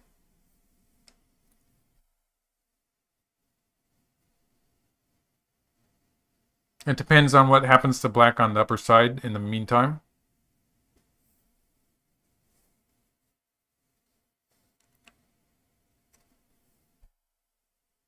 Life does not always mean an automatic victory, so there are some variations where black is getting enough territory.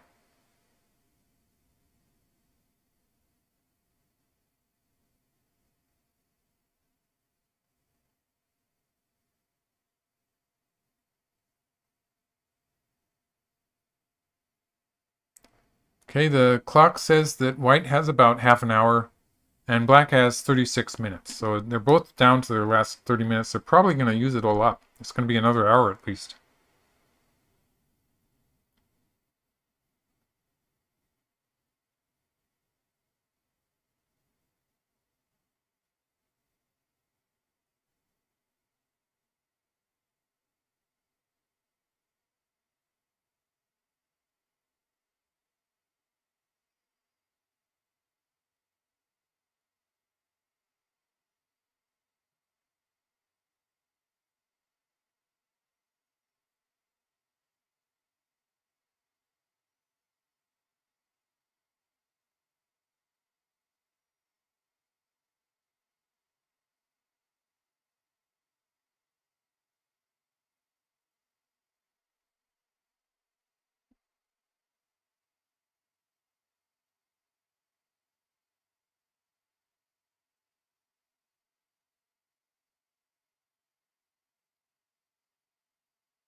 Right?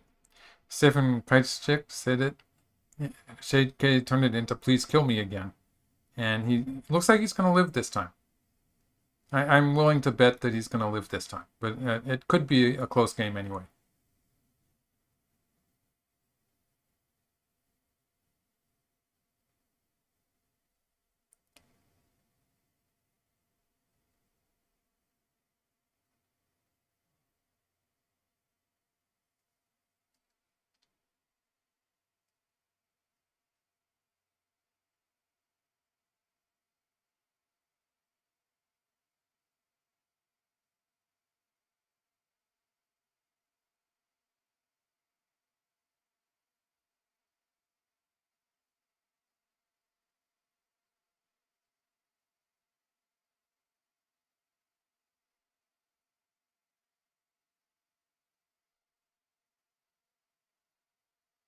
Okay, white simply played there.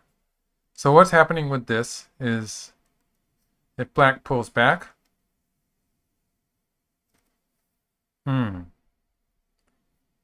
maybe white can just pull back here.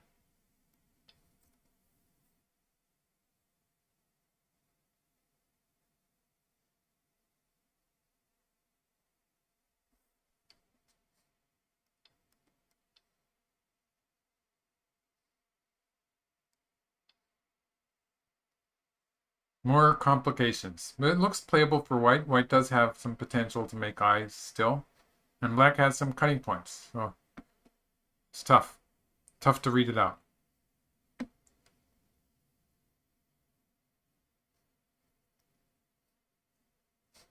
Oh, what? Yes, so the other option is for black to play here. And this would be a Ko-like situation with white playing here.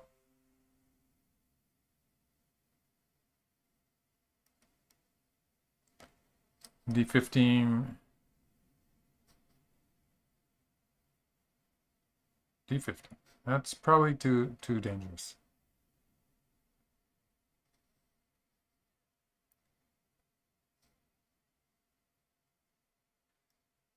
If black pulls back, white does have to do something about the cut there. So if white plays this way, black can just play here. Black is actually perfectly okay on that side. Because that's an Atari. So there's no way for white to capture those black stones. So white has to do something about the cut. This would be a straightforward move. Or white could try stuff like this, which sometimes will work. But something like maybe just straightforward playing here. Yeah, that's what my guess would be.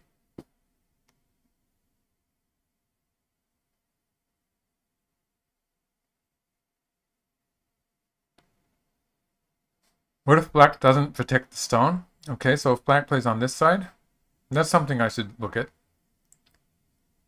Okay, so white's going to play like this.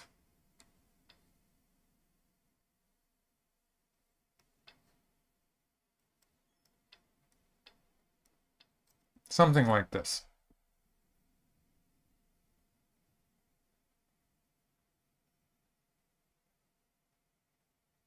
Just looks so dangerous.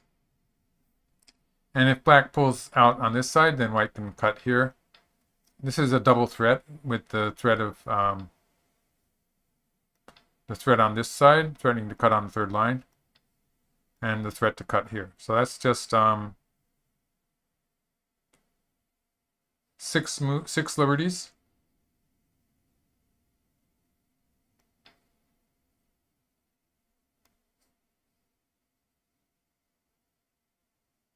So if black plays here and white plays here, that's an easy win for white.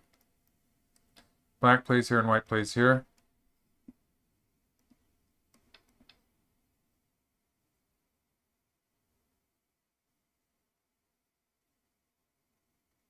That's going to be a win for white too.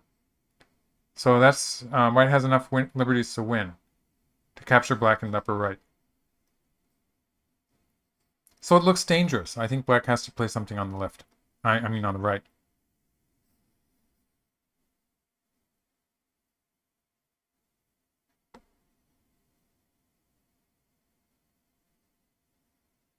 Mm-hmm.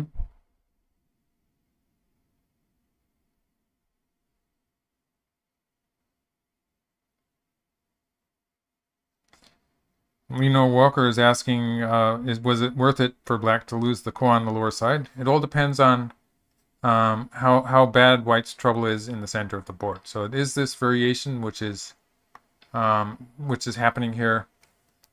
Very much depends on how this turns out, because white is not alive yet.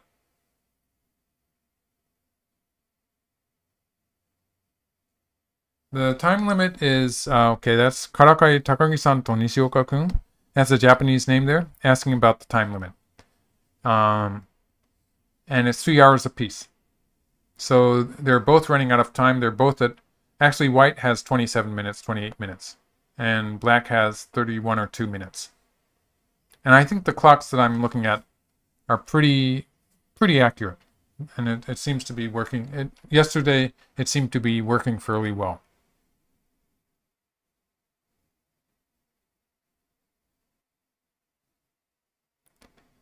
Black was trying to finish the game, it seemed, at that point. But at some point, it turned into a game where black had to capture white in the center of the board.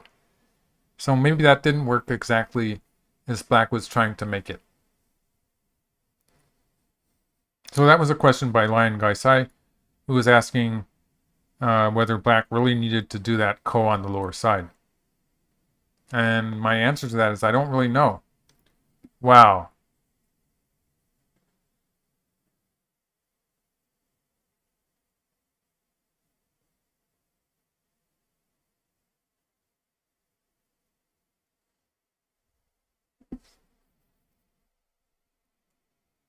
Okay. I can attempt a variation, I guess. What is black trying to do? So if white plays, what shall I have white do? If white plays here, black escapes, white connects.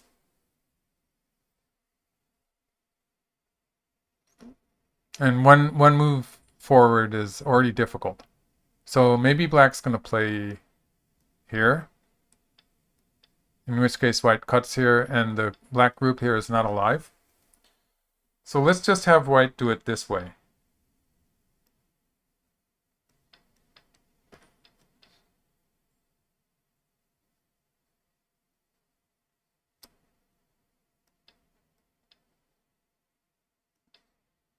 So in this variation, white has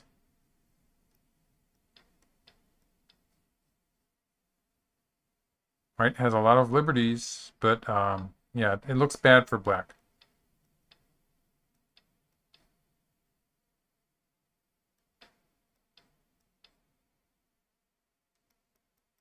Oops.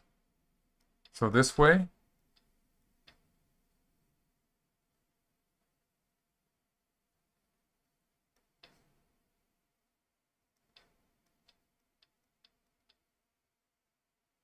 And if black connects,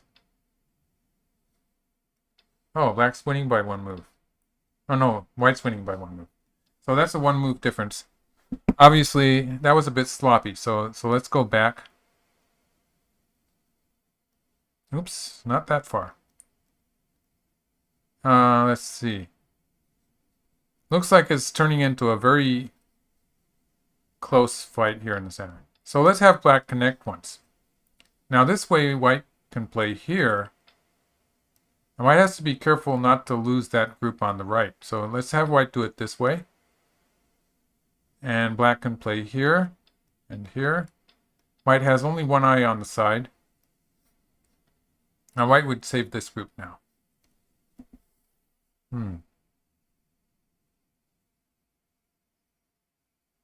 That was probably not good enough for black.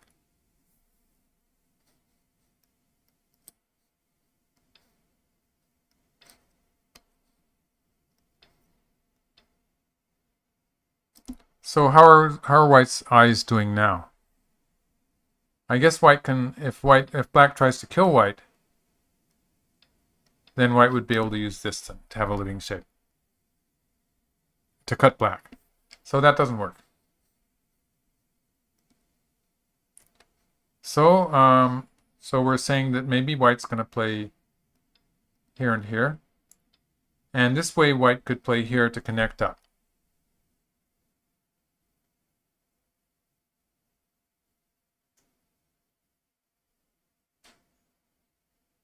So this would be probably a win for white.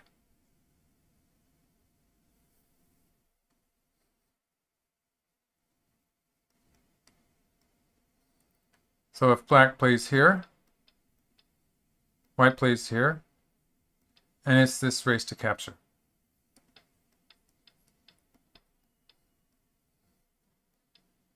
In this race to capture, if black plays here, white plays here, and white has a lot of liberties in this variation. Actually, white could start by playing here and here, and even assuming that black gets to play this move at some point, that was a bit sloppy. Black has to eventually connect all these stones. This is going to be bad. Let's try a bit. Let's try to get something a little bit better for black. So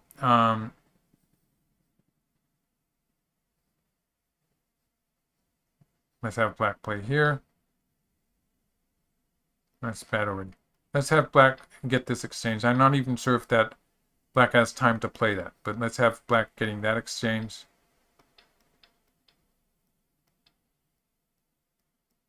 This is just going to be bad for black. So in this variation, white has 2, 4, 6, 7, 8 liberties, and black is pretty low. if black fills the ko, it's going to be only 4 liberties. So that's an easy win for white. Back to the, okay, so it's this way, and I was doing this one.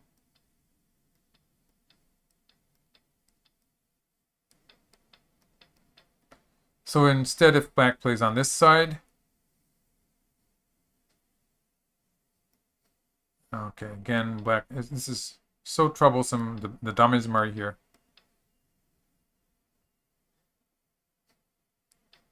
So this is just going to be a collapse for black. And at some point, black has to find time to play this move.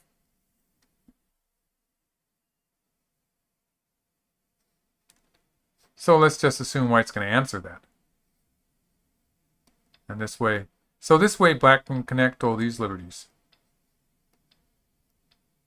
So let's say black has time to play this move too. So just making it slightly more promising for black. And then plays here. It's probably still bad for black.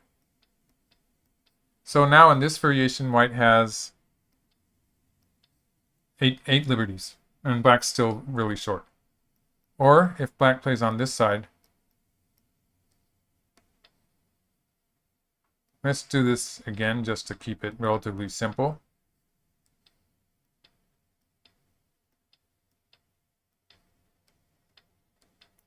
So this one, let's just fill the liberties. So it's like this.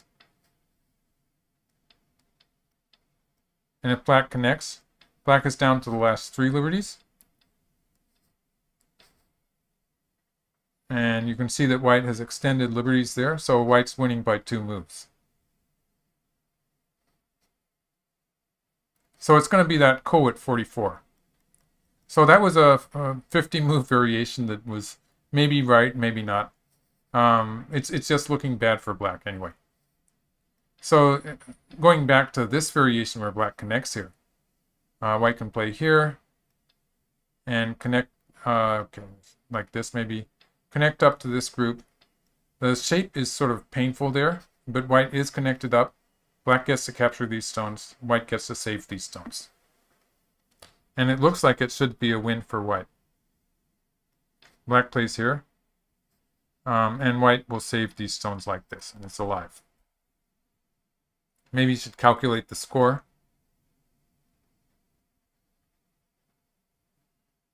So that black territory on the left, I'm just going to estimate that it's about the same as white's territory in the lower right. Black's group is alive, I guess, on the right side. Yeah, I guess it's alive. Sort of not so sure about it right now, but it's sort of alive. I guess it's alive. Okay. Thank you, Lion Gaisai. Yes, I didn't understand it completely either. And so the upper side, let's see, black has some territory there. Whose turn is it?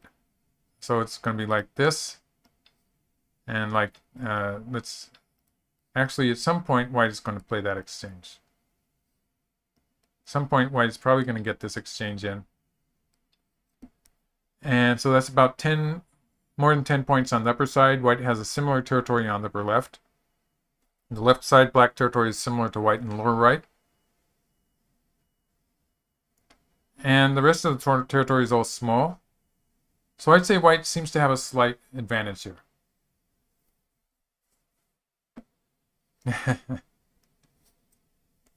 So I'd say it's starting to look good for white.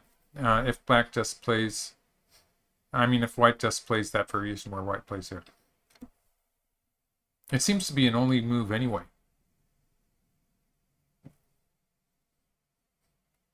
And movement 12 in the cut variation. Hey, maybe this move. And well, this one is going to be like this. Oh, black cuts from this and captures. Oh, I see. Yeah, so that does work. It's probably still bad for black. Okay, let's try that one. So it's like this, and like this, and like this, and then here. So this is maybe better than the other variation for black. Let's see. Let's have black connect the ko here, And here, so this is 2, 4, 6, 8 liberties for white. And 1, 2, 3, 4, 5, 6 liberties for black. It's still not looking so good for black. It's a ko.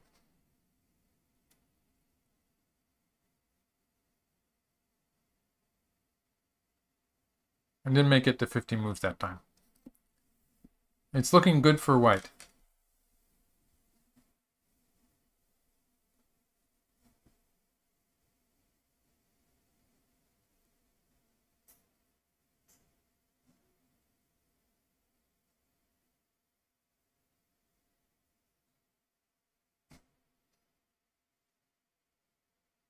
And that was Katya Oliveira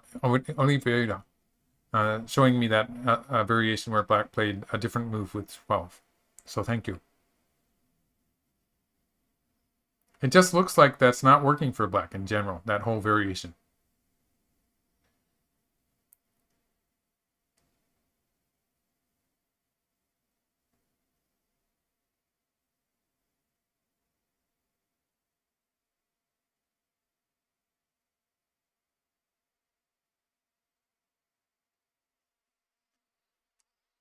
Okay, so I try again. Let's try again.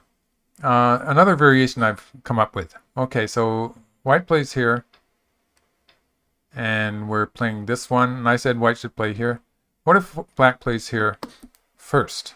So this is setting up, if white plays here, it's setting up this move, which will cut white off. And white can live with this. But black pushes through here. And can black kill the whole white group here? Black needs to cut it off, though. So it's not going to work. Black needs to cut it off. And white can play here. And can squeeze here. And it's alive. So that's alive. With an eye at this point. So that's alive. So basically, I don't see what goes wrong if white plays here. I don't see it. I don't see what black is trying to do.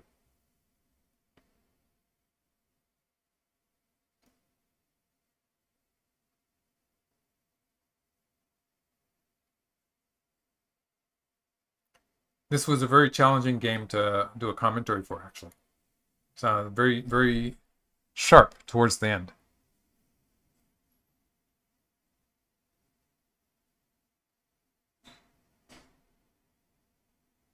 These fights in the center can be very difficult to read out.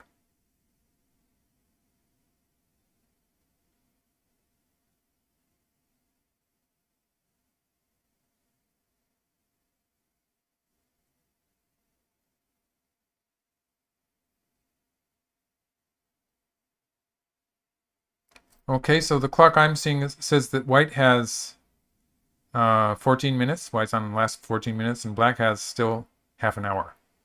It could be true. Let's see if they've played a move. Let's see what the game looks like.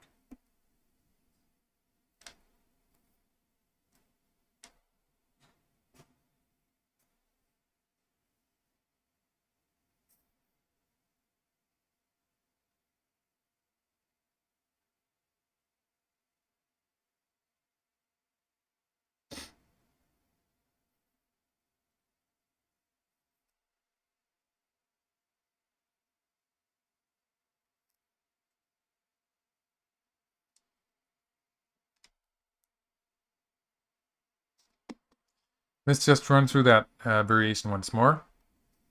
It's not playing, so we have time. So it's this one, and this one. So black does not have two eyes on the right.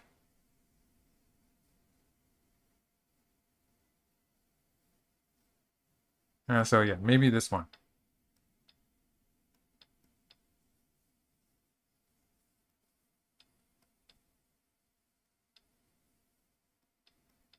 That probably doesn't do any good.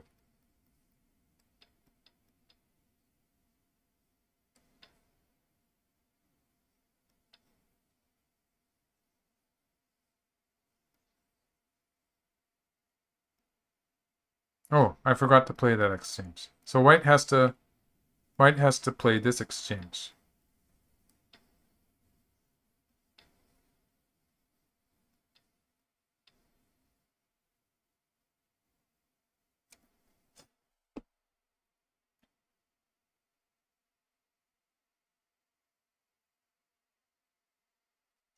This probably doesn't make any difference, the choice here.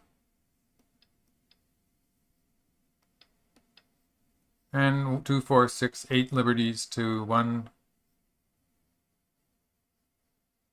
6. And so that's a ko. That's a ko favoring white.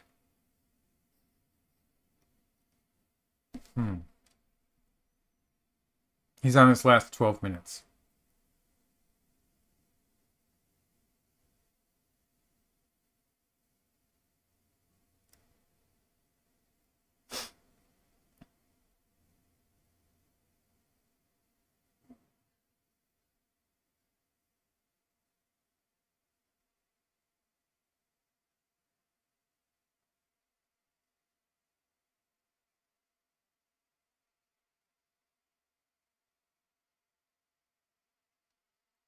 So to give the other direction of play, if white bumps against this, then this would be the other way to try to wiggle out of this.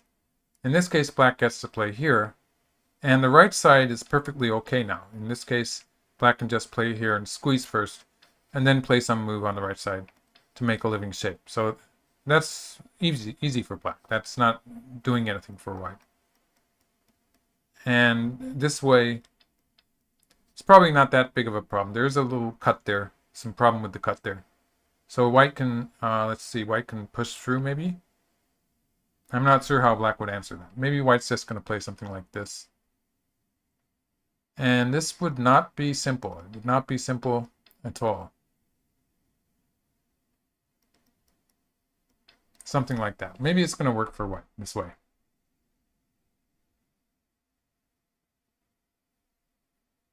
Yeah, this looks a bit dangerous for black. So this is another thing that white could consider. Maybe white's wavering between these two choices. Oh, white played a hane? That's completely different. Okay, so if white plays that hane, in this case, black is going to cut. My guess is that black is going to cut here.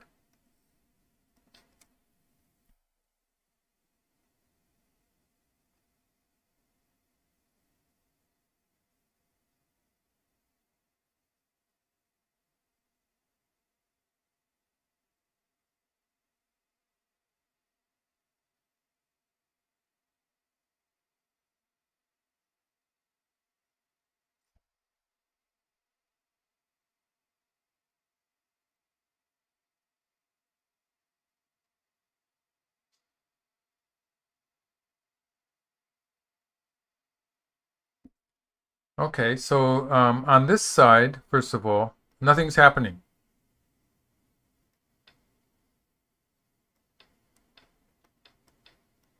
It's perfectly okay for black.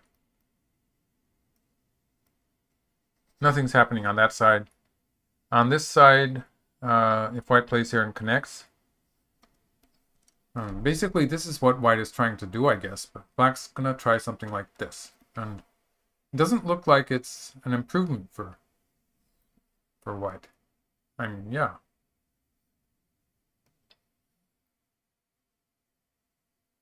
Maybe this one?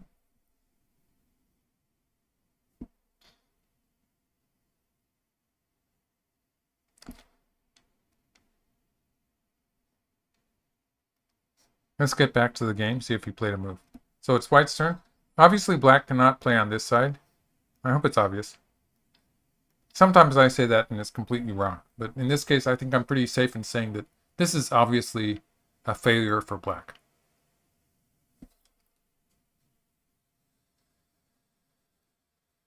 So black has to save this one stone and does not want to do it in a passive way. So I'd say it's pretty natural to want to cut here. Unless black is going to start a ko and make it even more confusing. I see no reason not to cut here. Nothing bad is happening on this side. Black has a number of choices. Black can connect here and we'll have two eyes already. Or can connect here and then make the 2 eyes. So it's not a problem. It's not an issue. So it's just white playing on this side and black trying to cut it off. I'd say black seems to have more chances in this variation than the ones I was showing before.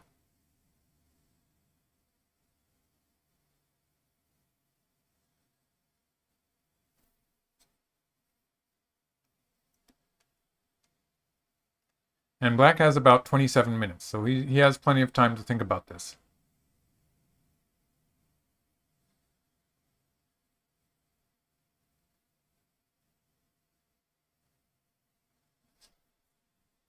Attachment at M7, let's look at that one. It doesn't work. It doesn't work. So black cuts here, and white's trying stuff like this. The attachment at M7 is here, and black just bumps against it. And it's not working. It's not saving that white marked stone. And black's alive anyway, so it's not a problem for black.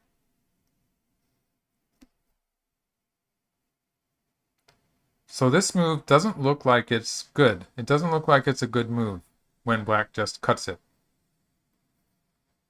Here.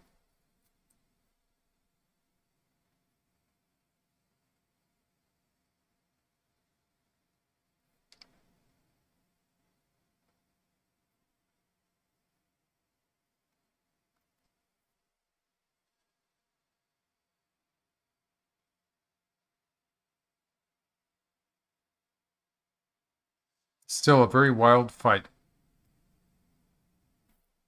So to get back into the variation about this move, attacking from this side, it's just going to fail because when black saves those stones, there's no way white can capture those black stones.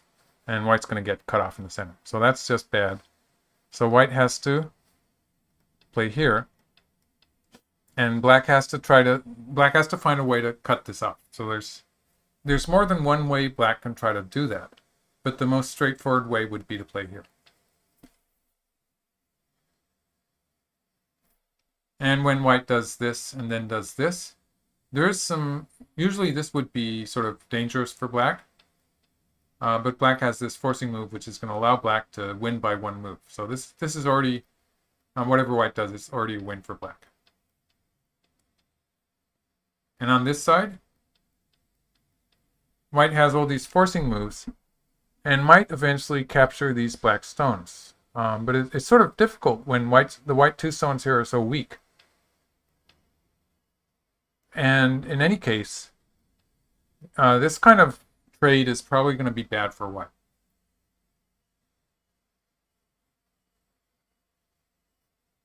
Okay, so I didn't really count that one.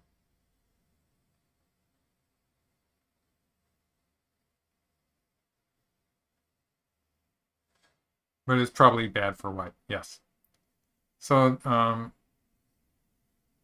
so I don't understand why white played that move. It looks very dangerous to me.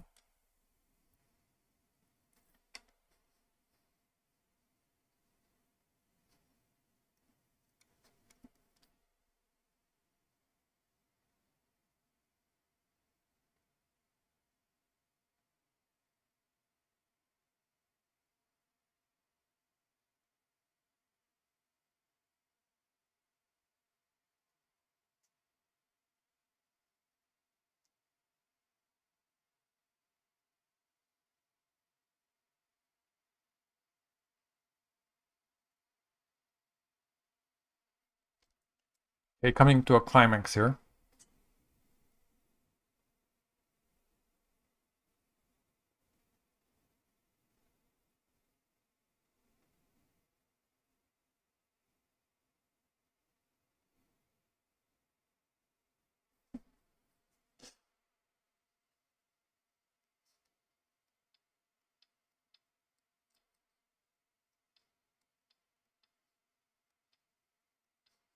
Now this variation just looks like it's dead. Or in some of the variations, the upper left corner is going to get really completely captured by black. So those could be losses for white also. and this variation I was going into.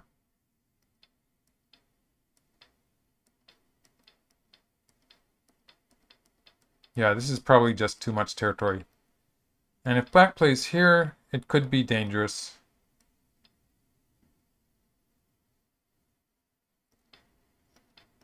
This is still, it still looks bad for white. So I don't really see what he's trying to get to.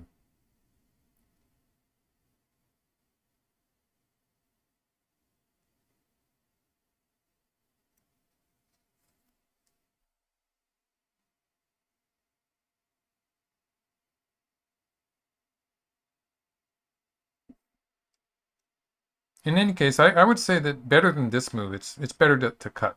It's just more profit and better Aji towards the upper side and stuff. So black's going to cut here rather than pull back at L7.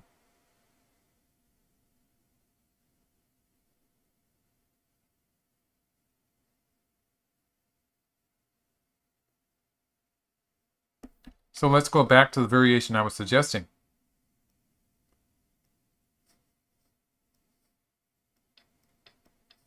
This seemed to work for white. This seemed to be working. And if black plays here, white plays here. White can actually start with this move. Maybe even better to start with this move and play here. And that's connected. It would have been no problem for white. Or if black plays here, white plays here, and we get into this variation.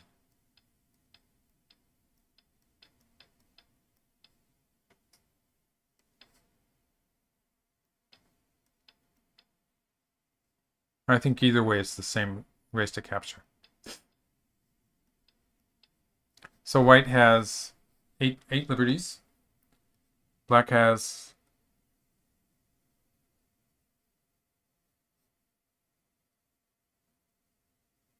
something like 6 or 7. It's a ko.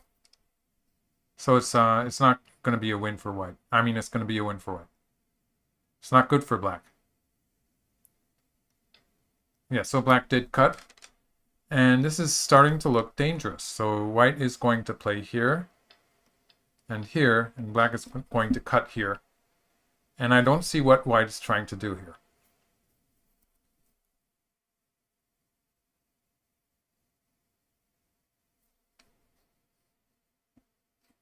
W. Zhang says he thinks that Xie Ke will regret a lot of his decisions later when he reviews with AI. That happens to all of us. As these games are quite long, a lot of the factor is fatigue, and when complex fights. I'm feeling the fatigue. I'm sure the players do, but they're very hyped up as they play the game. They get very excited, you might say. And you don't really notice it while the game is continuing. It's after the game where you realize that you're very exhausted. L8. L8 does not work for white. Let's go through that once more. It's just playing here, black.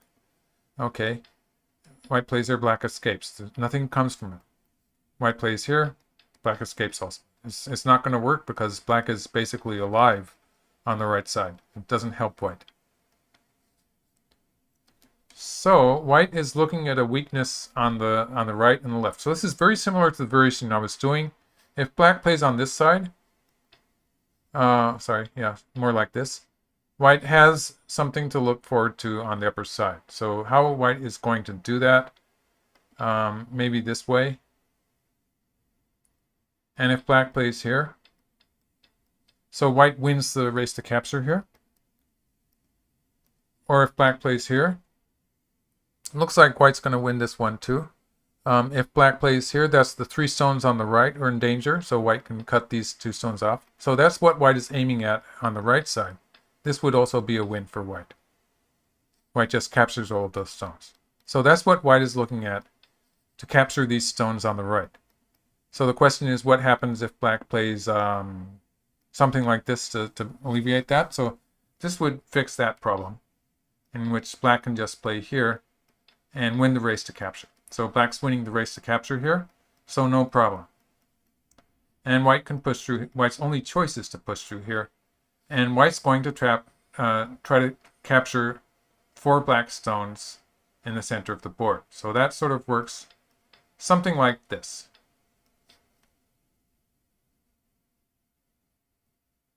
It worked, yeah. Okay, so that captured the 4 stones in the center.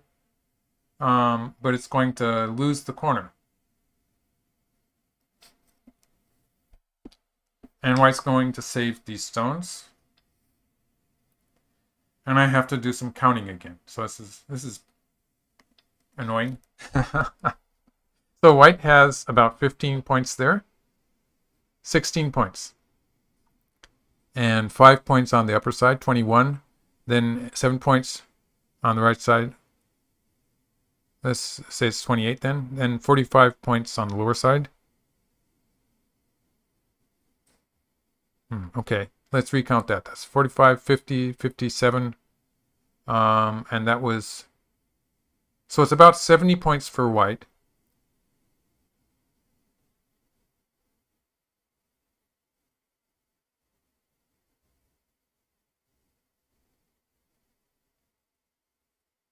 Oh, it looks like they're going to play the Yosei. They're going to play the endgame.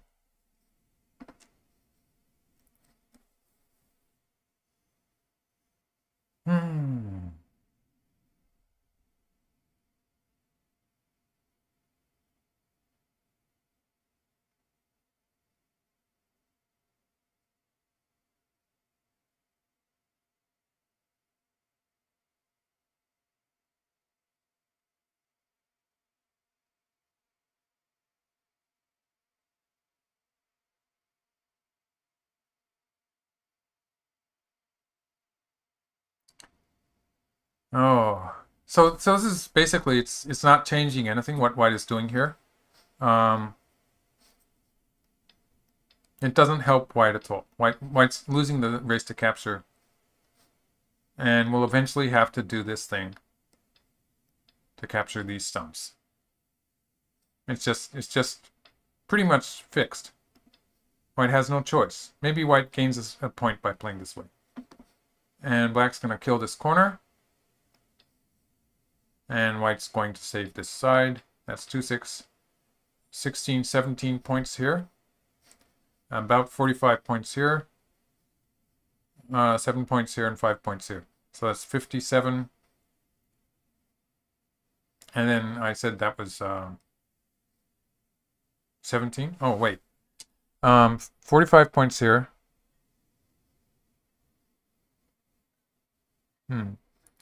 That's 50, 57.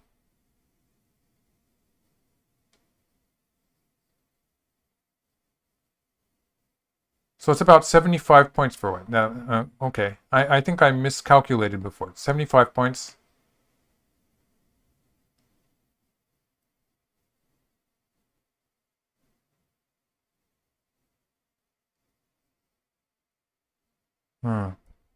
I think white might have a slight lead, actually, in this variation.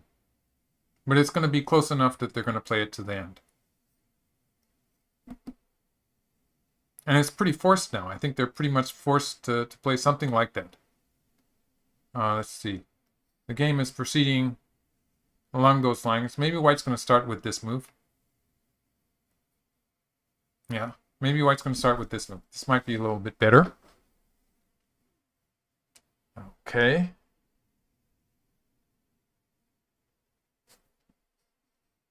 The idea is that if black plays here, white can play here and cut. If black pushes through now, white can connect here, threatening a ladder, or otherwise to cut here and capture those black stones in the center. So this would be more profit for white in the center of the board. Or if black cuts here, white would push through, and then capture these black stones. So it works. So basically, instead of starting with this and doing stuff like this, white plays here to start with, and if black plays a move like that, it's better for white to capture the black stones like this. Slightly better, I think. So that's the idea with this move. Yeah, it looks a bit better.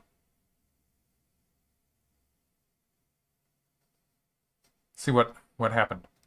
Okay, so white's playing moves on the upper side. This is basically, I don't think it's going to save the white group in the corner. And so maybe he's just playing moves to gain some time to think, because the both players are pretty close to the end of their time.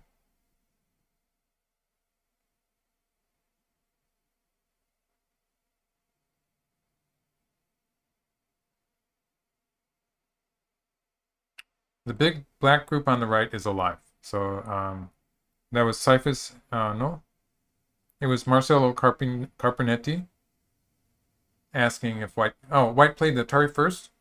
That was bad style. It would have been better to play this way. It probably objectively it would have been better for white to play this way first, and it works better. This would have been a more stylish move, and it's more profit for white. But this one, it functions. White can play the net now. It's the same, basically the same Suji.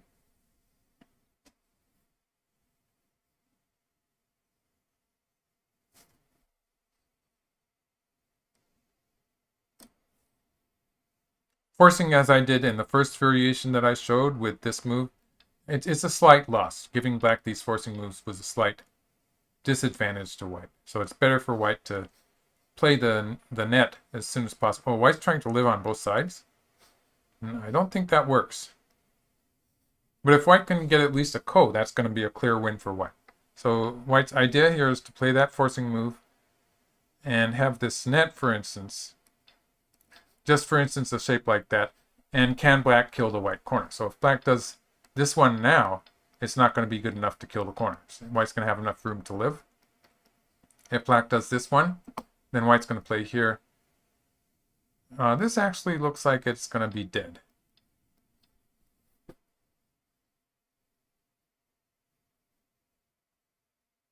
So no, I don't think white can actually live in the corner.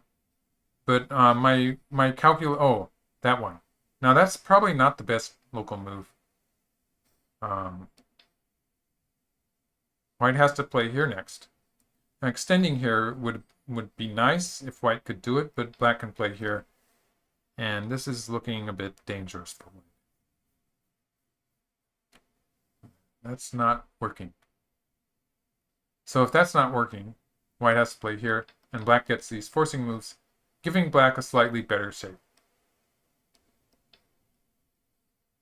And black can kill the white group here.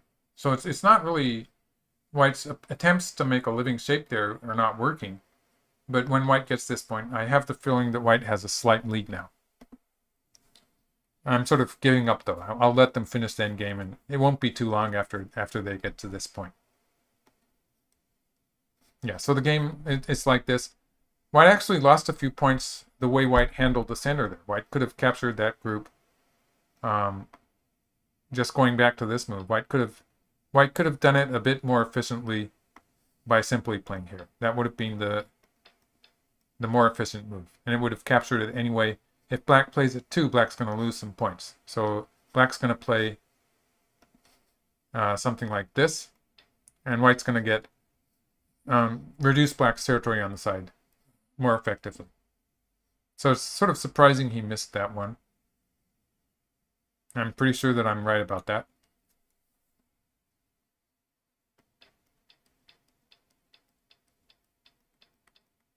Okay, so it was a trade after all. So white got something like 11 points there, capturing the 4 black stones. And white got to save those stones on the left, which was close to 20 points. So that was a gain of something like 30 points that white got, while black captured that white corner, which was more than 30 points. But white started out by killing that black group on the lower side. So the net result was a profit for white. White still has to add a stone to the center to have a living shape.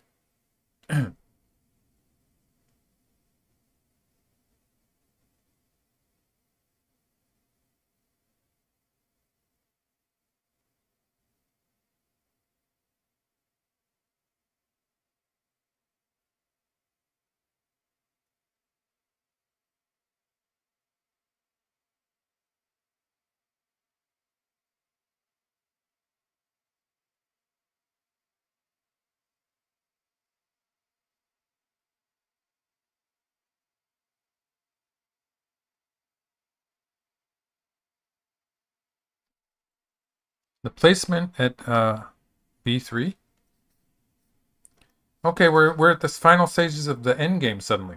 When you have a fight like this and you fill the board with your fighting, quite often you find that the game is suddenly at the last stages of the end game.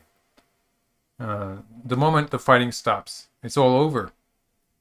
So black is forgetting to play that move at M2. That's a pretty big move that I would have played earlier with black. But black didn't play that. So it's an option for white to play that point himself. That's a Sente move for black, which is about 3-point difference. So it's at this stage of the game, it's pretty big.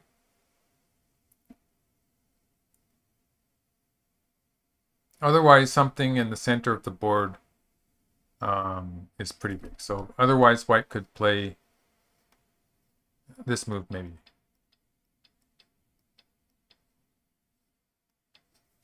This would be a fairly big move also.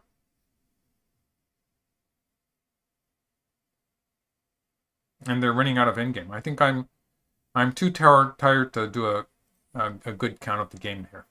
So I'm just going to let them finish it. Also, white chose to play that way. In this case, black's going to connect here and live on the side. And then white gets these forcing moves. So that's the idea that white has. Or if black connects on this side, white gets it. This is really good shape for white. So that's the idea that white has here. I think this has been a success for white.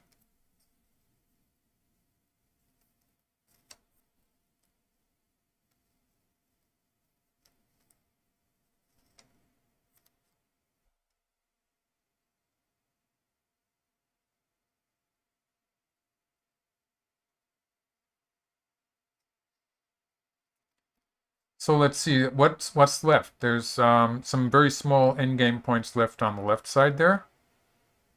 There's a few moves that have to be played in the center of the board.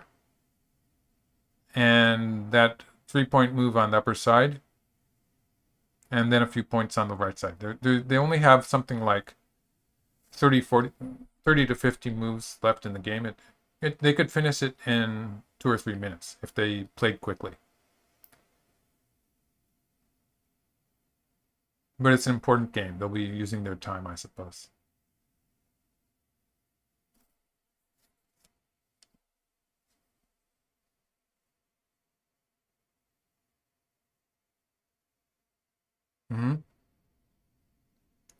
So where did white win this game? It looked like black had a decisive attack there in the center. But in my commentary, I sort of misjudged that trade that just happened with black capturing the upper left corner. The fact that black lost tempo there and white could save the stones on the left side. I guess that made it a successful variation for white. That was something that I was not... I misjudged that. My snap judgment was that if black captured that corner, it must be good for black. But it turns out that this looks like a win for white.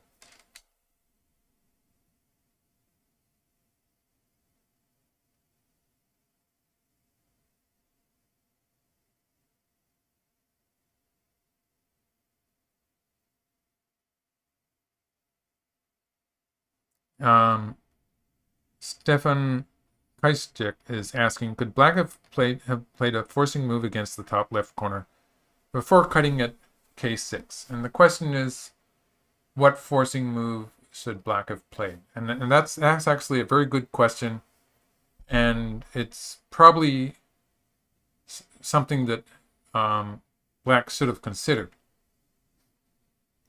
If this is a loss, black should have played some kind of forcing move at some point. So preferably before all this gets so exciting. So for instance, moves like this.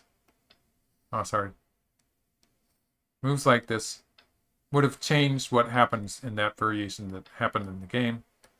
The question is, black has to play them in time, because if they're not in time, they don't work. But this would have made a big difference. The fact that black did not have that exchange in. This would make it relatively easy for black to kill the whole center white group. So that's maybe that's something that would be interesting to research with an AI. At this stage of the day, after let's see, how many hours has it been? It's been something like 5 hours.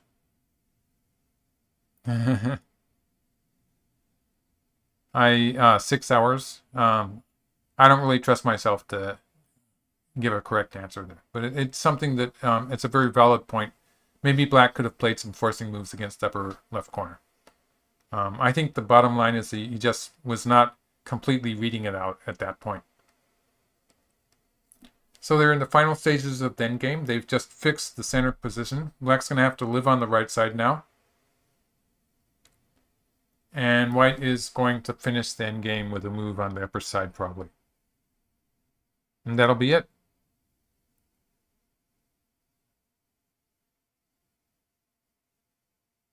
It'll just be very small endgame moves after them.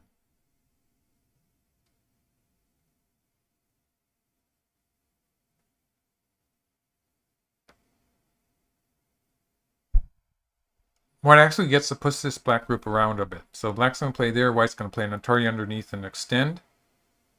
And at some point, White's going to play an Atari in the center of the board. So White's going to get a little bit of profit out of this attack.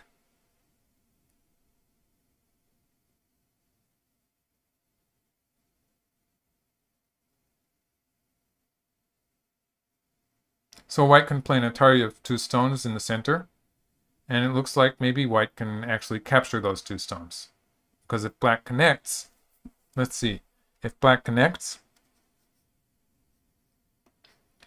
Black does not have 2 eyes. So in this case, White could play here. And if Black plays here, that's dead.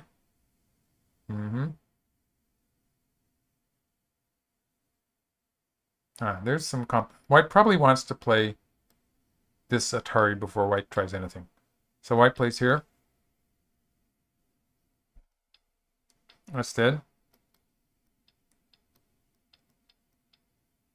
And that's dead. So that's working for White.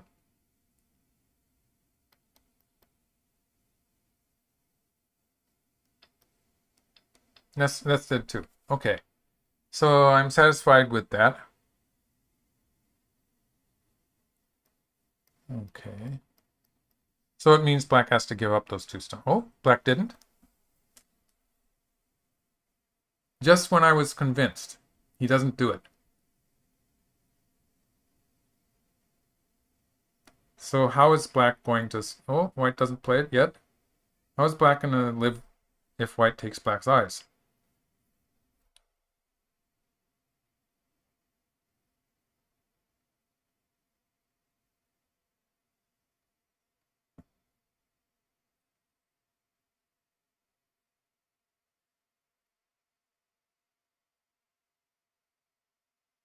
So maybe they didn't decide to play it to the end.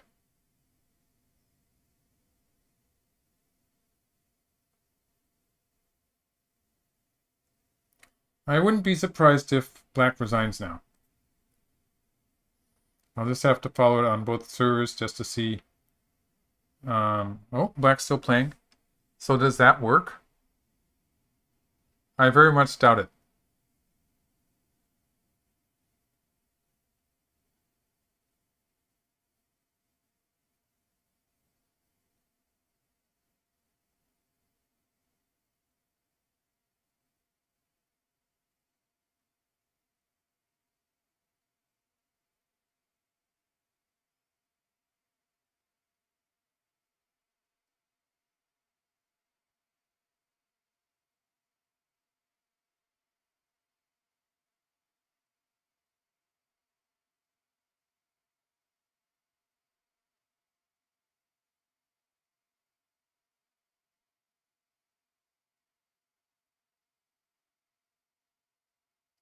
Okay, I guess that theoretically this White group does not have 2 eyes, but it looks like it's going to be bad for Black. So we have a race to capture coming up, and it's sufficiently fast that the players are going to be playing it that I should probably just watch the game develop. But you can see that Black has a kind of a shortage of liberties here, which is going to be pretty bad for Black. Black doesn't have very much in the way of liberties.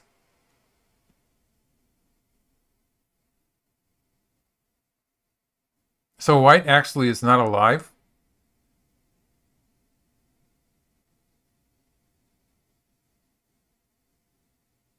White will connect on the 5th line, and black will cut on the 4th line. White does not have 2 eyes. Or maybe white doesn't even have to play that exchange. But black is going to be short of liberties, if I'm correct.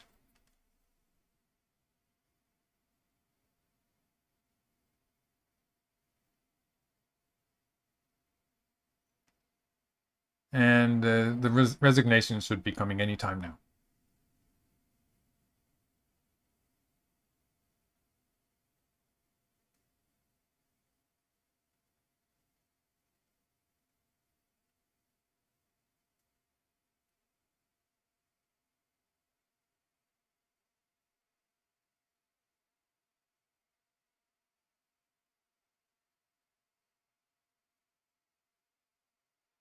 Actually, let's it's bad for black in any case. But let's try out the race to capture. Maybe I'm okay. Has he resigned yet? Maybe not. Black has to throw in here. Otherwise, if black plays here, this is alive. So black has to throw in here. And which way should white do it? Let's do it this way. The first time. That's 1, 2, 3, 4 liberties.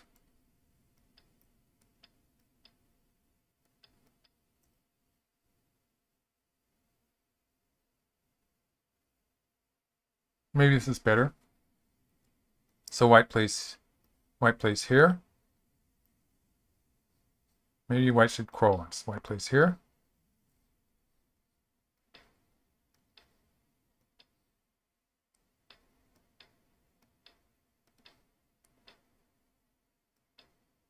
Huh.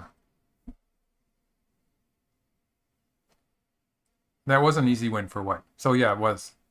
So that's just it. It's over. And black did resign.